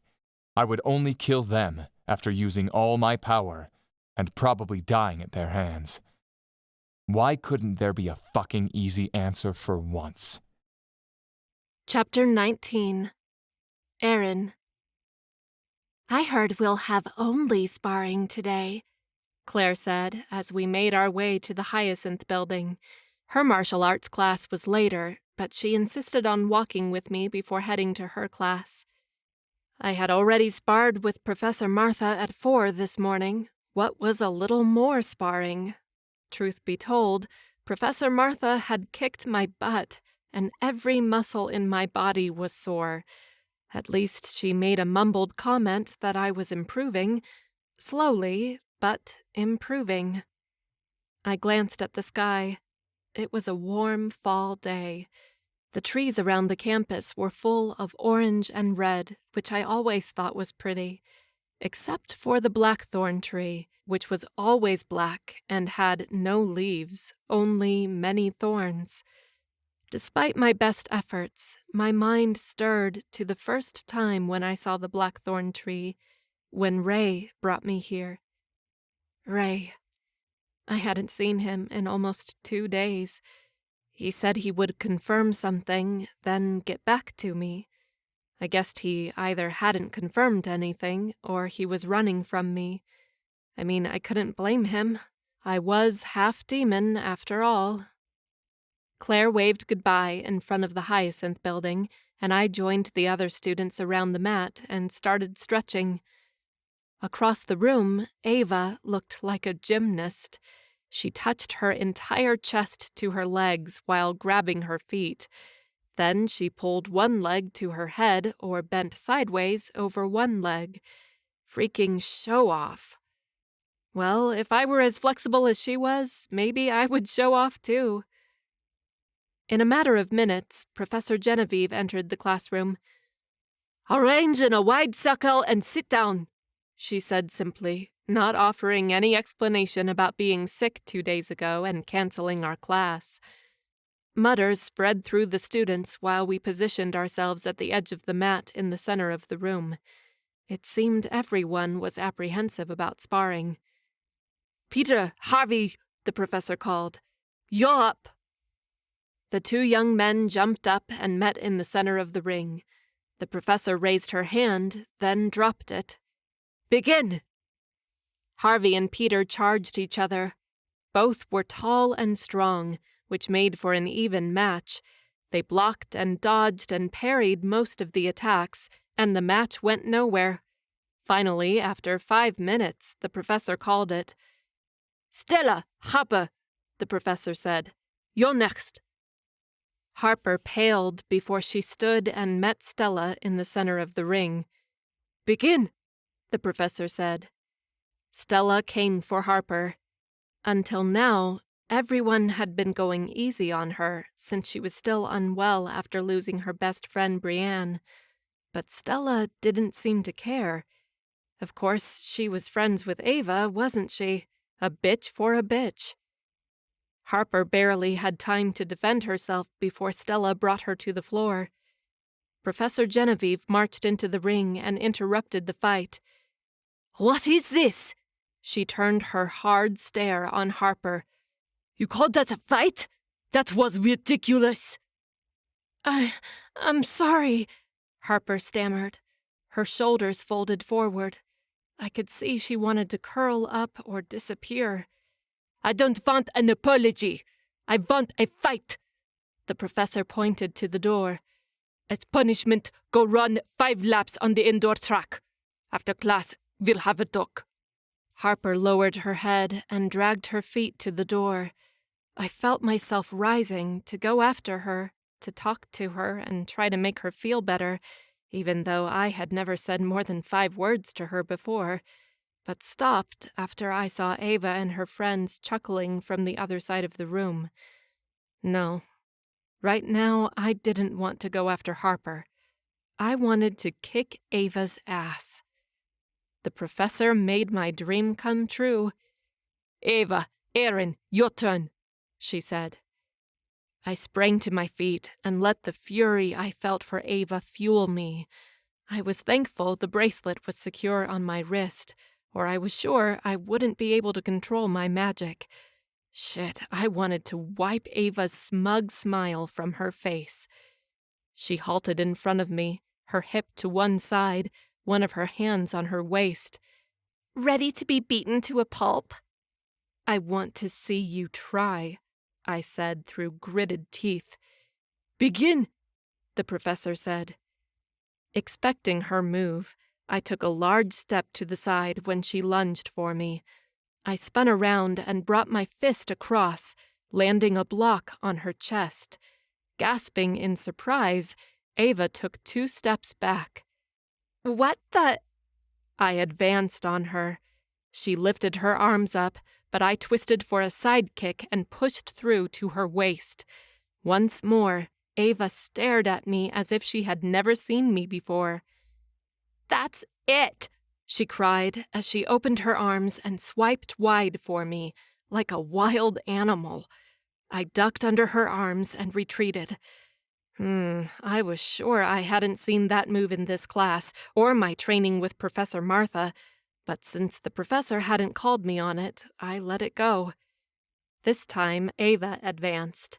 I blocked her roundhouse kick, but she didn't drop her leg and landed a second one on my shoulder. When she dropped the leg, it was right in between mine, and she punched my lower belly. I stumbled back, out of breath. What the freaking hell? I inhaled deeply, trying to ignore the pain. Before I had half a second to recover, she was at me again. With her long legs, Ava reached me with a turning sidekick, but I hopped back and out of range. Then she spun and went for a back kick. It hit me in the ribs. Holy mother of... I bit down on my words as the pain spread through my chest. She offered me a cocky smile. Bitch. For the next 2 minutes, we went back and forth. Ava landed a roundhouse kick to my chest. I punched her gut. She blocked one of my kicks and kicked me instead.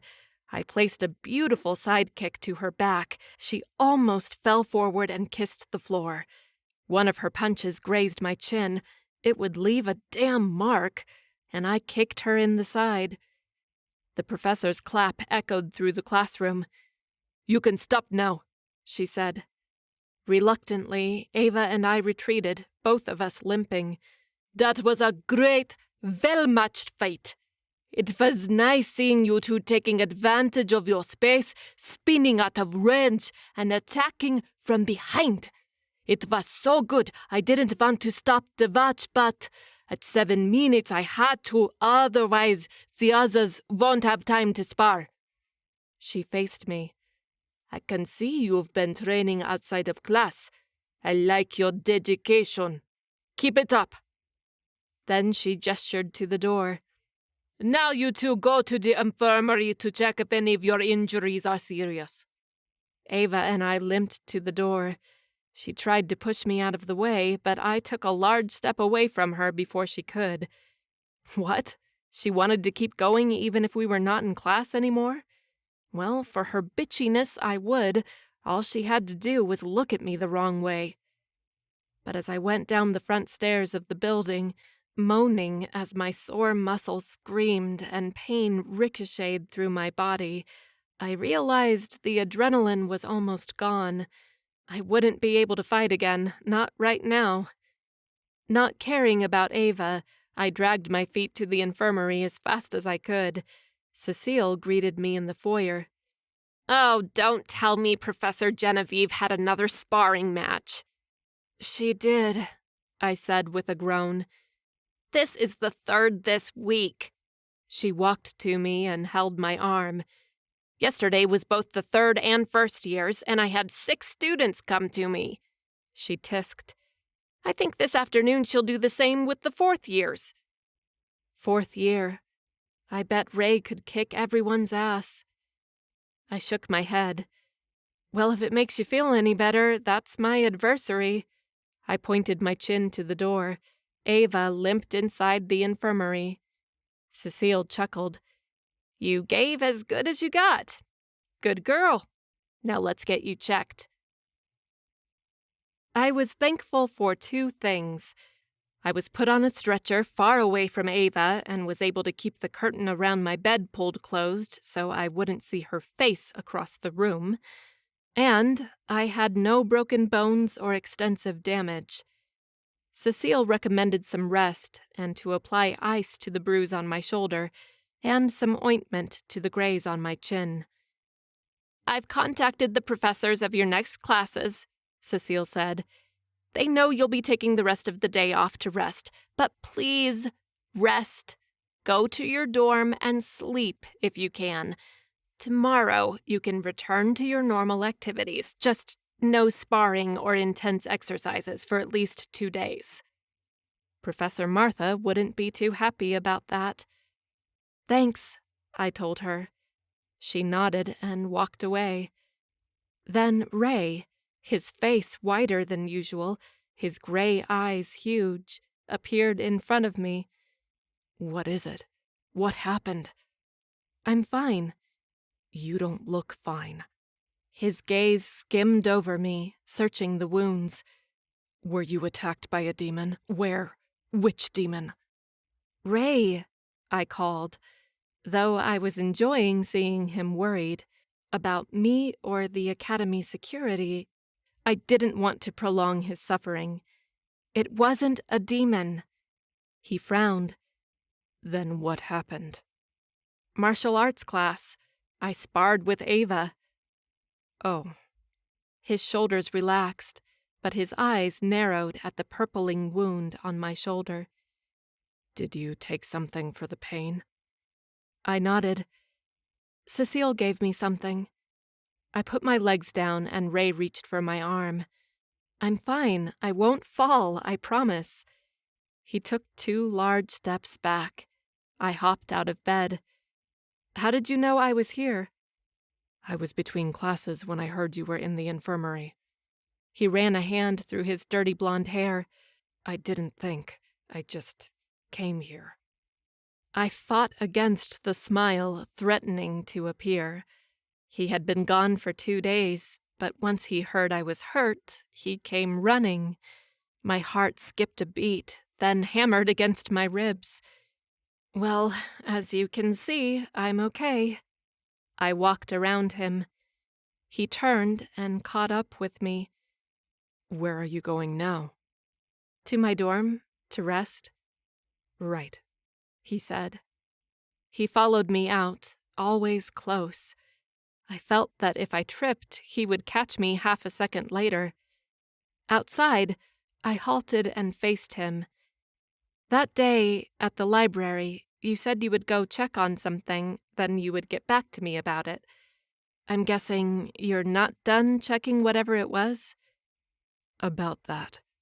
He let out a long sigh, then looked around. Some students headed to other buildings. How about I take you to your dorm and we talk there? I frowned. Ray in my dorm room. It somehow felt wildly inappropriate, but at the same time somewhat intimate. I liked the idea of him there. I nodded. Together we went to my dorm. At the stairs, I reached for the handrail, but Ray caught my hand and hooked it on his arm. He helped me climb the stairs, then opened the door of my room for me. Inside, with the door closed, I felt self-conscious. Suddenly feeling warm, I sat on the bed. Ray took the chair in front of my desk. So, I urged him. Right. He ran his hand through his hair again. Remember Brienne Charles? The girl who committed suicide? She had the same mark on her wrist. He pointed to me. I turned my wrist. The damn mark was still there, no signs of fading. You mean this one? He nodded. And one of her best friends also had it. Had it? As in the past? She was murdered by a demon last summer. My hand flew to my mouth. So, you think we are connected? That the same demon who marked me marked them, and now they are... I sucked in a sharp inhale. This means I'm the next one. Ray shot to his feet. I won't let anything happen to you. He had said the same thing before. The will and power of his tone hadn't changed. I appreciated his enthusiasm, but I didn't feel so assured. He had been gone for 2 days. What if this demon came when he was far from me again? You haven't figured out what kind of demon he is? He sat down beside me. No, not yet. I frowned. Wait, didn't you kill the demon that night? I did, but I'm starting to think that the demon was one of many, or he was a minion of a bigger demon. Shit. I glanced at the mark on my wrist. An idea sparked in my mind. We could try summoning him. What? I mean, is that a thing? Summoning a demon? Yes, but Then we should do it, I said, feeling oddly sure about this idea. you want to summon the demon who wants to kill you. That doesn't make sense.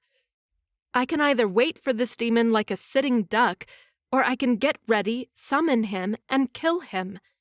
I paused. But I need your help. I doubt I can kill it by myself. Ray shook his head. I don't like this idea.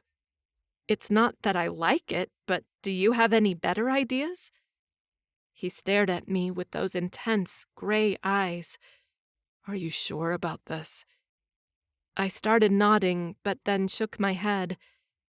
I just think it's better than to be sleeping and have the demon slit my throat in the middle of the night.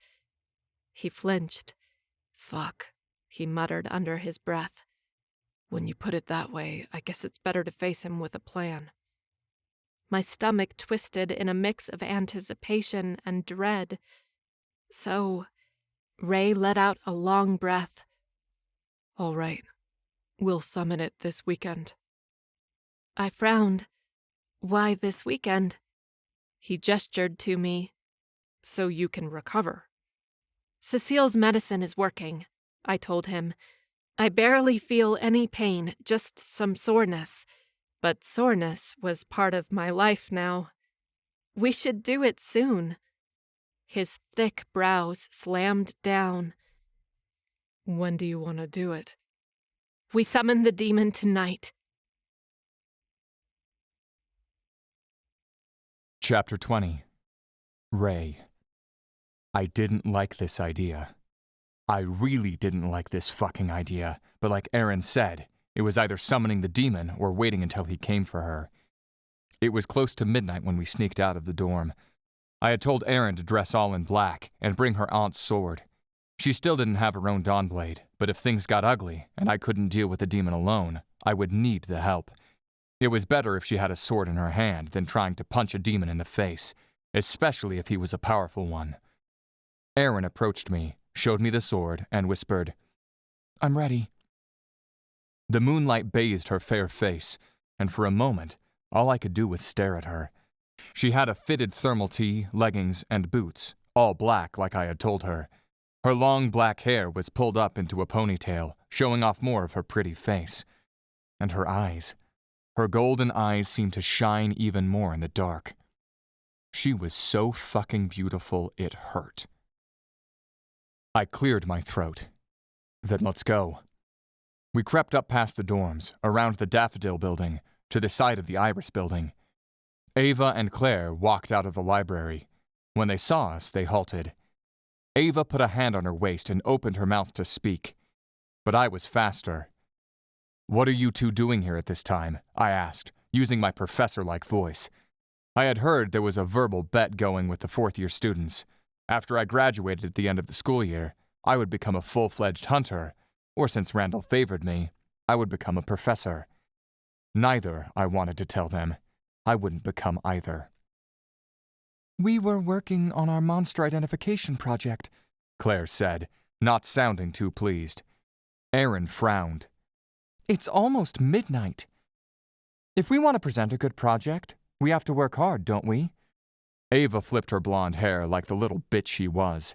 Just because almost everyone in her family had become a legendary demon hunter, she felt entitled. Claire leaned closer to Erin and whispered, but not too low, "Since she failed the last test, she wants to do well on this project to impress Harvey's mother again." "Hey!" Ava protested. "That's not it!" Claire shrugged. "Regardless of the reason, you two should return to your dorm now," I said, still using my authoritarian tone. Ava tilted her head at us. What about you two? Or at least Erin? Curfew was hours ago. Claire's eyes went wide. Erin, what's going on? I glanced at Erin. We had to send them away. It's nothing, Erin said with a small fake smile. You two should go. Why should I go when you won't? Ava asked. I'm staying with you until you go back too. Claire grabbed Erin's arm. That was when she noticed the sword in Erin's hand. She took a step back. Why are you carrying a dawn blade? Claire frowned. I didn't even know you had one. It's not mine, Erin said. See? She shook the sword. I can't summon it and make it disappear like you guys. This one's my aunt's. You two are up to something. Ava crossed her arms. I want to know what it is. I groaned. We don't have time for this. If we wanted to make it across the wall, we had to go now. Please, just go back to your rooms, Erin pleaded. You're scaring me. Claire took Erin's arm again. If you want me to go back to my room, you have to come with me. Me too, Ava said. I don't think they will leave, Erin said to me. Then we give up, I muttered. No. Erin shook her head once. We have to do this tonight. She glanced at Claire and Ava. We'll let you tag along, but you have to be quiet and do what we tell you to, okay? Claire nodded. Ava didn't. Ava, I'm talking to you, too. She rolled her eyes. Fine. I don't like this, I said. Erin jerked her chin forward. Let's just go. The bad idea turned worse. If it had been only Claire, I wouldn't have minded as much. Claire was quiet, and she seemed to like Erin a lot, which made her a good friend. But Ava? I could see her running off while we were summoning the demon to call the guards or Randall. If she did that, I would... No, that was the demon in me talking. I wouldn't hurt her, but fuck, I would want to. Deciding to focus on the next part of our plan, I trudged forward, but halted at the corner of the Hyacinth building. I had changed the schedule of the guards tonight, by just a few minutes, to give us access to the back gate. The girls stopped behind me and waited. I glanced at my wristwatch. Just one more minute. The 2 guards at the outpost walked away from their patrol. The other 2 guards should be a few yards away, but because of the change I made, they wouldn't be in range. Now, I told them. I ran to the outpost, the 3 girls on my heels. I fished the keys from my pocket, unlocked the gates, and ushered them through it. Then I stepped out, locked the gate again, and ran into the forest with them. When we were hidden by the trees, I stopped and glanced back. 3 minutes later, one of the guards appeared at the gate. He looked around, but not seeing anything, he entered the outpost. Holy crap, that was scary, Claire said. Erin smiled at her. A little, but also exciting. So, the thrill of forbidden things excited her? I wasn't sure it was a good thing for me to know that. Let's keep moving. I took the lead again and guided them deeper into the forest, away from the running trails. Because of my demon blood, I could see well in the dark, but I had brought a flashlight in case Erin couldn't see. I turned it on and illuminated the way. So, are you 2 going to tell me what's going on? Ava asked. I don't think so, I barked, already irritated with her. I want to know too, Claire said. Well, Erin started. A few months ago I was marked by a demon. She rolled up the sleeve of her thermal tee and showed them the mark. Ray found out Brienne and Cindy had the same mark, and now they are both dead. Claire gasped. You mean Brienne who committed suicide? We don't think it was suicide, I said. What? You think it was a demon? Claire asked, sounding more shocked by the second. The demon who gave you this mark? Yes, Erin answered. I remember Cindy, Ava said, her tone somber. She was friends with Brienne. And Harper, Claire said. Right, Erin said. Though Harper doesn't have the mark. As for Brienne and Cindy, we don't know any connection between their cases other than this mark. But since I have it, we don't want to take any chances. What do you mean? Ava asked. We're going to summon the demon, I said simply. Claire halted and Ava tripped. You're going to do what now? Ava almost shrieked. That's crazy! It's dangerous, Claire whispered. If we're caught summoning a demon, we'll all be expelled from the academy, Ava protested. I turned to her. You're the ones who insisted on coming. If you don't want to witness this, then go back the way you came. You won't be able to go through the gates until we do, so you are welcome to sit tight and wait. Otherwise, shut the fuck up and do what you're told. I marched forward, Erin by my side. I heard Ava and Claire's footsteps catching up with us, but I didn't acknowledge them. If I had my way, they wouldn't have come. At least Erin hadn't told Ava about being half demon. I was sure that secret wouldn't last long if she knew. Finally, we arrived in a large enough clearing. I immediately started marking the summoning circle. With my dawn blade, I cut my palm, shallow so it would heal nicely, but long enough that blood seeped from it. Holding out a fist, I let the blood drip to the ground, forming a crude circle. Inside the circle, I drew the mark on Erin's wrist. Erin, I held out my other hand to her. Expression strict, she stepped into the circle and stood beside me. I took her hand in mine. I'm sorry. She nodded. It's okay. I aligned the tip of the dawn blade with her fingertip and pressed it. A fat drop of blood appeared. I turned her hand down, and the drop fell in the center of the mark. Let's back away. Still holding her hand, I retreated until we were out of the circle. Ava and Claire stood beside us, the two of them tense and worried. A moment later, I felt it. The power surging in the summoning circle, through it. A dark glow shone through the circle lines. Oh my gosh, Ava whispered. The glow intensified until we couldn't stare at it anymore. I brought an arm over my face, and Erin turned her head to the side, toward me. Then, the glow was gone. Fuck, I muttered. Varen, a general of Prince Paimon of the underworld, turned his eerie white eyes to us. I had seen him before, in his human form, but right now, he seemed like the king of the underworld. Long, powerful limbs made of sinew and black muscles and gray bones. Long fingers like claws, razor-like teeth, and two black horns curled on top of his head. He radiated power and death and hunger. Hunger for Erin. Varen zeroed in on Erin. You dare summon me, he said, his eerie voice echoing through the clearing. His forked tongue sneaked out of his mouth and ran over his non-existent lips. Your scent. He inhaled deeply. I'll savor devouring you. Pale like a ghost, Erin's hand closed around my wrist. My dawn blade poised by my side, I stepped in front of Erin. Not if I kill you first. I entered the circle. Varen swept his hand wide. I ducked underneath it and slashed his side, which made me pause. What the fuck? This demon was supposed to be powerful. It should be hard to get to him. Unless...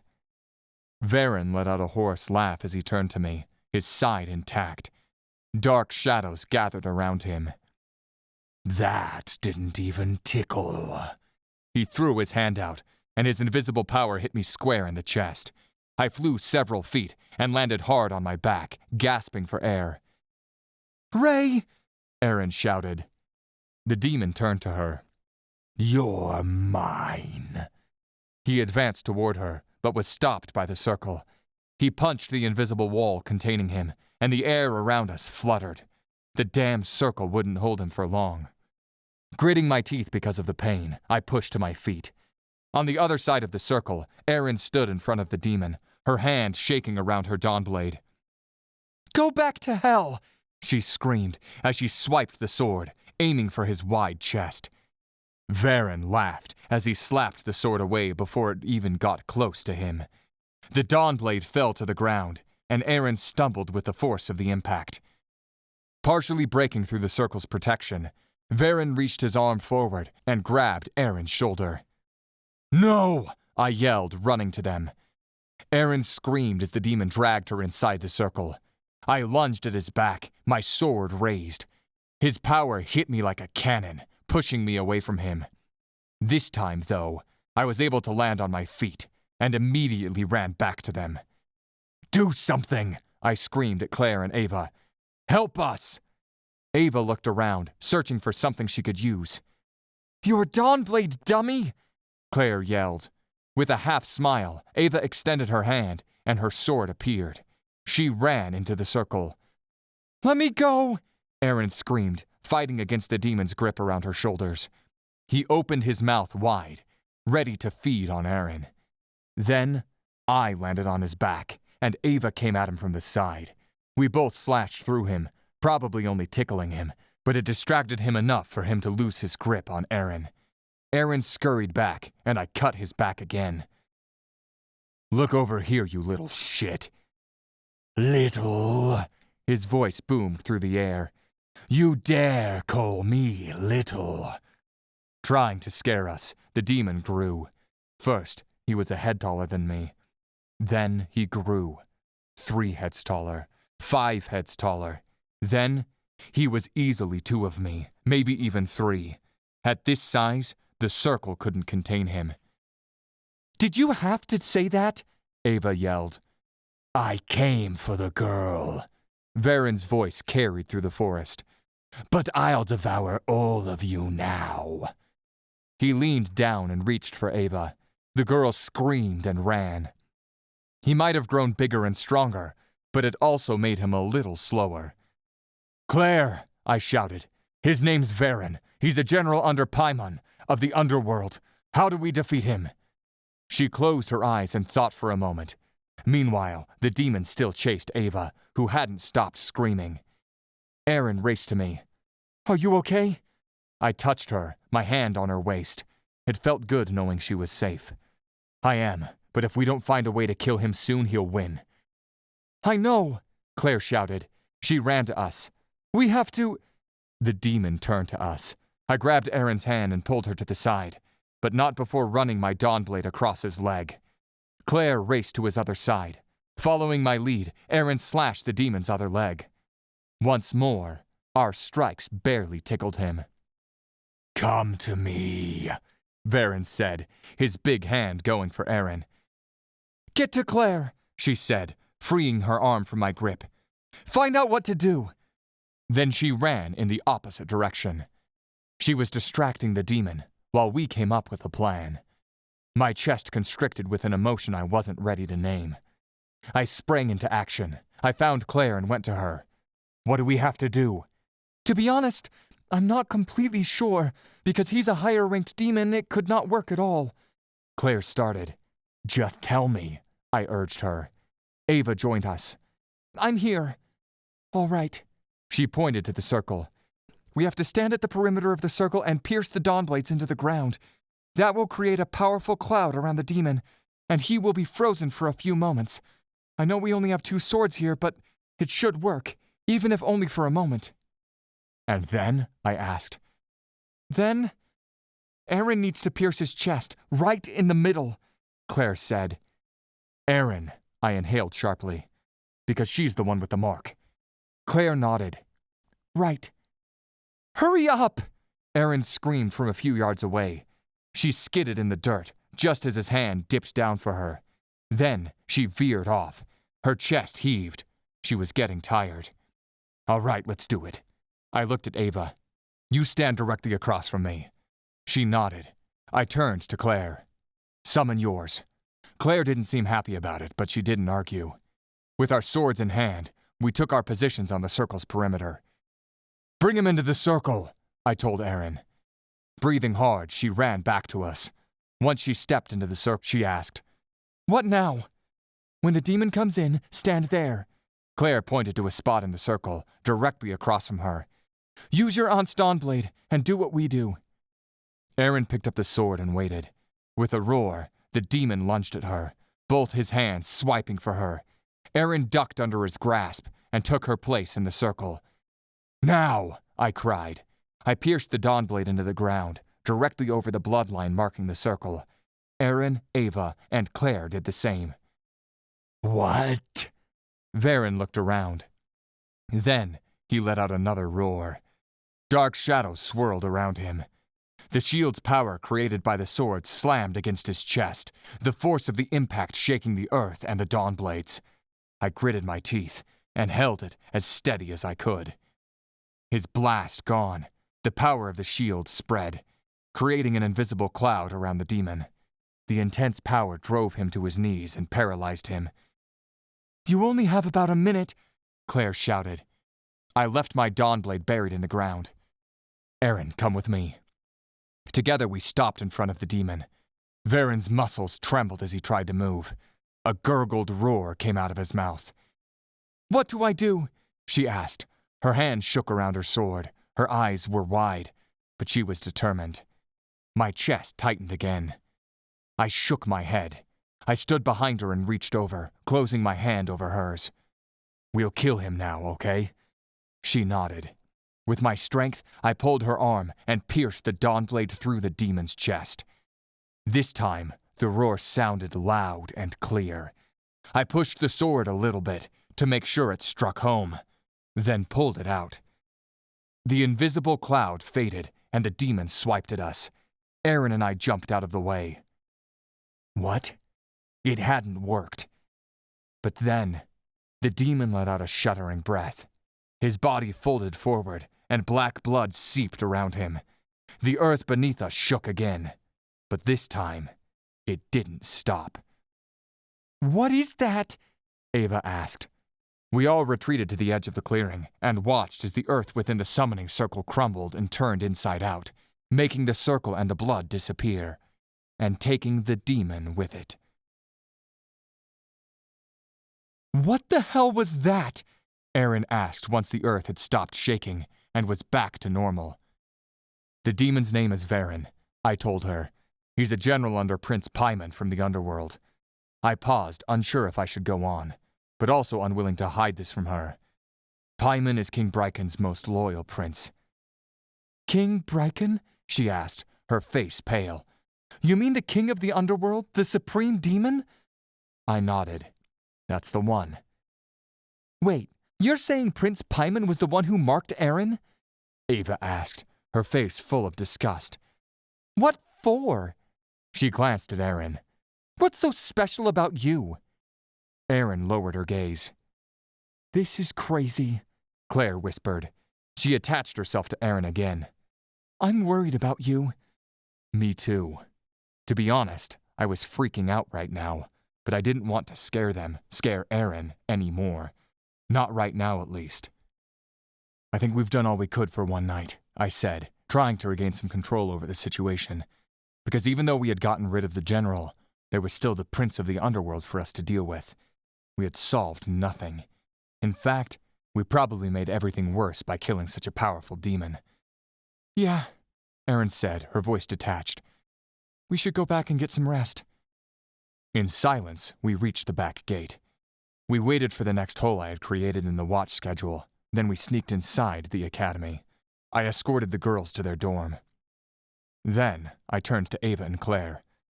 "What happened tonight? You two can't tell anyone."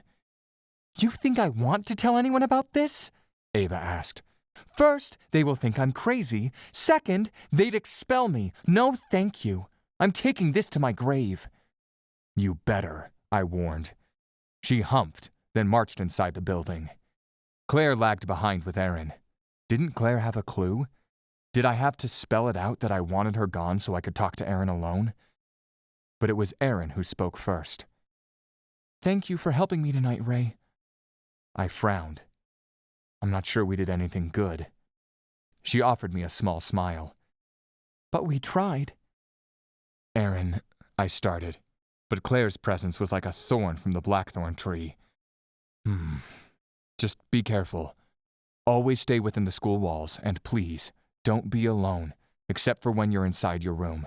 If you need to go somewhere, please take Claire, or even Ava if you have to." Claire nodded. "I won't leave her alone even for a minute." Erin frowned and asked in a low voice, "What happens now?" I sighed. "I don't know, but I'm going to try and figure it out. For now, just be careful." "I will," she whispered. I watched as the two of them entered the building. I didn't move until the light in Erin's room came on, and then turned off again a few minutes later as she went to sleep. Then, I headed to my dorm, where I would probably not sleep at all, while I obsessed about what the fuck we had done. Chapter 21. Erin. After taking a warm shower and some pain medication for the increasing soreness in my body, I lay in my bed, but despite how worn out I felt, I couldn't sleep. I closed my eyes and tried to rest, but my mind was filled with eerie images that were sure to give me a nightmare. Viren appearing before us, the way he looked at me as if he planned to eat me and lick his fingers afterward, the demon chasing me, and his claws almost grazing my skin, and me plunging the sword into his chest. That noise of wetness and something being squished, that resistance from his muscles and bones, that scent of rotting and death. I would never forget it. Besides that time when the little imps had attacked me and I had used the Dawn Blade, this was the first time I had stabbed someone. I knew he was a demon. He was evil, and it was best if he was dead. But I had done it. I had pierced his chest and killed him. I would forever be grateful for Ray, who held my hand and guided me through it. If he hadn't been there, I would have chickened out and not done it. Right now, I would be dead, eaten by that same demon. It was a little funny, actually, how Ray knew that. He knew I wouldn't be able to do it, that I probably wouldn't even have the strength to do it, since I had never wielded a sword. Afterward, my stomach turned, and I thought I would throw up at my feet. Thankfully, I was able to keep the contents of my dinner inside my belly. I still felt queasy just thinking about it, though. An hour after I lay down, I got up. It was time to train with Professor Martha. I was so freaking excited. Not. I dressed in my training uniform and met her in the Hyacinth building. We started with stretches and then simple hand and foot techniques. But I couldn't focus. There was no power behind my punches and my blocks, and no height to my kicks. "Wait," Professor Martha said as I was about to start another series of combinations. I stopped and looked at her. "What's wrong with you?" She did nothing to hide her annoyance. "You look like a zombie going through the movements." I didn't sleep much last night. It wasn't a lie. I just didn't need to elaborate on it. "Are you worried about something?" I shrugged. "Just school stuff," I lied. "But perhaps I could lie some more and get some information from her. Professor Eleanor said we'll have another pop quiz soon, and it'll be about higher-ranked demons." I paused. "I was wondering if you could share anything you know about the princes of the underworld." Professor Martha's body went rigid. "Why would you want to know about the princes?" "Well, aren't they just under the king of the underworld? Besides him, they rule the underworld. We're studying demons and how to kill them. Shouldn't we know more about the ones who command them all?" I braced myself, hoping my half-assed answer was good enough. "You'll learn about him in your 3rd year," Professor Martha said. "If Professor Eleanor is teaching you about him now, then I need to have a talk with her." "No," I said quickly. "She mentioned the higher-ranked demons and some princes." I tried amending my lie. I was sure to be caught. "I'm the one curious about them." Professor Martha looked at me for a moment. I thought she wouldn't answer, or yell at me to keep training without talking, but then she let out a long breath and said, "Think of the underworld as a kingdom. Bryken is the king, and the princes are the second in command. They were created by the king eons ago, and each of them have legions of demons under their control. They are very powerful, almost as powerful as the king. Most can shapeshift into any animal, and some can even shapeshift into humans." She paused. "And while I'm on that subject, let me tell you about King Bryken. He is a horrible demon, with powers unlike any other demon known to hunters. His magic is beyond imagining. He's often called the Supreme Demon because of it." "He was born that way?" I asked, curious. Besides last night, this was the first time I was hearing of him. "Bryken is the last remaining original demon who was formed after the creation of Earth, millions of years ago. No one knows his exact origin. All we know is that several millennia ago, he rose to power by slaying the rest of the original demons and taking control of the underworld. Those who don't serve him fear him." I frowned. "Are there any known ways to kill him?" She shook her head. "It's rumored he's impossible to kill." "If he's so powerful and impossible to kill, why doesn't he attack the academy and kill all the demon hunters?" I asked. "I'm sure it would make his life easier if no demon hunters existed." "Our headmaster is legendary," Professor Martha said. "He's also too old to count and extremely powerful. I bet that if the two of them ever faced off, the rest of the world would be destroyed before the two could hurt each other." She pressed her lips together, then continued. "It's said that King Bryken doesn't want to kill us. He wants to enslave us, so we can hunt supernaturals for him. Only then would he be able to rise from the underworld and dominate mankind." I stared at her. "This is... wow." "Yes, it is," Professor Martha nodded. "You must never talk about the princes and King Bryken to anyone, not until you're in the 3rd and 4th year, and Professor Eleanor teaches you more about it, understand?" I nodded. "Yes, ma'am." "All right," she said with a long breath. "Seeing as you're not at your best this morning, we'll end this session early. Go rest until your classes start later." Before I could thank her for the thought, Professor Martha marched out of the classroom. I stayed there for a few minutes, thinking about all she had told me. What could an all-powerful prince of the underworld want with someone like me? It didn't make sense. But one thing I was sure of. If Prince Payman came for me, my fighting skills alone wouldn't cut it.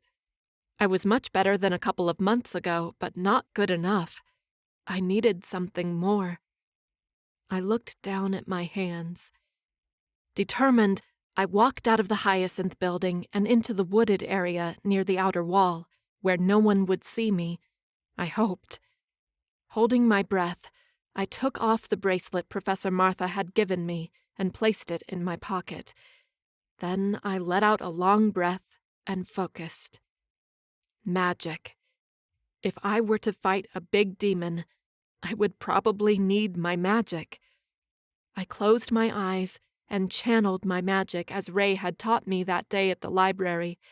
I felt the tingling sensation of my magic waking up inside me, the buzzing as it traveled through my veins and filled my core.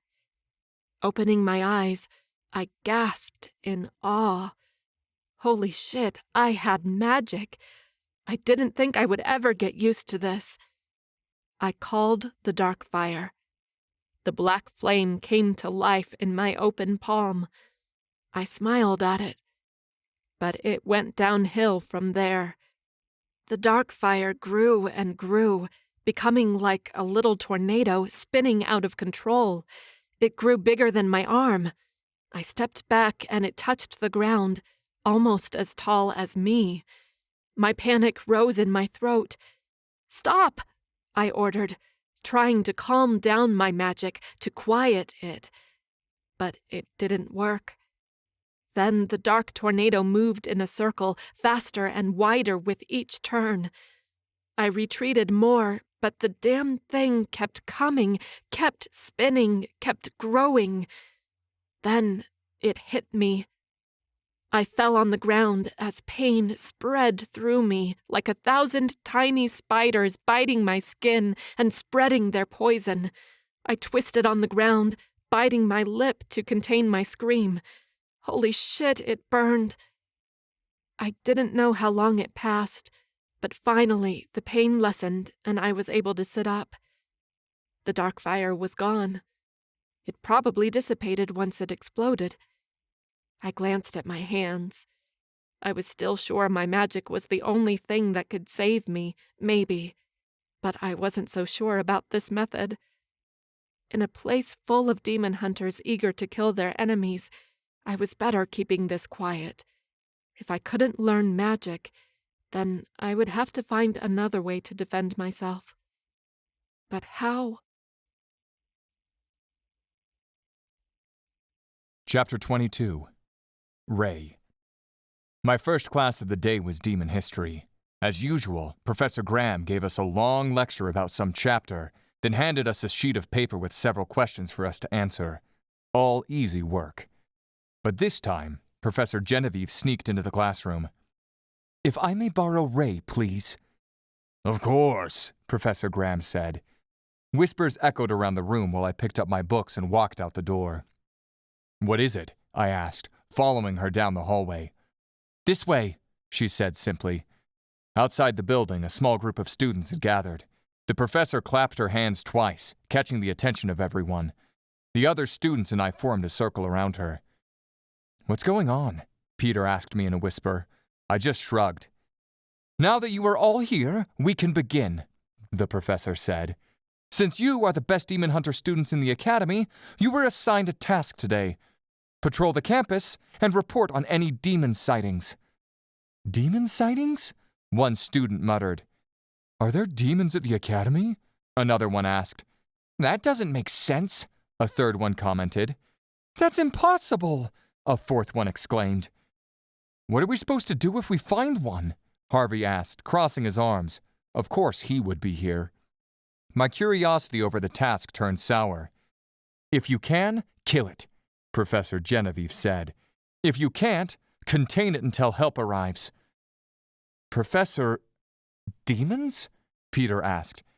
"The academy is secure, is it not?" He glanced at me. "Is it not?" The professor tisked. "It's an exercise. Pretend it's real." She looked down at a chart in her hand. "Now, I'll assign you all in groups of 2. When I call your names, you can start walking the grounds, preferably close to the outer walls. Then meet me back here in an hour." She scribbled something down, then said, "Ray and Harvey." Holy fuck. Reluctantly, I set off with Harvey. We walked down to the back wall, and I took this opportunity to check on the other details of security and find some clues about what happened last night.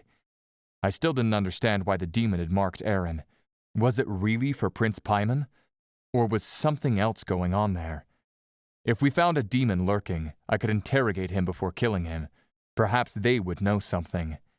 But as we walked, in tense, uncomfortable silence, we didn't find anything. Not a demon, not a clue, not even a fucking leaf out of place. Finally, our hour was almost up, and we made our way back to meet Professor Genevieve. "I told Erin to stay away from you." Couldn't he have stayed fucking quiet for another 5 minutes? It would have been so much easier, and his comment really didn't help. She can do whatever she wants. In fact, I often found myself hoping she would come to me at any time of the day or night. Harvey shook his head. "No, she can't. She shouldn't." I halted. The blood in my veins started to boil. "Why is that?" "Don't pretend you're a saint." He turned to me, his chest puffed. Harvey was almost 2 years younger than my human age. but he was just as tall as I was, and a little wider.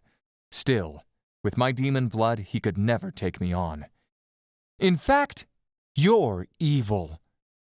I clenched my hands. I don't care about your opinion of me. I know who you are, remember? You can't fool me. Holy fuck. I had met Harvey before he joined the academy. He was known in the demon hunter world because of his mother and father. Everyone expected great things from him. Even though I tried keeping to my own, Harvey and I hit it off. We became friends. One day, when I was in my second year, Randall sent me on a solo mission. My guess was that he was testing me, seeing if he could trust me, before taking me under his wing. He sent me after one of the generals under Asmodeus's command. At that point, I didn't think he knew what I was, or who my father was, so I went on with the mission, determined to find a solution. I would either let the general escape, or talk to Asmodeus, and have him agree that I could kill the general to gain Randall's trust as he wished. But what I didn't expect was for Harvey to follow me. He showed up when I was battling the general, and even though he wasn't trained yet and didn't have his own Dawnblade, he wanted to help me. That was when Asmodeus showed up. He got a kick out of the entire thing, and instead of fighting me, or Harvey, he went after Harvey's parents and uncle, who were on patrol in the mountains. Asmodeus almost killed them. Harvey's father recovered, but his mother was severely hurt, and his uncle died. To make things worse, Asmodeus revealed I was his son to Harvey. Then, my father disappeared, leaving us to clean up the mess he had created. After that, Harvey never forgave me. He felt betrayed, and I couldn't argue he was wrong. For some reason, he stayed quiet about my secret, but he kept his distance from me ever since. You know why I never told anyone about you? He asked, surprising me. Because the headmaster ordered me not to. He said that if I told anyone, I would be expelled from the academy, my mother would be fired from her teaching position, and my father would be dismissed from the Blackthorn Hunters. Fuck, Harvey, I didn't know. But, he started, interrupting me. If you don't stay away from Erin, I will tell her. Hell, I'll tell everyone. He leaned closer and bared his teeth at me. You're a bad guy, Ray. Realize that, and do Erin a favor. Stay away from her. He marched toward the meeting point in front of the class building. I stayed frozen in place for a moment. Fuck. He was right. When I was around Erin, something in me changed. I became someone else. I pretended my world wasn't upside down, and there was a good solution to everything. A happy ending. When, in fact, there wasn't. As a half-demon with a contract with a prince of the underworld, who happened to be my father, there wasn't a happy ending. There never would be. But I couldn't just let her go right now. There was too much danger around her. If I didn't keep my eye on her, if I didn't stay close and protect her, she could die. I couldn't let Erin die. I just couldn't. I couldn't stay away from her. Perhaps there was something else I could do. I could come clean and tell her about me. After all, she was also a half-demon. If someone in this entire place could understand, it was her. But could I simply open my mouth and tell her all the fucked up things about myself? That was the real question. Chapter 23. Erin. The more I tried to fit in, the more of an outsider I felt. I came to the academy late and had to catch up on everything: rules, classes, training. I was doing better with those, but since finding out I had magic and was probably half-demon, I wondered if I was really meant to be a demon hunter. What was my other option? Be an evil demon? Nope, not happening. 2 days passed while I gathered the courage to approach Claire and ask her for help. I tried putting myself in her shoes. If she came to me and revealed what she was, what would I do? Would I be afraid of her? Would I tell a professor? Would I listen? It was hard to say. Finally, we were alone in the media room on a Saturday afternoon, lazing on the reclining couch and watching an old vampire movie when I decided it was time. I sat up suddenly and said, "I'm a half-demon." Claire stared at me with huge eyes. "What did you say?" "A few days ago, Ray and I found out I have magic," I said. "Demon magic. Ray thinks I'm a half-demon." She sat up beside me. "You're not joking." "No, I'm not." I shook my head, then let out a sigh. "It feels so good to finally tell you this. I've been walking on eggshells for days now. But? I'm worried you'll hate me," I confessed. "I'm afraid you'll be afraid of me and turn me into the headmaster." Her brows curled down. "I'm a little shocked, but I don't hate you, and I'm not afraid of you. Although I'm worried you'll get caught. Who else knows about this?" "Just Ray, you, and me." I thought for a moment. "Oh, and Professor Martha." "Oh, she knows too?" "Yeah, she caught me. Remember the zombies in her class? It was me." She gasped. "Really?" "Yep. After finding out about my magic, I panicked. Professor Martha noticed it was me, and she gave me this bracelet." I showed her the thin silver chain on my wrist, the same one with the demon mark still etched on my skin. "It contains my magic." "That's unexpected," she whispered. "I would have thought she would have arrested you, or worse." "Me too." I frowned. "You aren't afraid of me? Really?" A small smile spread over her lips. "Was this your choice? I bet it wasn't. You were born this way, and it's not your fault. You're the one who just found out about this and is probably scared out of your mind." "I am," I told her. She patted my hand. "Everything will be okay." "It won't unless I can learn how to control my magic." I told her about trying to replicate the Darkfire and only ending up hurting myself. I needed a teacher, or at least some kind of tutoring. Maybe if I searched online, I would find tutorial videos. If only. Her eyes sparked and she stood up. "I know." I stood beside her. "What do you know?" "My father has a library with books about all kinds of magic at home," she said. "I bet some have detailed spells you can try." That sounded great, but how are you going to get the books? Claire winked. "Leave that to me." She started retreating. "Meet me in the Hyacinth building in 15 minutes. With that, she dashed away. "What the—" Shaking my head, I went to my room and changed into the thermal tees and tactical pants we wore for martial arts class, in case I needed to move quickly with the spells, then headed to the Hyacinth building. Afraid someone would see me and ask me what was going on, I waited for Claire inside. The building was eerily quiet and dark. I almost regretted being cooped up inside, where my imagination took off. At least I was wearing the bracelet, and my emotions wouldn't dictate my magic right now. Claire arrived at the building not 15 minutes later, but almost 30 minutes. "I was about to go after you," I told her. She gestured to the black backpack on her back. "It wasn't easy sneaking out with these." "So you got them?" "A few of them," she said, walking down the hallway. "He has way too many. If these don't help, I can swap them for others." "Let's hope we can figure it out with the first book we crack open," I wished. Claire and I entered a small classroom at the end of the hallway, with windows covered by dark curtains and only one door. This way, it would be harder for anyone walking by to see what we were up to. We left out pads and other martial arts accessories, just in case. We cracked open the first book, and we closed it.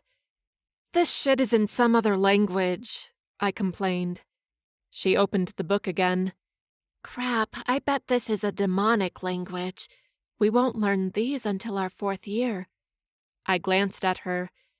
You're telling me that you, the student of the century, don't know how to read this?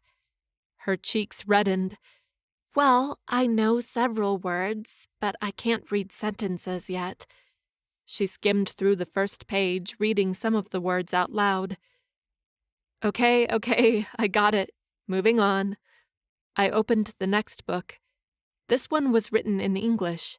It detailed several spells used by witches. Did you know that the covens keep the heart of the first witch? I stared at her in horror. What? Why? It's what gives them power, or increases it, at least. The first witch of their coven was supposedly the most powerful, so after she dies, the other witches keep the heart, which is still beating, by the way. I wrinkled my nose. That is so gross. I know. She flipped a couple of pages, then pointed to a spell. Here, try this one. I read the chapter, talking about conjuring a bolt of fire and molding it to your will. I've tried this one with Ray, and I couldn't do the fire thing, only dark fire. Dark fire is demon fire, she said in a low voice. Only demons can conjure it. I gestured to myself. Half demon here. Right. She pointed to the page again. Try it anyway. Even if all you can conjure is dark fire, then use that. Inhaling deeply, I slipped off the bracelet and gave it to Claire. All right. I spread my legs apart and lifted my hand, my palm turned up. After another deep breath, I closed my eyes and focused on the magic inside me. I called it, willing it to fill my veins, to do my bidding. Suddenly, an avalanche overtook me and I gasped for air. My magic overflowed my veins, my senses. Take control, Claire said, her voice loud. You can do it. I imagined a black river invading a house. I shaped the walls the way I wanted them to be, the way I wanted the river to go. I funneled the passage so not all of it could pass at once. Then I imagined a bright red fire floating over my palm. I opened my eyes. Once more the flame was dark, not red. Dark fire, I muttered, disappointed. I closed my hand, extinguishing the fire before I lost control over it again. It's okay. At least you were able to conjure it and put it out, Claire said. She turned to the book again. Let's try this one now. From there, we tried several spells from the book. After a few, we noticed one thing. I could not perform any of the ones labeled light spells, only the ones labeled dark spells. Most of the time when I tried a light spell, it turned dark, like with the dark fire. If I had my doubts before, I guess this proves it, I said, leaning against the wall. We had been at this for over an hour. It was pointless. I'm really a half-demon. My stomach turned. Shit, that still sounded so foreign to me. Claire faced me. It doesn't matter as long as you're good in here. She pointed to her chest. How could she be taking this so well? I wanted to believe I would have had the same trust in her, but I seriously doubted it. She had a purer heart than I did. I would have been afraid and probably avoided her. Guilt and disgust made themselves known within me. I slid down the wall and sat on the ground. I guess I'll be using that freaking bracelet forever. Don't give up just yet, Claire urged. She knelt in front of me, a book in her lap. We just started. I can see if my father has other books with dark spells. Since that's your affinity, maybe if you practice those first, you'll get a better hang of it overall, and will then be able to perform light spells. I frowned. Light versus dark. Why was that so important? All I wanted was to get my magic under control, be it dark or light or bright pink. My mood is gone, I grumbled. Maybe we should stop for today and do something fun instead. Can I just tell you one more thing before you give up? Go ahead. Claire bit her lower lip before saying, Why don't you ask Ray for help? He seems to know a lot about these things. About what things? She shrugged. Like when we summoned that demon in the forest, he knew the exact name of the demon, his ranking, and which prince he worked under. I bet he knows a lot more about the underworld than these books. You're the one who said he helped you conjure your first spell. What did I have to lose? Ray already knew about my magic and my half-demon blood. Asking him to help me wouldn't hurt. Besides, it would give me an excuse to go see him on a Saturday. I put the bracelet back around my wrist. All right, I'll go find him. She smiled at me. Have fun. Chuckling, I stood from the ground and walked out of the classroom. I halted outside, though. Where could Ray be on a late Saturday afternoon? Patrolling the outer walls? Checking the outposts? Having meetings with the headmaster? Out on a date with his girlfriend? I shuddered. No, if he had a girlfriend, I would have known, right? He would have told me. Or I would have seen them together around campus. Right? A little uncertainty snaked its way into my system, but I pushed it aside and set out for the place I thought I should cross off my list in case I had to hunt him down, his dorm room. Because of his status, I had first thought Ray lived in a townhouse on the other side of campus, in the Dahlia Villa with the professors and other staff. But no, he lived like any other student in a dorm room in the Snapdragon building, which housed the mail rooms. I paused at the entrance of the building. Shit, I knew there were times when females weren't supposed to enter the male dormitories and vice versa, like after some time at night, and a bigger window on weekends, but I had never paid attention to that because why would I enter the Snapdragon building? Whatever, if I was caught, I would pull out the I'm new here card and hope I wasn't punished. Holding my breath, I walked into the building. 3 seconds later, Harvey exited the cafeteria and rushed to me. Erin, what are you doing here? He flashed me a big grin. Did you come to see me? Want to catch that movie I mentioned the other day? I glanced at him. Though he had kept his flirtation up, Harvey hadn't pushed me to watch movies or do anything else with him again. I wondered if he had made up with Ava. But seeing as he was all over me now, I hoped not, for her sake. Actually, I'm looking for Ray. His smile faded. You shouldn't hang out with him. He had given me a similar warning before. Why is that? I asked. Harvey shook his head. He's just not a nice guy, that's all. I frowned. That's not good enough. I headed toward the staircase. His hand closed around my arm. Erin, listen to me. Stay away from him. I jerked my arm free. Keep it up and I will stay away from you. He raised both his hands in a sign of peace. I'm sorry. It's just... He pressed his lips tight and shook his head. You know what? Go ahead. Let him disappoint you and break your heart. Then I'll be able to say I told you so. Harvey took a large step back, clearly getting out of my way.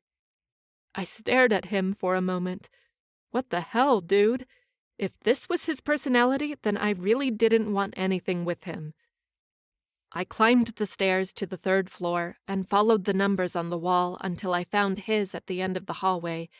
I hadn't asked Claire how she knew his dorm number because I really didn't want to know. Loud rock music rang through the door. I knocked on the thick wood. Nothing. I tried again and got no answer. It was impossible that he was sleeping with the music blasting through the walls, right? But he still didn't hear me knocking, probably because of the music. "Ray?" I called, my voice loud, but not so loud that I would bother the other students. "Are you in there?" He probably was. Otherwise, there would be no music. Shit. Sure, this wasn't the greatest idea I ever had. I twisted the knob and pushed on the door. I expected it to be locked, but instead it flew open, revealing Ray standing in the middle of the room, wearing only black pants, no shirt, no socks, and with a snake of dark fire dancing around him. Chapter 24. Ray. Fuck. Erin wasn't supposed to see me like this. I dropped the magic swirling around me and turned off the music. Erin. I whispered her name, like a faint prayer that she wouldn't hate me. Her golden eyes were huge and her face pale. "What?" She pointed at me, her finger drawing a circle. It was magic. Dark fire. She narrowed her eyes at me. "Holy shit, you're a demon!" I raced around her and closed the door. Fuck, why hadn't I locked it? I had just come back from patrolling the entire campus and an intense meeting with Randall. I had been fuming, so I took a long shower to relax. But it hadn't worked, so I turned on the music and let some of my energy burn by letting out my power. My head had been so out of it, I hadn't even noticed I hadn't locked the fucking door. I never meant for Erin to find out about me like this. Despite dreading it, I had intentions of telling her everything about me. "I can explain," I said. "Give me a few minutes and I'll explain everything." She hugged herself. "You have 2 minutes." 2 minutes wouldn't be enough to tell her everything, but I knew that as soon as I started, she would want to hear me to the end. "Then sit down." I gestured to the chair in front of my desk. Erin sat down. Her golden eyes slid down to my chest. Her cheeks turned red, and she looked out the window. Fuck. I grabbed a black shirt from my closet and slipped it over my head. Underneath all the craziness of the moment, I was glad Erin had stared at me, and felt embarrassed about it. It meant she was affected by me, the same way I was affected by her. I sat down on my bed, directly in front of Erin, and started. "I wanted to tell you this before, I just didn't know how or when. Because yes, I'm a half-demon like you. But there's much more to my story than that." I inhaled deeply. "My real name is Rayan, and I'm 1,000 years old." Her jaw fell open. "You? What?" "My mother fell in love with a man and had my sister and me. That man abandoned us when I was a little kid. Years later, the man came to find me. He introduced himself as Asmodeus, one of the princes of the underworld. He said he wanted to take me with him to become a prince. I refused. A year or so passed, and the Black Plague hit the village I lived in. My mother and sister became sick. They were dying. I called for Asmodeus. I told him I would go with him if he healed my mother and my sister. And so he did. Asmodeus healed them. But he also wiped out their memories of me. They no longer remembered me. They didn't know who I was. Sorrow lumped in my throat. I remember feeling heartbroken, lost. I hated Asmodeus for what he had done, but I couldn't change our contract. Not that I would have. Even if I knew the outcome, I would probably have still made the deal, because my mother and sister lived long lives and died of old age. "You outlived them," she whispered. I nodded. Yes. Though they didn't know me, I kept close, always watching over them. Fuck, what was this painful emotion in my chest? I watched them die. "I'm so sorry," Erin said. Because of my contract with Asmodeus, I had to work for him. Whatever he tells me to do, I can't say no. It's futile to resist it. I fiddled with the speaker's remote control. At first, I argued with him. The deaths were... But after a while, it became normal. Dealing with demons, killing them, collecting contracts. It was normal. It was like I was numb, my emotions were muted. Until recently, when Erin showed up in my life, an urge to kneel in front of her, take her hands in mine, and tell her how much she meant to me hit me so hard, pain cut through my chest. I couldn't do that to her, though. Even if Erin was a half-demon like me, she was so much better than me. I had done terrible things in my long life, and she deserved better. "I can't imagine how horrible it must have been," she said, her golden eyes soft. "I was sent here by Asmodeus," I told her. She tilted her head. "You mean you're not a demon hunter?" I shook my head. "No, I'm half human. Most of my demon hunter powers are actually from my demon blood. Asmodeus had a powerful witch cast a spell on me to trick the other demon hunters." "What about the Dawnblade? I thought only demon hunters could wield it." "True. I pulled mine from under the bed. I like to keep it close when I slept. Mine is a good replica, but it's not the real thing. I don't need its power to kill demons." Erin stared at the sword. Was she afraid I was going to use it against her? I lowered it again, just to keep her at ease. "Why did Asmodeus send you here?" she asked. "To spy and send him information about the demon hunters," I told her. "When I first met you, I had just left a meeting with Asmodeus. He had asked me to come back to the academy for one last mission. If I succeed, I'll gain my freedom." "What is your mission?" "To kill Randall." She gasped. "But that's impossible." I nodded. "But Asmodeus is certain Randall has a weakness, and he wants me to find it. For that, I need to be close to Randall." "That's why you are the head of the security." "That's actually new," I said. "Randall handpicked me 2 years ago. He said he would shape me to be the best demon hunter ever. Professor Crimson soon started spreading rumors that Randall was training me to succeed him in case something happened to him. But the thing is, Randall knows about me." "You mean—" "Yeah, he knows I'm a half-demon. He knows who my father is, and he knows I'm here to kill him." "And he still keeps you close." "I think he finds it amusing." I frowned. "But he made me a proposition the other day. He wants me to kill Asmodeus and break my contract with him. Then he'll let me live like a real demon hunter. No one will ever know that I'm a half-demon." "Wow." I chuckled, because that was exactly how I felt. Wow, this sucked. "Yeah, I'm caught between killing Randall or killing Asmodeus. No matter which one I choose, I'm most likely to end up dead, too." I let out a long sigh. "But I do have to choose one. Because Asmodeus ordered me to kill Randall, I won't be able to resist for long. But if I kill Asmodeus in the meantime, then my contract will be broken." I shook my head. Either way, it's an impossible choice. Surprising me, Erin stood up, took 3 large steps, and sat down on the bed beside me. "Whatever you choose, you'll end up free and be able to do whatever you want." She stared up at me, her face so close. "What is it that you want?" Right now, I wanted to touch her. I wanted to close my hand around the nape of her neck, pull her to me, feel her warmth against me, and bring her lips to mine. "I want to be free," I confessed in a whisper.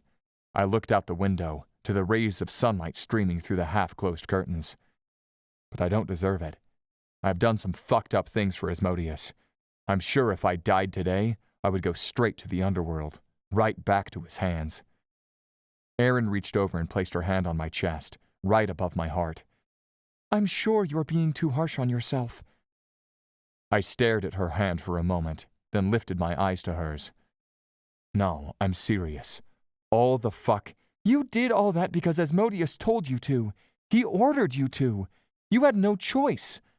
She tapped her fingers on my chest. "I'm sure that right here, you're a very good person." Those golden eyes. Holy fuck.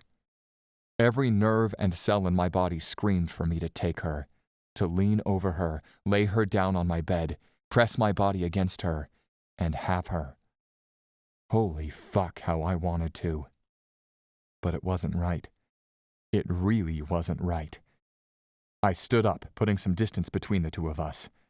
"Anyway, That's my story. Now you know everything about me." She offered me a small, closed-lip smile. "Thank you for sharing all that with me." So, I ran a hand through my hair. It was still damp from my recent shower. "Why did you come here?" "Oh, right," she said, as if finally waking up from a dream. "I need your help. I've been trying to practice magic so I don't lose control again, but I can't do it alone. Since you seem to know a lot about it, I was going to ask if you could point me in the right direction. But now I see you know more about magic than I first thought." She paused. "Would you mind teaching me?" I should say yes, that I minded. Even though I had come clean and told her everything about me, minus the details of all the horrible things I had done, I was still the bad guy here. If she stayed near me, she would be in even more danger than she already was. But at the same time, how could I stand back and watch as the mark on her wrist attracted higher demons and the princes of the underworld and do nothing? Until she was truly safe, I wanted to be by her side. Not at all. I poked my foot at my boots beside the door. "Let me put these on, and we can go." I took Erin to a secluded, wooded area near the north outer wall. The outpost at the northeast wall was farthest from here, and I knew the patrol schedules, so we would be ready when they approached.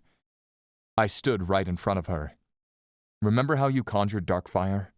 She nodded. "That wasn't the only time. I did it once more alone, and lost control. It became a huge tornado and hurt me in the process.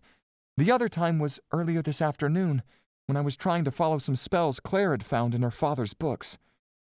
Several thoughts filled my mind. 1, Claire knew about Erin being a half-demon and having demonic magic, and she was helping Erin with it. 2, they had peeked at books they probably shouldn't have. If Professor Crimson found out about it, they were toast.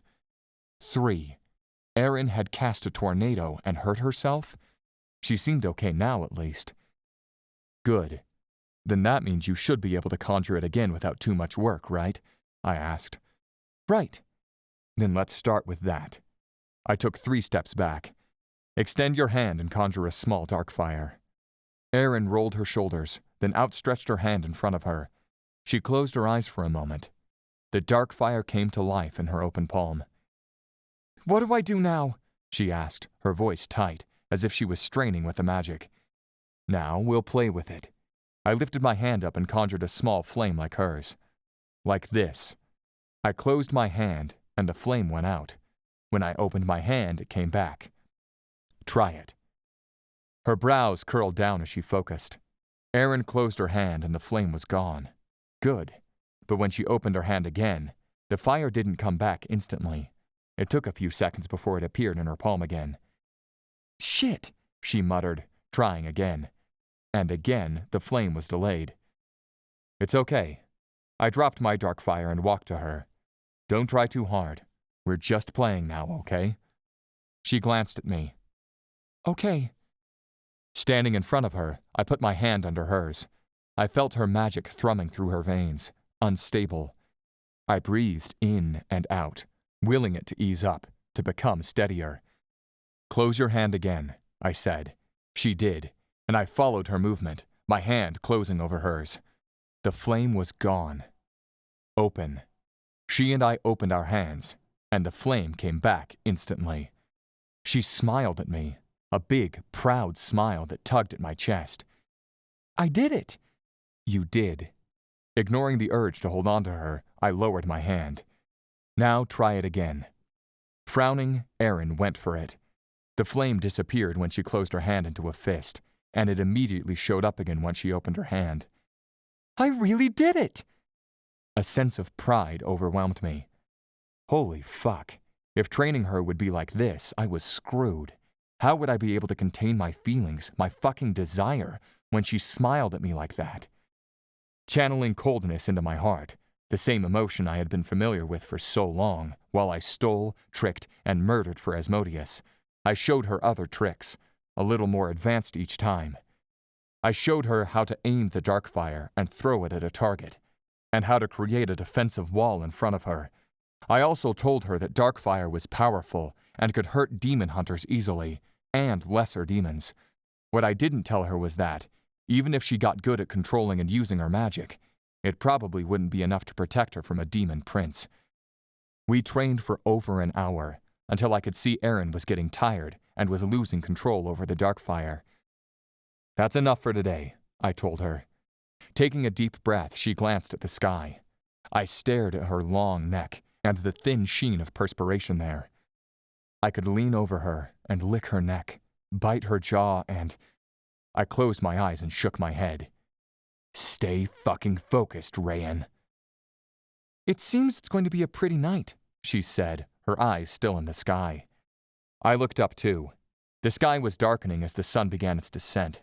There were no clouds in sight, which meant the moon would be bright and the dark would be clustered with stars. I lowered my gaze back at her. "Are you hungry?" She looked at me. "A little." I should have sent her back to Claire so they could have dinner together, but right now I felt selfish. I wanted to spend time with her, even if it was having dinner together in the cafeteria, surrounded by other students. I beckoned her to come with me. "Let's go eat." Chapter 25. Erin. Wake up at 4 in the morning to train with Professor Martha. Have classes all day long. Study with Claire in the library in the evenings. Go back to the gym to do weightlifting. Then meet up with Ray late at night to practice magic.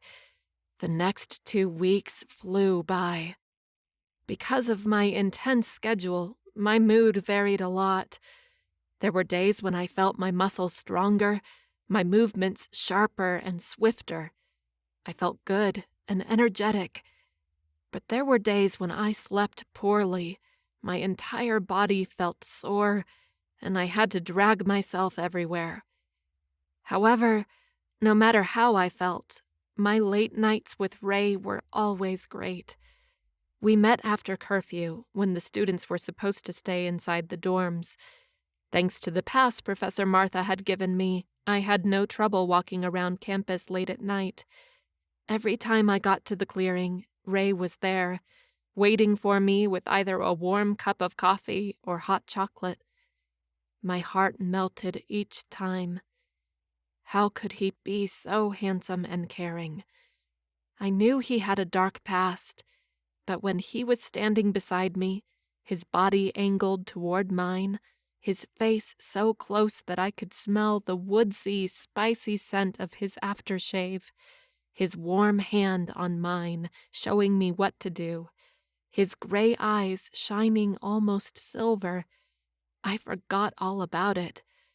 When my heart was beating so fast it hurt, and warmth coiled low in my belly, how could I remember anything? If he asked me, I probably wouldn't even remember my name. That was how far gone I was. And I had tried denying it. For days I told myself I was being childish. It was just an attraction. I mean, he was so freaking hot, how could I not be attracted to him? That day I caught him doing magic in his room. He was wearing only pants, and I had taken a good look at his ripped chest. Each muscle hard, as if it had been sculpted with a divine chisel, even that goddamn V that women usually went crazy about. Now I understood why. The thing was, it might have started with attraction and some sense of safety, since he had saved me twice from demons, but I was sure it had evolved into more, much more. I really liked him, and I didn't know what to do about that, what to think of that. So for now, I acted normal, or tried to. I was sure he had caught me staring at him, at his handsome face and hot body, longer than what was polite, and I was sure my cheeks had turned bright red then. But he never said anything about it, which made me wonder, what was the deal? Was I a charity case he was using to repent for all the bad things he kept saying he had done in the past? Or was he really a good guy? Or Could he be a little interested in me too? I didn't delve into that too much, though, for fear of being disappointed. For now, I preferred living in Fantasyland and having one-sided feelings. One late Thursday night, Ray escorted me back to the entrance of the female dorm, as he usually did after our practice. He halted in front of the steps and turned to me. "You're doing well." I wrinkled my nose. Not as well as I should. I had been able to use and control Darkfire for days now. Ray had even shown me some more complicated spells with it, like creating a wave of Darkfire to push enemies back, but I still couldn't do other demonic spells. We had tried a few, but when I failed, Ray went back to the Darkfire, probably so I wouldn't feel like such a failure. "You are," he said. "As for the rest, you'll get it eventually. Don't worry." But when? I had been living on the edge of my seat, waiting for some shadow or demon to jump out of every corner and attack me. I wanted to believe that this mark on my wrist would go away as Ray had predicted, and no prince of the underworld would come for me. But even Ray, who worked directly with one of the princes, was worried about it. I probably should work harder to learn these damn spells. Right, I muttered, not feeling it.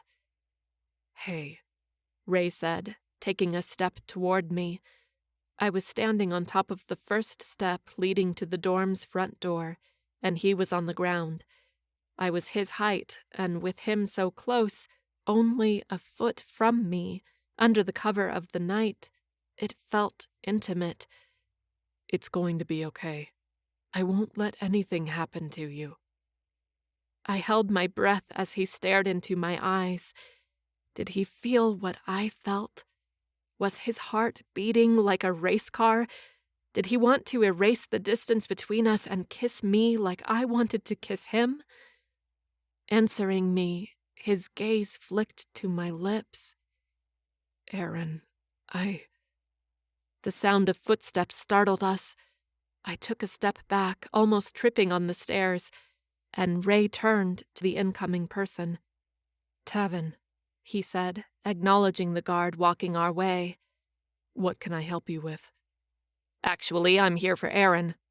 He extended his hand and showed me a white envelope. "I was sent to deliver this to you." Frowning, I took the envelope from him. "Thanks." The guard marched away, and Ray approached me again. "What is it?" I opened the envelope and fished out the sheet of paper inside. "Come see me in my office, alone." It wasn't signed, but I knew her handwriting. "It's from Professor Martha. She wants me to go see her in her office." "Right now?" He glanced at his wristwatch. "It's midnight." "I know," I said, a little worried. What could she want with me this late at night? Couldn't it wait until our next training session, which would be in exactly 4 hours? "I'm going with you," Ray said. I showed him the note. "You can't." His brows slammed down. "I don't like this." I reached for him and placed my hand on his chest. "Relax. Professor Martha knows about me, and she hasn't turned me in yet. In fact, she has been training me harder because of it." His gaze dipped to my hand. I pulled it away. "Sorry," I mumbled, averting my face so he wouldn't see my cheeks becoming red. Though it was dark here, he had told me that because of his demon blood, he could see well in the dark. He thought I could do the same thing, but so far I either didn't have that ability or I didn't know how to access it. Ray let out a long breath. "Come on. I'll take you to the Astor building at least." "You don't need to." "I insist." I walked toward the Astor building, my brain divided into 2 matters. Ray's protectiveness, which only enforced my wishful thinking that maybe he liked me too, and what the hell Professor Martha wanted. Once more, He halted in front of the building and turned to me. Want me to take you inside? I shook my head. It's okay. He crossed his arms. I'll wait here. Ray, I said, fighting a smile. I kind of liked how alpha he was sometimes. We don't know how long this will take. At least one of us should get some sleep. You think I'll be able to sleep while you're out and I don't know what's going on? Oh, my heart. I trust Professor Martha. For some odd reason. Please go. Rest for me. I batted my lashes at him. His frown deepened. You'll tell me tomorrow what she wanted with you, right? I nodded. Of course I will. All right, he said with a sigh. I'll leave once you go inside. I started toward the door. Good night. Good night, he muttered. I entered the building and rounded the corner toward the staircase, but I halted once I was out of sight. I counted to 10, then spied at the entrance, standing exactly where I left him. Ray stared up at the building. Then he shook his head once, turned around, and walked away. I let out a relieved sigh. Seriously, I thought he wouldn't leave. I really wanted him to go sleep. Besides, one of us should. Hoping this meeting was brief so I could also get to bed, I went to Professor Martha's office. I knocked on the closed door. "Come in," she called from the inside. I entered the office and closed the door beside me. "You called?" "I did." She was seated behind her desk, her eyes on the computer screen on the corner. "Take a seat." Shit, if she was asking me to sit down, it was because this conversation wouldn't be brief. Reluctantly, I took one of the 2 chairs across from her and waited while she typed a few things. I opened my mouth, but before any words came out, she turned and said, "Done. Sorry about that." She laced her fingers over her desk and looked at me. "Do you know why I called you here?" I shook my head. No, but at this time of the night, I'm guessing it's something urgent. "It is," she said. A small knot appeared between her brows. "I saw you and Ray sneaking out of your dorms late last night." Oh, shit. "I followed you. You 2 have been training with your magic." I inhaled sharply as worry snaked within me. Worry for Ray. Did you know about Ray? She nodded. "I did." I frowned. Who else knows? "As far as I know, only the headmaster, you, Harvey, and myself." "Harvey?" I asked, confused. "That's not what I wanted to talk to you about," she said. Her eyes softened a little. "Seeing you training with magic made me realize you're in more danger than I first thought. That you're trying to prepare for the terrible things coming, something I have been trying to avoid." I shook my head. I'm not following. "Erin, I don't think I can hide the truth from you anymore." My chest clutched with dread. What truth? Professor Martha let out a long breath. "I'm your mother." I stared at her. I shook my head once and pressed my fingertips to my temple, but no matter what I did, her words rang inside my head. I don't think I heard you right. "My name is Martha Belmont, and my sister Paula changed her last name to Delman so it would be harder to make the connection." I blinked. I didn't have any words. "I know, this is a big surprise, but it's true," she said. "Your parents didn't die in an accident like Paula told you." My ears had to be playing a trick on me. "Before you were born, I was young and in love. I was a student at the academy, and I fell in love with a fellow demon hunter. or so I thought. It turned out that this hunter was a higher demon in disguise. He was biding his time, letting other demons enter the academy unnoticed, until one night he and his demons attacked us. They slaughtered many students and brought chaos to the academy. Many did not survive.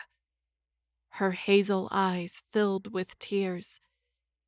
I felt like an idiot because he had played me.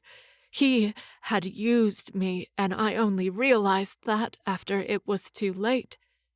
I felt horrible and guilty for how I had unknowingly betrayed everyone. She wiped at her unshed tears. I went after the demon to kill him, but he was too strong for me, for anyone, for that matter. He got away. I shook my head, because whatever she was telling me sounded like a bad fairy tale, a work of fiction. It couldn't be true. A month later, I found out I was pregnant, she went on. I knew you were his, of course, and because of that, a half-demon. If your father found out about it, he would claim you and take you to the underworld, and if the demon hunters found out, they would have you killed before you were even born. She swallowed hard. So I hid my pregnancy, and once you were born, I sent you away with Paula, who volunteered to keep you hidden and safe for as long as she could. Unfortunately, it wasn't as long as we both hoped. I shot to my feet and paced in front of her desk. This was too much, and nothing made sense. Shit, my head hurt. One thing poked in my mind, and I grasped at it. If Aunt Paula was trying to hide me, why did she move so close to the academy? She moved with you to Canada first.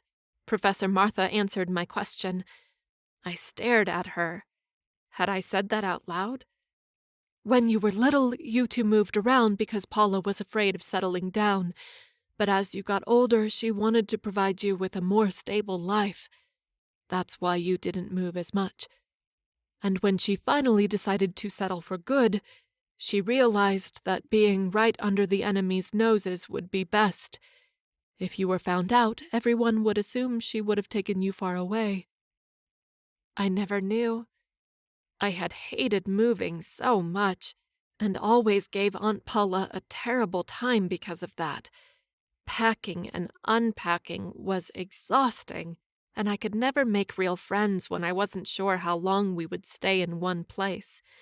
Not that Aunt Paula had encouraged any of that. Our moving rate went significantly down once I turned 10. After that, we only moved 2 more times, closer and closer to Colorado. I stayed at the academy, Professor Martha said. I stopped hunting, became a professor instead, and tried my best to keep informed of the demon activities in the area. If anything popped up, I warned Paula about it. Now I understood why Aunt Paula had been so strict about making friends, going to regular school, going out, having a normal life. If only I had known. What would have changed? I was a freaking teenager. I would have given her a terrible time no matter what. And now I regretted it so much. That's why I was shocked when I first saw you here, with Ray, no less, Professor Martha continued. And that's also why I'm so hard on you. I need you to be prepared for when your father comes for you, because he will. That mark on your wrist? She pointed to my arm. It's not a simple demon mark. It means you're the daughter of a powerful demon, and he'll do anything to drag you to the underworld, and now that you've shown that you inherited his powers, he'll probably come for you sooner. I stopped pacing and faced her, my head spinning. This is too much. I can't make sense of anything. I need some space to think. To cry and yell and break something. Professor Martha nodded. I know, it's a lot. But you're old enough to understand, and since I think things will only get worse from here, I thought it was time. She stood. We can talk more about this later if you wish. And if you have any questions, as I'm sure they will come, I'll be here to answer them." I nodded, unable to find my voice. I grabbed the knob, and she said, "Don't worry about training tomorrow morning. We'll skip it." "Thanks," I muttered, before opening the door and leaving her office. My mother's office. That was total bullshit. I ran from the Astor building to the female dorm and into my room. I threw myself on my bed, hugged my pillow, and willed sleep to come. But I was only met with tears. I didn't sleep. I didn't rest. When morning came, I didn't eat breakfast, get ready, or go to class. I stayed in my room, numb to anything and everything. My mother and my father were alive.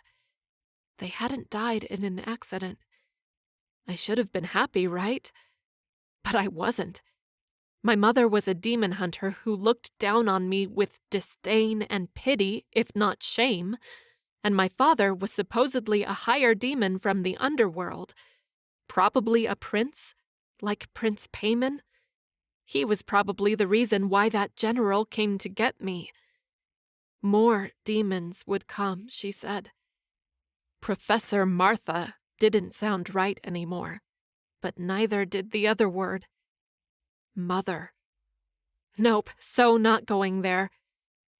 I inhaled, trying to calm down, but my mind wouldn't stop.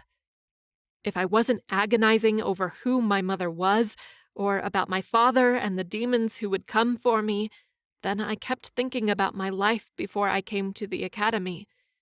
Was there anything real in my life? Besides the fact that Aunt Paula was really my aunt, was there anything else that was real? Did she really have a job that made her move around? Did she never marry because her fiancé had left her for another woman, and then she thought no man was worth it?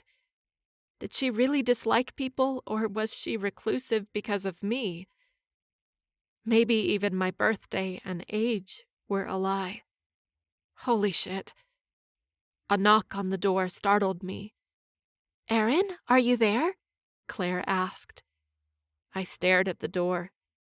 I could stay quiet and pretend I wasn't here. But maybe if I told Claire everything, she would make me see a positive side to all of this, even though I seriously doubted there was one. She knocked again. I stood up and unlocked the door. "Hey." "Hey, girl, why didn't you come to—" She stared at me with huge eyes. "Holy crap, what happened?" She looked me up and down. I still wore yesterday's clothes, was probably super stinky, my hair a big rat's nest, with dark circles under my eyes. "Are you sick?" I shook my head, and it was like a faucet opened. The tears came without warning. "Oh, no." Claire stepped inside, closed the door behind her, and embraced me. "It's okay. Whatever it is, it's okay now." She ran her hand up and down my back, trying to soothe me. When I was able to stop crying, we sat down on the floor with our backs leaned against my bed, and I told her everything. About Professor Martha, my father, and my ill-fated destiny to be claimed and taken to the underworld against my will. "I'm so sorry everything is so messed up," she said, her voice low and serene. After I stopped crying, she brought fresh coffee and donuts from the cafeteria for us. I sipped my coffee, but I had no stomach to eat the donut, even if it smelled like heaven. I glanced at my friend over the cup. Were there really selfless and good-hearted people in the world like Claire, or was this a trick too? She had just met me, not even 3 months ago. I didn't understand why she was so accepting of my flaws and fate. "Thanks for being there for me," I muttered. not sure what else to say. She bumped her shoulder on mine. That's what friends are for. I wouldn't know. I had never had friends like her before. I let out a long breath. I'm in some deep shit. Well, you should look on the bright side, Claire said. One, if you're the daughter of a powerful demon, then it means your magic is powerful too. You can defend yourself better with it. And two, Professor Martha is one kick-ass hunter. She was willing to send you away to keep you safe. I can only imagine what else she'll do to make sure you stay safe. Let's not talk about her. No, I think that's one you have to talk about. Let it out, then be done with it. My brows curled down. Could she be right? If I expelled all the feelings tangled in my chest, would I feel better after? The mother I thought was dead is suddenly here, alive and well. I've been around her for almost 3 months now, without any clue of who she was. She has been more like a commander in the army than a mother. I slapped my hands down on the floor. How could she spend so much time with me and keep this huge secret to herself?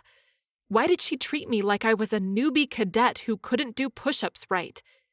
She was trying to protect you. Protect me? See how well that is going now? I would rather she had been there for me when I was growing up. Claire nodded. I know, believe me, I know. Ever since my mother died, I barely know my father. Worse, someone I barely know who actually expects me to be the best hunter ever born. She scoffed. Sorry to disappoint you again, Dad. Not happening. I snorted. What a pair of parents we have. Maybe we should get them together, Claire joked. They might actually make a good couple. We laughed at that. Shit, it was good to laugh because of something silly. But joke aside, it would be nice to have you as a sister. I laid my head on Claire's shoulders. Right back at you. After a short moment of silence, when we drank more of our coffee and ate our donuts, I finally surrendered to my hunger. Claire said, So what are we doing today? You're going to class soon, I told her. I'm going to take the day off. I think I deserve it. She shook her head. Nuh-uh, I'm staying with you. I glanced at her, startled. But you never skip classes. There's a first time for everything. I smiled at her. What did I do to deserve you? Right back at you. She repeated my previous words. In the end, we found the hidden movie room and watched a silly romantic comedy that made us roll with laughter. Just the medicine I needed. Chapter 26. Ray. Pacing around the clearing, I checked my wristwatch again. Erin was 5 minutes late. She had never been late for one of our training sessions before. Had some professor seen her out this late? But she had Professor Martha's pass. She should be able to just show them that and go on her way. I started getting worried, and the coffee I had brought was getting cold. Finally, I heard the crunch of grass as she approached the area. A moment later, Erin stepped into the clearing. The lantern I had set beside my books illuminated her just enough, showing me her eyes downcast. What's wrong? I asked, walking to her. Sorry I'm late. I lost track of time. My mind isn't in the right place right now. I offered her the coffee. Want to talk about it? She took the paper cup, holding it with both hands, and let out a breath. Where to start? She scoffed, something I had never heard her do before. Remember Professor Martha called me to her office last night? Yeah, it was to tell me she's my mother. I stared at her. What? She nodded. If you're shocked, can you imagine how I feel? Fuck, I muttered, wishing I had brought brandy instead of coffee. How are you feeling? I don't know, to be honest, she shrugged. All my life I believed my parents had died in an accident when I was little. Then suddenly, I'm finding out one secret right after the other one. First, I'm a demon hunter, next I'm half demon, and that's why my aunt took me away from here. Then, my birth mother reveals herself and confirms that a higher demon is hunting me. What's next? I'll find out he promised my hand in marriage to another demon? Did Professor Martha tell you who your father is? I asked, my voice low, careful. No, she just said he's a powerful demon and he'll come for me, to join him in the underworld or whatever. Prince Paimon had sent his most trusted general to get her, and he was a powerful demon. As a prince, he rivaled Asmodeus in power. If he was really the one after Erin, then we were screwed. It's okay, I told her. That doesn't change our plan. You still have to prepare for what's coming. Right, she muttered. She sipped from her coffee. I have to train. She didn't sound eager to work on her magic, so I decided to make it a little fun. I had an idea about the zombies you conjured during your magic spells class a couple of weeks ago. I dropped my coffee cup on the side of the clearing, over one of my books. We can try that again. She drank from her cup, then set it beside mine. What do you mean? You can summon zombie figures to distract your enemies. They might think they are real and try attacking them. That could give you an advantage. We stood in front of each other in the center of the clearing. Erin rolled her shoulders. Conjure the zombies again, but on purpose. Should be easy. There was a sarcastic tone to her voice. I reached for her and took her hands in mine. Her eyes widened. Just relax. I shook her arms, loosening her muscles. You won't be able to conjure anything if tense. She snorted. Lately, I'm always tense. I could understand why. Forget everything else right now. Just look into my eyes and think we're about to play a game. Her golden eyes burned into mine. Faint red spread over her cheeks.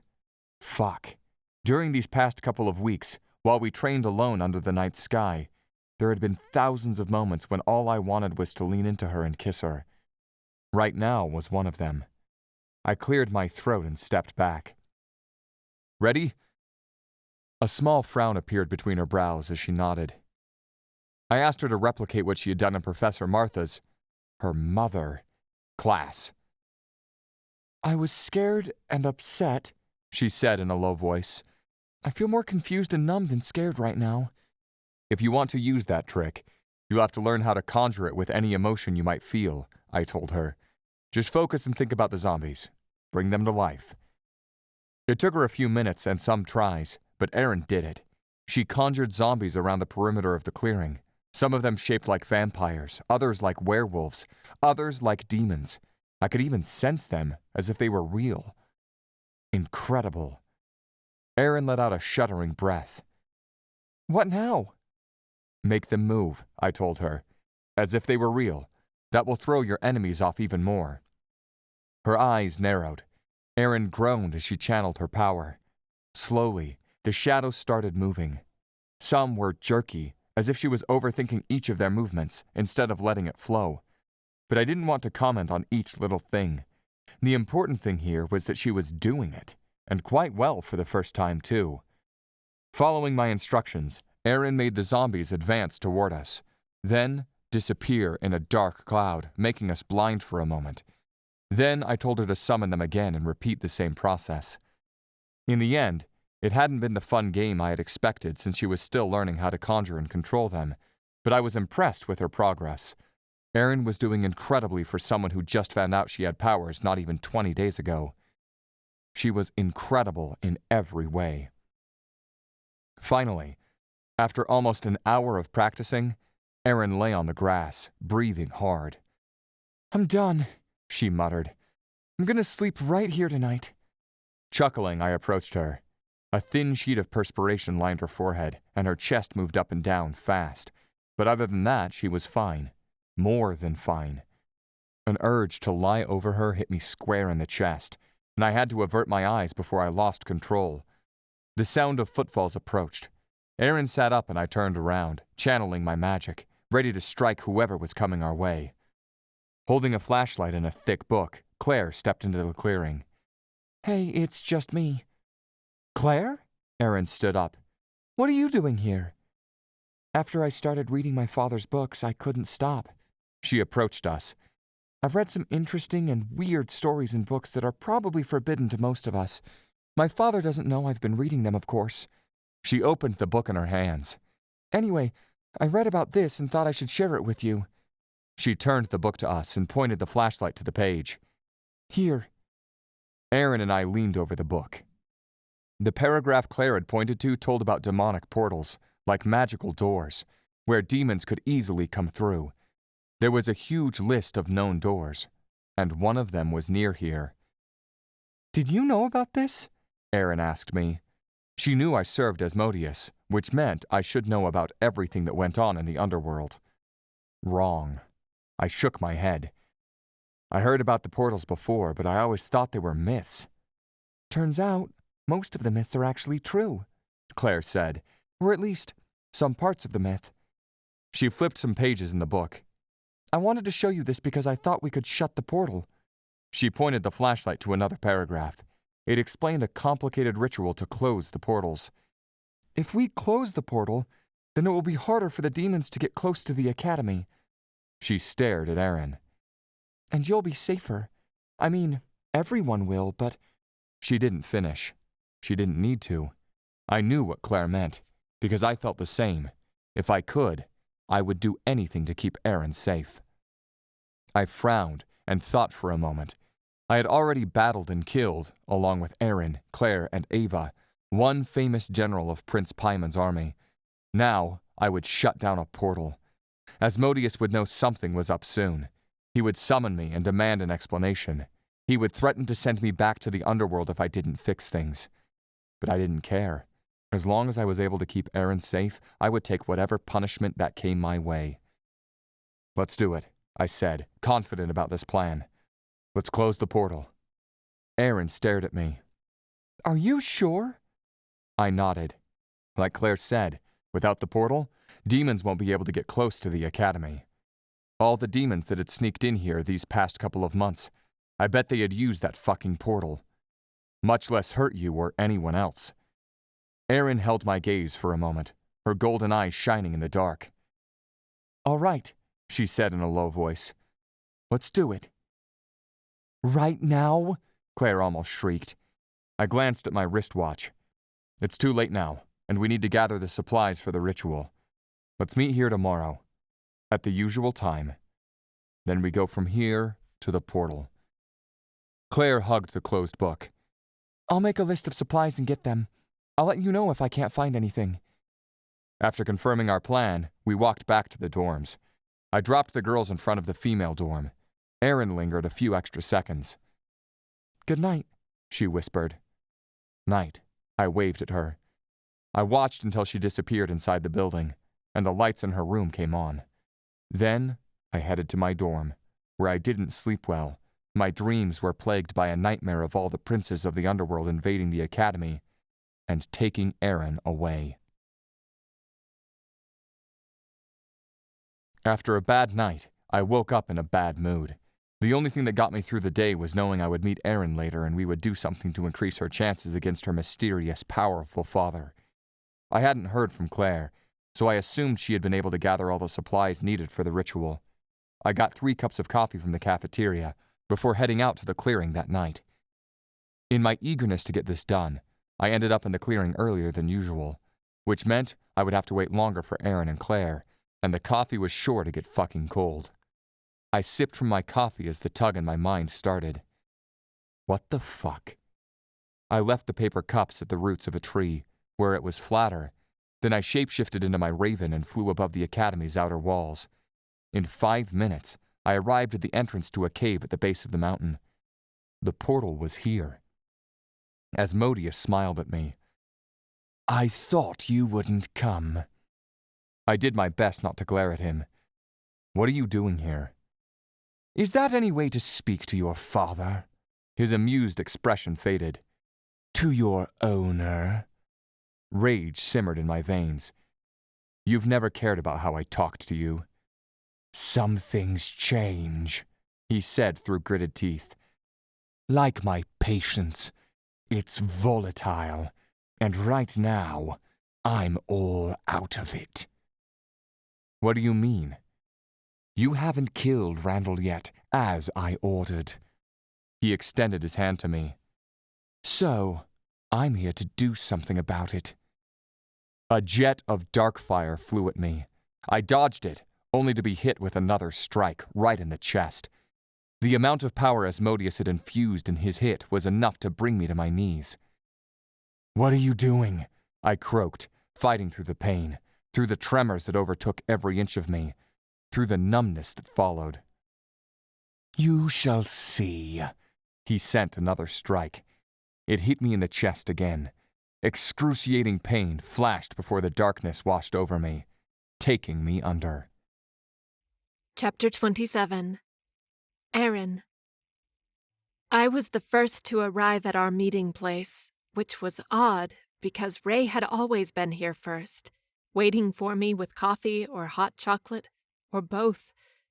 In the dark, I stood in the middle of the clearing and waited. A few minutes passed. No sign of Ray or Claire. Shit, how I wanted to be able to carry my cell phone around. It would be easy to just call them right now and ask what the holdup was. But cell phones were forbidden at the academy. We could have them in our dorms, but we weren't supposed to use them too much, especially not for social media. I waited a little longer. Finally, almost 30 minutes later, Claire ran into the clearing. "Thank goodness you're still here," she said, out of breath. "I thought you two would be long gone by now." As if we would go anywhere without her. "What happened?" I asked. "I was caught sneaking out of the house by my father. Thankfully, he didn't see the books I was borrowing." She gestured to her backpack, hanging down heavily on her back. Frowning, she glanced around. "Where's Ray?" "I don't know," I said, starting to worry for real. It's not like him to be this late. "Do you think he was also held up by something? Maybe he's running some errand from the headmaster." There was no way of knowing. "Why don't we walk around the campus and look for him?" "It's past curfew," Claire reminded me. "What if we're caught?" I showed her the pass from Professor Martha. I still refused to call her anything else. I always carry it with me, just in case. "She didn't give you that so you could sneak around the academy. You know that, right?"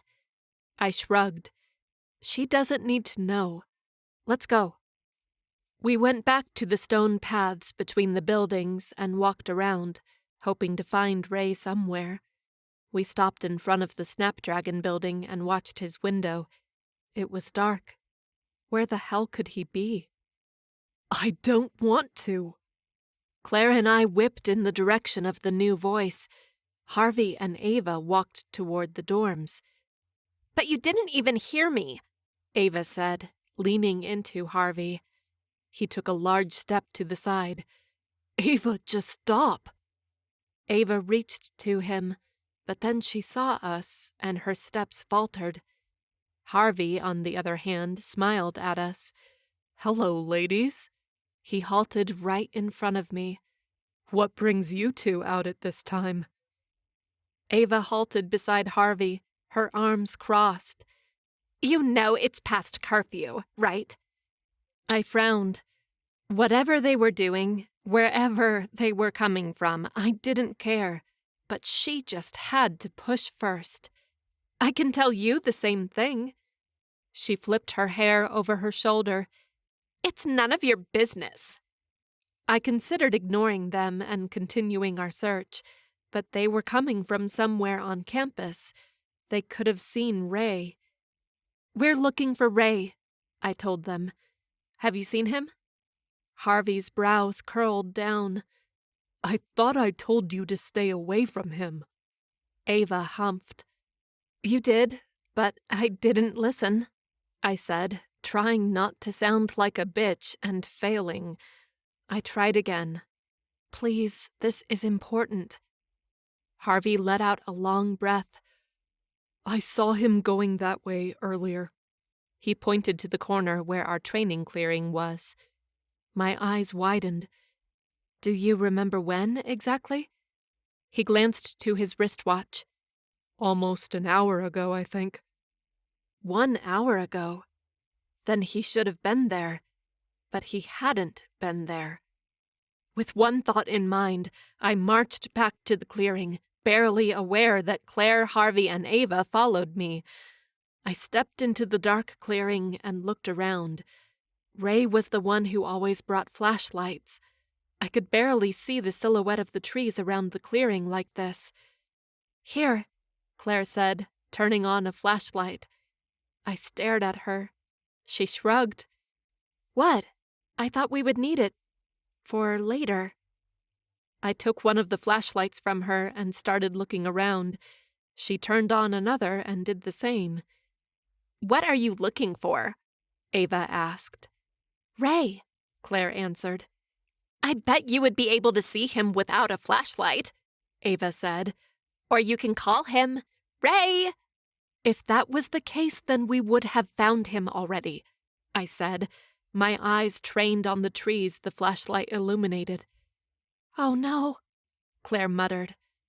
I froze. What is it? She pointed her flashlight to the roots of a tree. A paper tray stood there, with 3 paper cups. I think he was here. My stomach tightened. Then, where is he? Something had happened. Something bad. I just knew it. I felt it deep inside me. We need to find him, I said, forcing my muscles to move again. Right now. What's going on? Ava asked. You think something happened to Ray? Harvey asked, his voice tight. I do. I nodded, sure of it. We need to find him. Claire, let's separate and go around the outer walls, and I can help, Harvey said. I stared at him, a little wary. Ava straightened. Me too. I frowned at her. I was sure she was just saying that because Harvey had volunteered. Otherwise, she would have bid us good night and marched away, without a care in the world. We might not need to look for him. Claire dropped her flashlight and her backpack on the ground. She fished a small notebook from inside the backpack, her eyes on me. We might be able to cast a tracking spell. Cast a spell? Ava snorted. We aren't witches, Claire. We can't cast spells. I knew what Claire meant. They couldn't cast spells, but I could. But for that, I would have to reveal my identity to Harvey and Ava. I hesitated for a second, but really I shouldn't have. If this was to find Ray, I would tell the whole academy about me. It wasn't easy, though. Inhaling deeply, I turned to Harvey and Ava. I might be able to cast the tracking spell. Ava wrinkled her nose and said, That doesn't make any sense. Harvey's eyes went wide with understanding. You're like him. I nodded. A half-demon, yes. Not really caring about their reactions or opinions, I turned back to Claire. Show me the spell. She handed me the notebook. I flipped through it, noting the many spells she had copied from the books we had researched. Someone has been busy. She offered me a small smile. I like reading and studying. I can't resist a mysterious book, and there are way too many of them in my father's office. It was good, though. If she hadn't developed this new hobby, we wouldn't know how to start looking for Ray. Now we only needed the spell to work. I found the spell and read through it. It didn't seem difficult and didn't need many things, the worst item being something that had belonged to Ray. I picked up the tray with the coffee cups and checked the one with less coffee in it. He must have drunk it while he waited for us. I followed the spell's direction. Channel my power. Think of Ray while holding the cup, and send my magic into it. I confess I was a little skeptical, but before I knew it, I felt it. It was like a tug inside my chest, pulling me forward. I think it worked, I whispered, rising to my feet. I can feel it. All we have to do is follow it, Claire said. She picked up her notebook, stuffed it inside her backpack, and swung it over her shoulders. Let's go. Harvey took a step forward. I'm coming too. I shook my head. I can't let you guys get more involved in this. Just go back to your dorm and pretend you didn't see us. He shook his head. No matter what you say, I'm coming. You can't stop me. Ava watched Harvey with indignant eyes, then sighed. Fine, I'm coming too. What the... All right. I relented because the tug was strong, increasing the sense of urgency within me. I didn't want to waste time. Let's go. Chapter 28. Ray. I woke up with a gasp, as if I had been underwater. My desperation only increased when I realized I couldn't move my arms and legs. What the fuck? I muttered, trying to get my bearings. I was tied to a tombstone in an abandoned graveyard. Asmodeus was seated on another tombstone a few feet from me, a wide smile on his lips. Finally, the damsel in distress is awake. I didn't even hit you that hard. I jerked against the chains, but I knew there was no chance I was escaping. These dark chains were enchanted with old, dark magic, stronger than mine. Recalling what he had said before attacking me, I said, "You gave me until the end of the semester to kill Randall. I still have time. Release me and let me do it." Asmodeus lost his smile. "If you were going to honor our deal, you would have done it by now." I shook my head.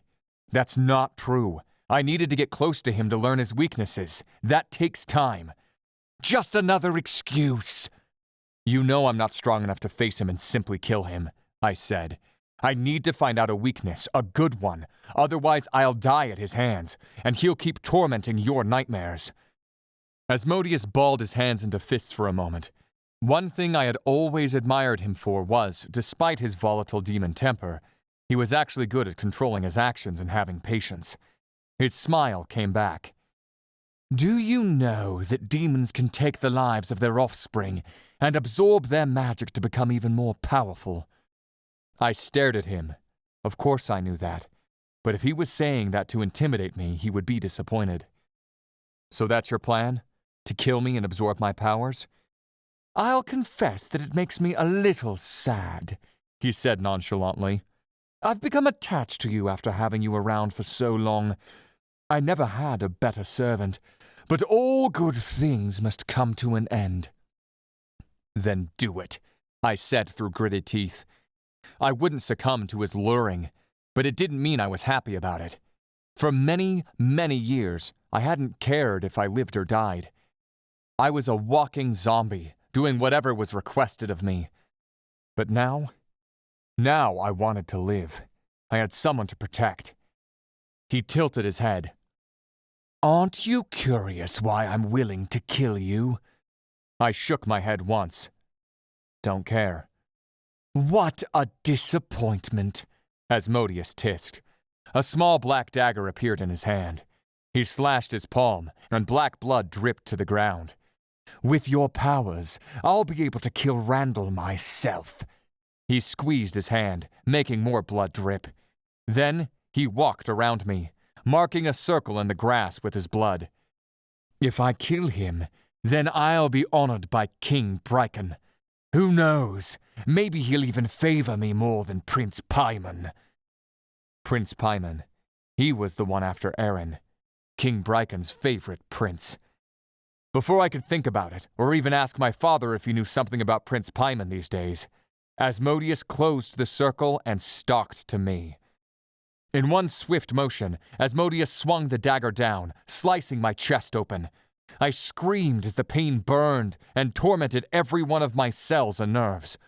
Dark red blood poured from the cut, soaking my shirt and stomach. Lightheaded, I blinked fast, trying to stay awake. "Don't fight it," Asmodeus said. "It'll only hurt more if you do." I blinked again, but all I saw was black. Pure black. Then, a faint light flickered beside me. I glanced at the candle's flame. "Shh," someone said, scooting closer to me. A little girl glanced up at me. "Do you think she heard us?" I stared at my little girl, too shocked to think. Marianne, my sister. Footsteps sounded from the hallway outside our room. "She's coming!" Marianne blew out on the candle. Darkness enveloped us for a moment. Then the door opened, and a woman holding a candle spied into the room.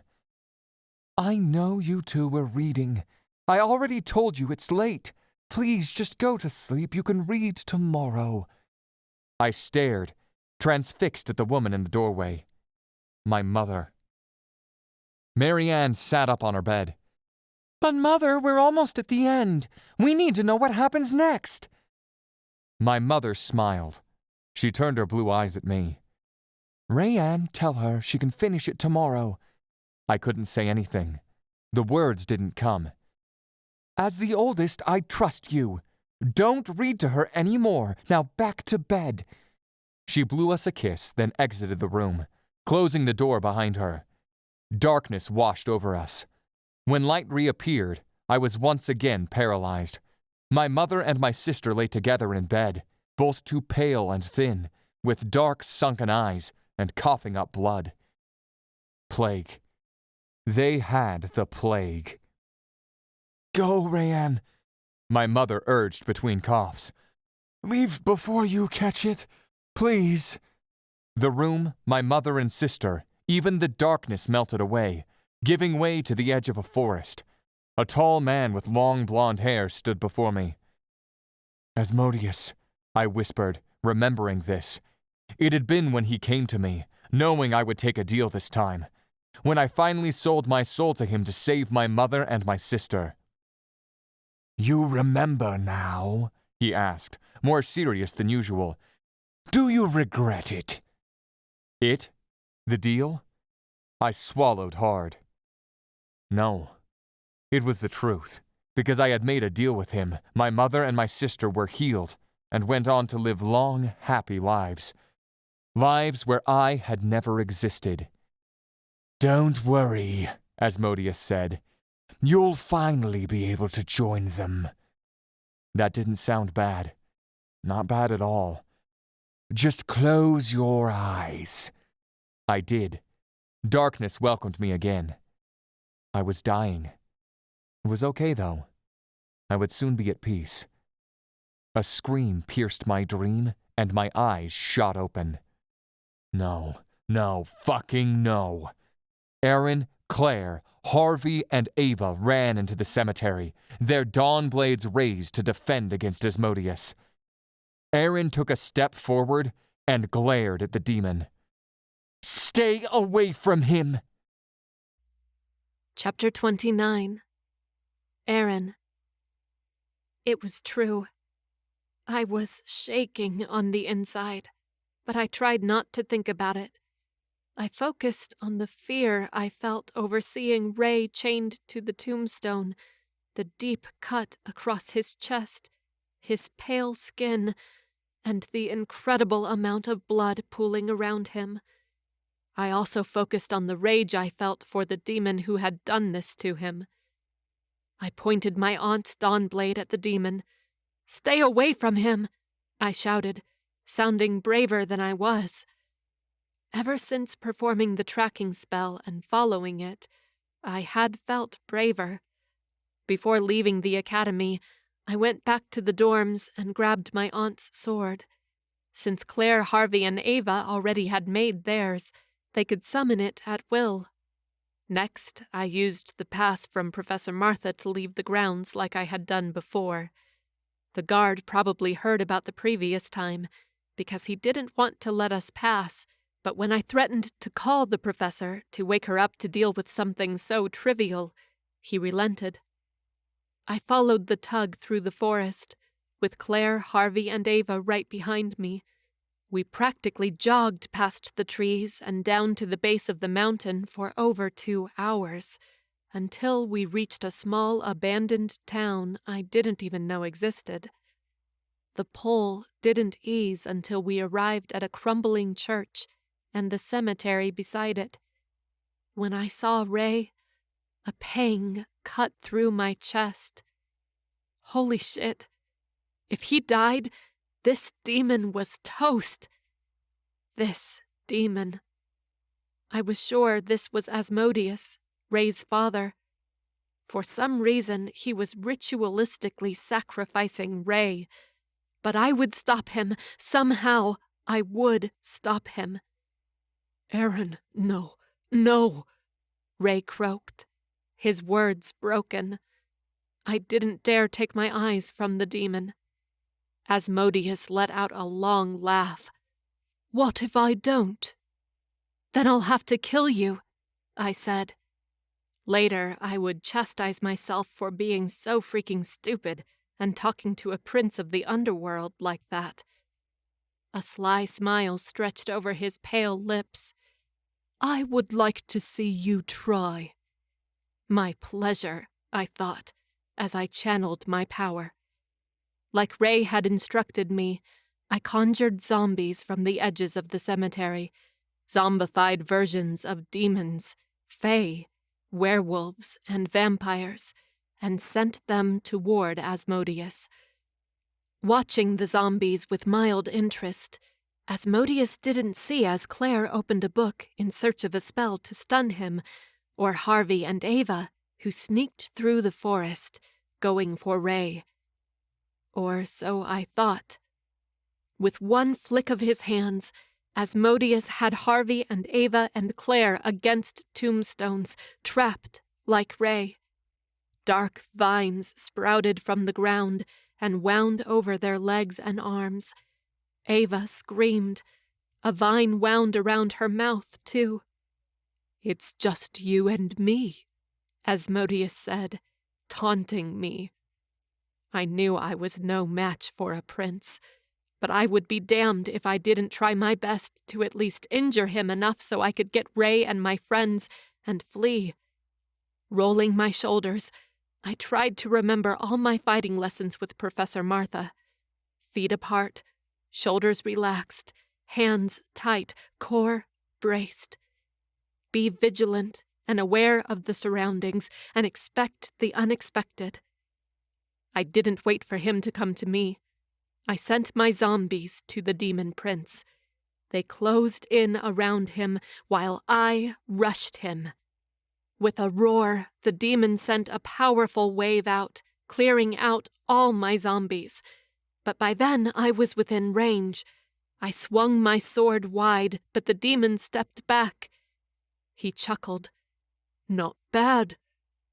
I sent a ray of dark fire at him.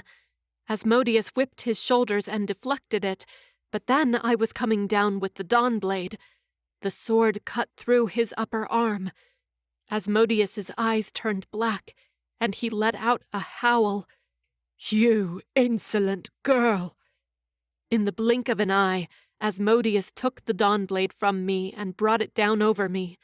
I stumbled back, but not before the tip of the sword cut my teeth from my shoulder to my chest.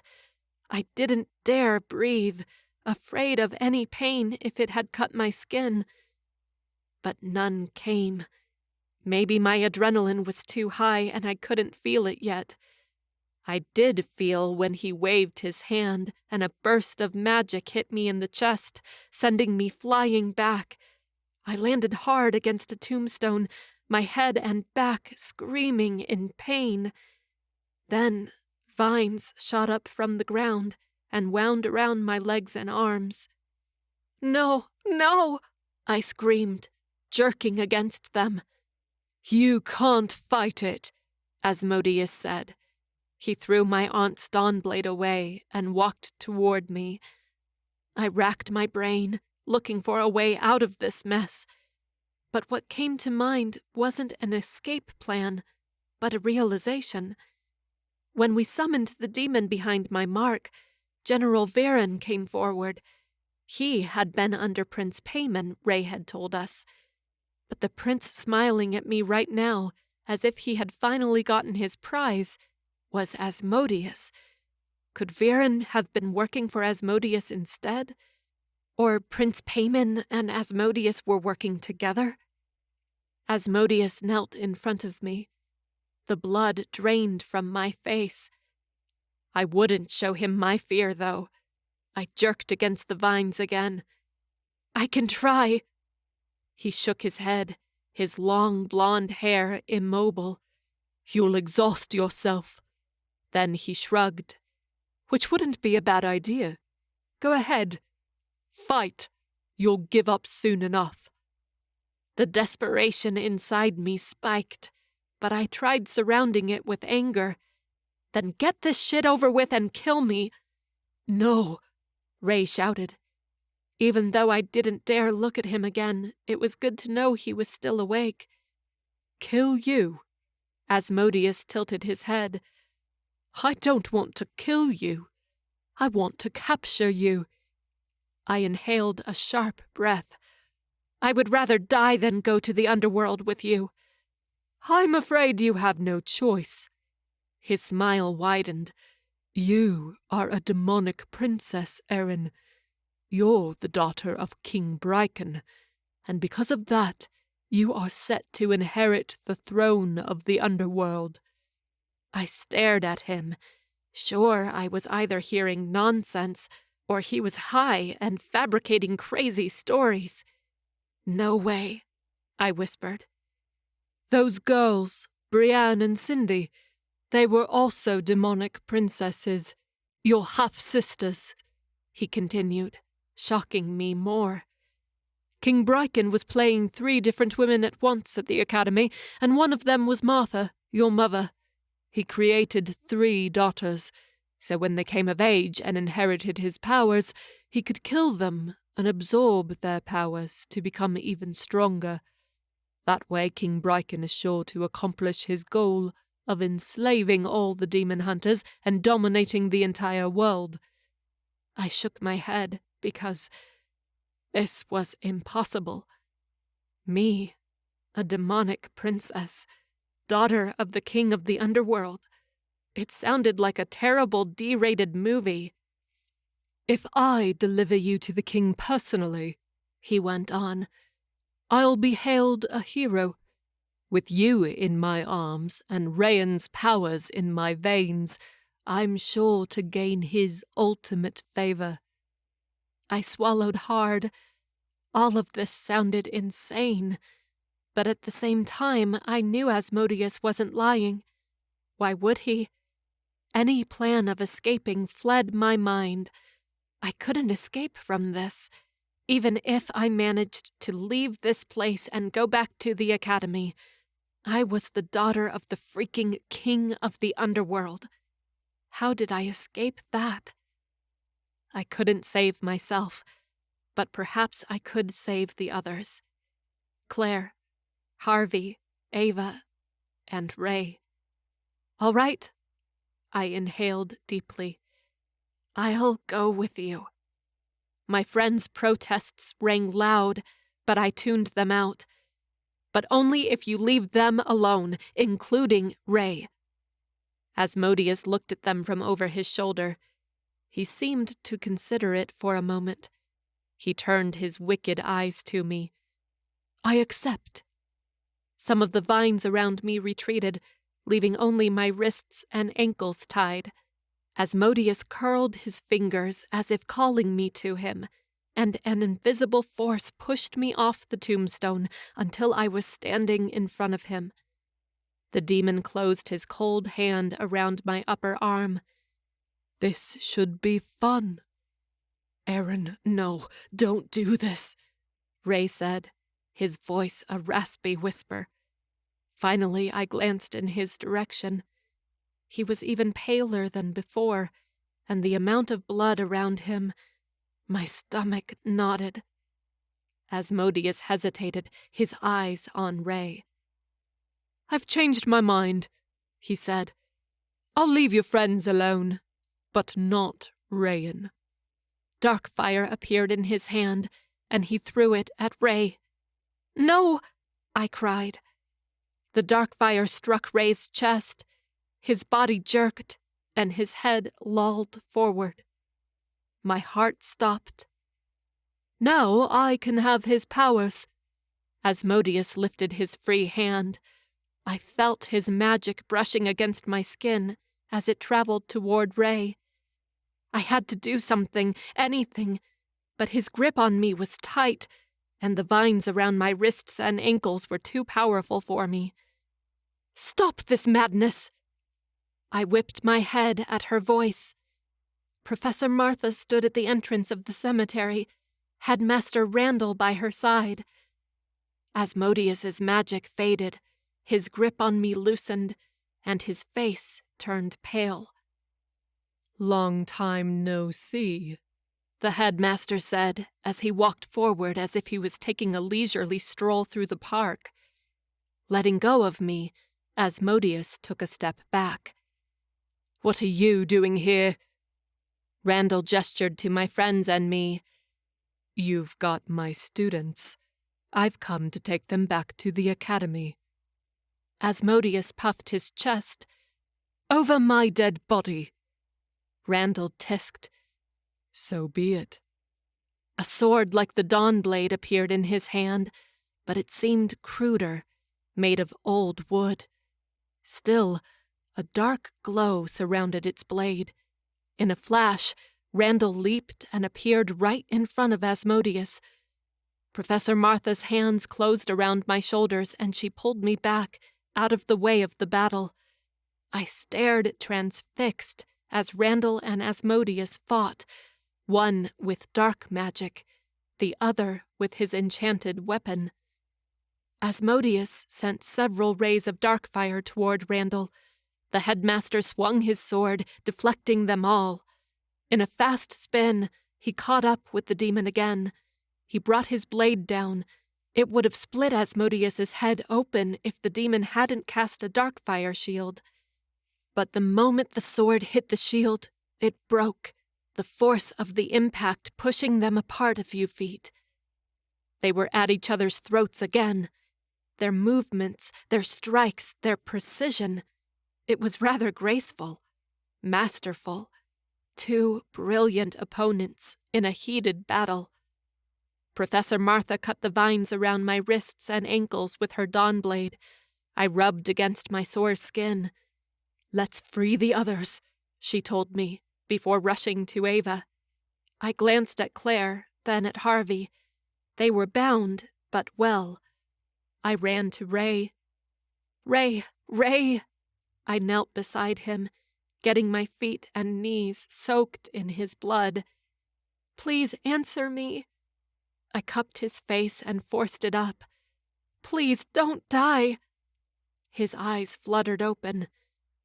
"Erin," he whispered. Tears filled my eyes. He wasn't dead. "Yes, it's me." I tugged on the chains around him. Why wasn't he tied with vines like I had been? Because he probably could break free easily from those. "Please hang on. I'll take care of you." Remembering my aunt's dawn blade, I looked around. The sword was a few feet from Randall and Asmodeus's feet. "Shit," I whispered. I wouldn't be able to break the chains without the blade, and to take Ray out of here, to the infirmary or a hospital or anywhere someone could save him, I needed to cut him off the tombstone. I watched the fight for a moment. Asmodeus sent a wave of dark fire at Randall, who once again moved his sword down, ripping through it as if it were smoke. How did he do that? His sword poised, Randall leaped at Asmodeus. The demon caught the blade high, and the two of them struggled for power. That was my chance. I ran toward them, crouched down, and grabbed the dawn blade a couple of feet from where they were standing. I started to turn. Asmodeus saw me. With renewed energy, he pushed Randall back, then lunged for me. With a yelp, I jumped out of his reach, but was caught on a tall headstone jutting up from the grass. His hands grazed my throat. Then Randall's Dawnblade was inches from my face. He cut off Asmodeus's hands before swinging the sword back and cutting the demon across the chest. Screaming, Asmodeus stumbled back. Randall plunged the blade into the demon's heart. Asmodeus's eyes widened. His mouth fell open. Black rays flashed from the Dawnblade into the demon's body. When Randall pulled the sword out, Asmodeus crumbled to the ground. He twitched a couple of times. Then his body exploded in a dark cloud of smoke. Ray! Holy shit, Ray! With the Dawnblade in my hands, I went back to Ray. I cut the chains around him, and his torso slumped over mine. I wound my arms around him, holding him so he wouldn't fall to the ground. Hang on, I told him, wishing we were closer to the academy, wishing I had a purer kind of magic so I could heal him. Please hang on. You'll be fine. Liar, he whispered. He looked up at me. It's okay. At least you're safe now. A tear rolled down my cheek. He was dying and worried about my safety. Many feelings choked me. Rage, fear, hope, love, and I just acted on them. I leaned into Ray and kissed him. Chapter 30. Ray. When Erin's lips met mine, I thought I had died and gone to heaven. But that was impossible. In my long life, I had done many, many terrible things. Even if I performed the most merciful of acts, I would never go to heaven. The underworld was my home, and would always be. But for a moment, I moved my lips against Erin's, savoring her sweet taste, relishing in her alluring rose scent, grateful for this little piece of heaven. Though I would have loved to kiss her longer, or even many times after this, I knew my time on this earth was ending. I could feel my spirit slipping away. I reached up and entwined my hand in her hair. Fuck, how I wished I had told her how I felt about her. Wished I had spent more time with her, seen her smile more. Kissed her. The strength in my body gave away. My arm dropped and I pulled back, wanting to look into those beautiful golden eyes one last time. But Erin turned her head away from me. Please, Headmaster Randall, do something! Please save him! He can't, Professor Martha said. She was standing directly behind the headmaster with Claire, Harvey, and Ava beside him. Actually, I can, Randall said. He approached us. I can save him, but everything has a price, Erin. If Ray wants to live, he'll have to be bound to me for eternity. What the fuck? Another contract, but this time with Randall? I shook my head. No, I won't do it. Finally, those golden eyes turned to me, a desperate shine in them. Please, Ray, please take it. Her fingers curled into my skin. I don't want you to die. Please stay with me. Those eyes, that voice, that touch. I didn't want any more bargains with my soul, but how could I resist when Erin was begging me? Fine, I muttered, my voice hurting in my throat. Randall knelt beside me. He put a hand over my chest. His magic poured into me. Slowly it closed the wound in my chest, not even leaving a scar behind. I knew he was powerful and had magic, something no other pure demon hunter had. But I had no idea he could bring someone back from the brink of death. Done, he said. Now you're mine for eternity, or until I let you go. I cringed as the binding magic flowed into my veins. I knew that he would never let me go. Any hope would only lead to more disappointment. Randall unfolded to his feet. You'll still feel weak and dizzy for another day or so. Take it easy. My spirit was safe. My body had been restored back to its original state. But like Randall said, I was weak to the point where I could lay here and sleep for an entire year. Groaning, I sat up straighter, freeing Erin from having to hold me. I glanced at her, at the beautiful girl with her pants soaked in my blood, and her torn shirt. I frowned, noticing the small black tattoo an inch above her heart. It looked like two hearts entwined, plus some other swirly lines. "Thank you," Erin said, taking my attention away from her tattoo. Her eyes still shone with tears. "Don't thank me yet," Randall said to her. "I know you're also a half-demon, daughter of the Supreme Demon. I won't expose your secret if you're willing to bargain with me." What? Bargaining with me wasn't enough. He had to go for Erin, too? No! Erin sucked in a sharp breath. "What's the bargain?" "I'll keep your secret, and in addition, I'll keep you safe from your father. For that, you have to work for me, too." "No!" I protested. Professor Martha touched Erin's shoulder. "You should accept it." What? She wasn't really saying that, was she? "Randall is powerful and has the demon hunter's best interest at heart. He'll keep your secret safe. He'll keep you safe. Please, Erin, accept the deal." Erin's brows curled down as she considered it.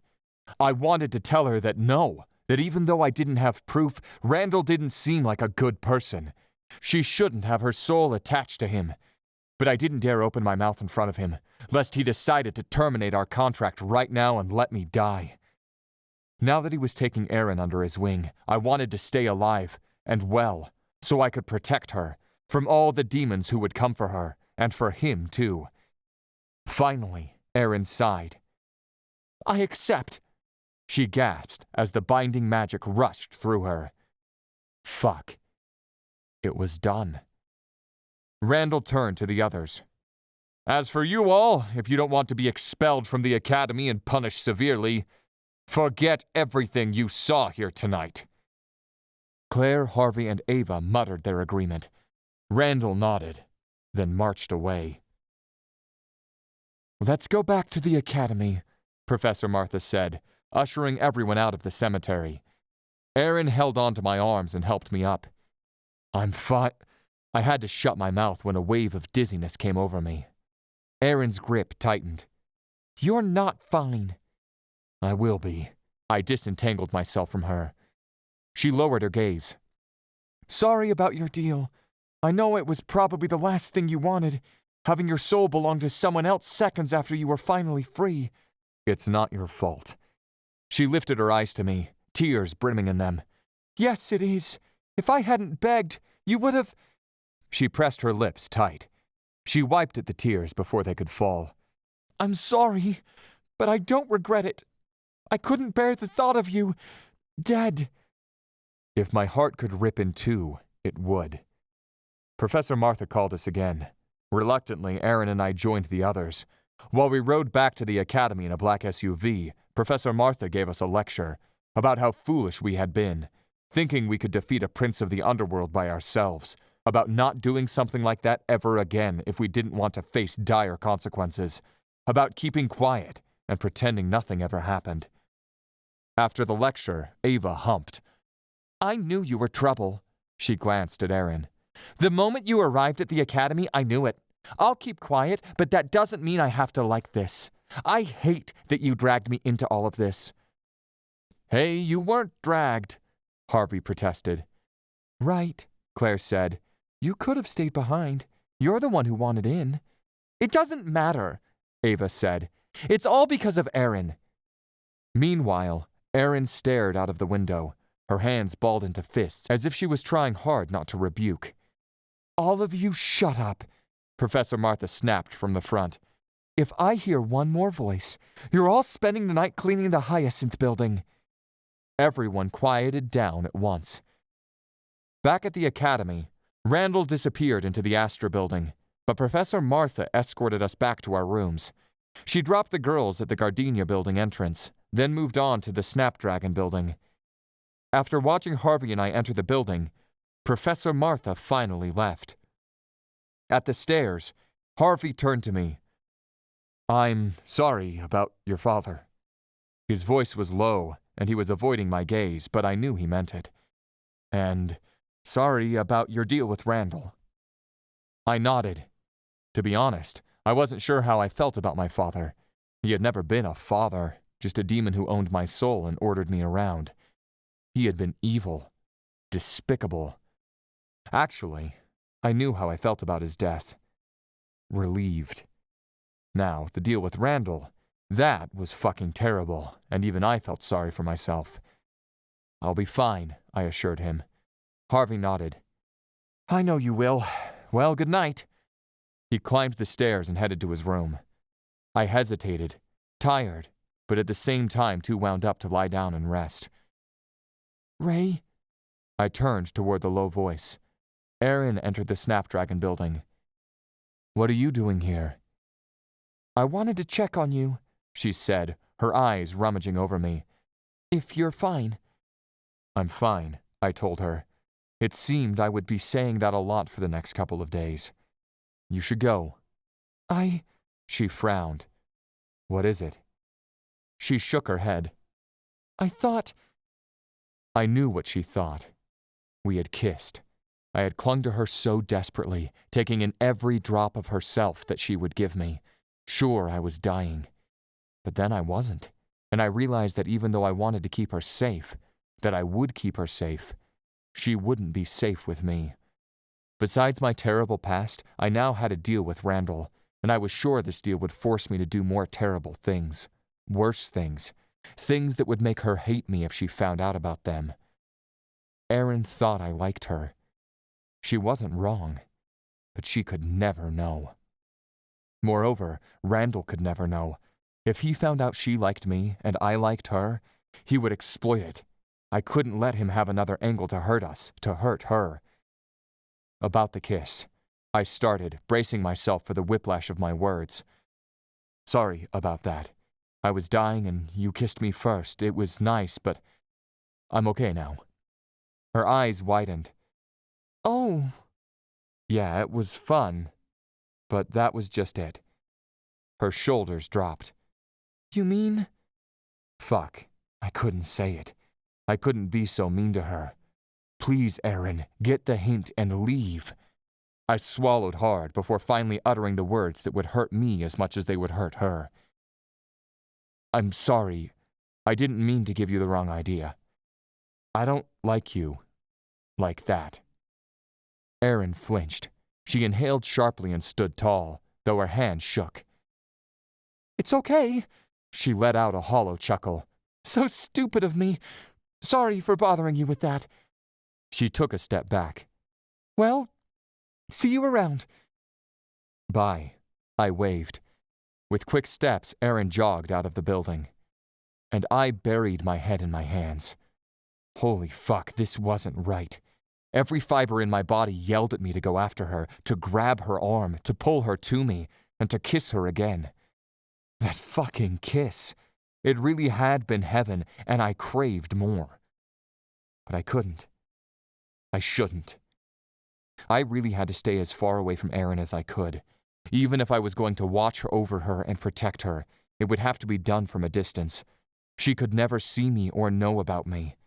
Feeling like everything around me had taken a miserable turn, I dragged my feet up the stairs and into my room. In desperate need of a shower to wash off the blood from my skin and the pain from this entire night, I took off my bloodied shirt and threw it in the trash can beside my desk. Then, I got a glance of me in the mirror hanging from my closet door. I did a double take. My jaw hanging open, I approached the mirror and stared at my chest. A tattoo identical to Erin's lay above my heart. I gasped, finally realizing it wasn't a tattoo. It was the sign of a soul bond. This has been The Demon Kiss. Right World, Blackthorn Hunters Academy, Book 1. Written by Juliana Haygert. Narrated by Candace, Joice, and Lance Rasmussen. For more audiobooks, visit www.julianahaygert.com. Copyright 2019 by Juliana Haygert. Production copyright 2021 by Juliana Haygert.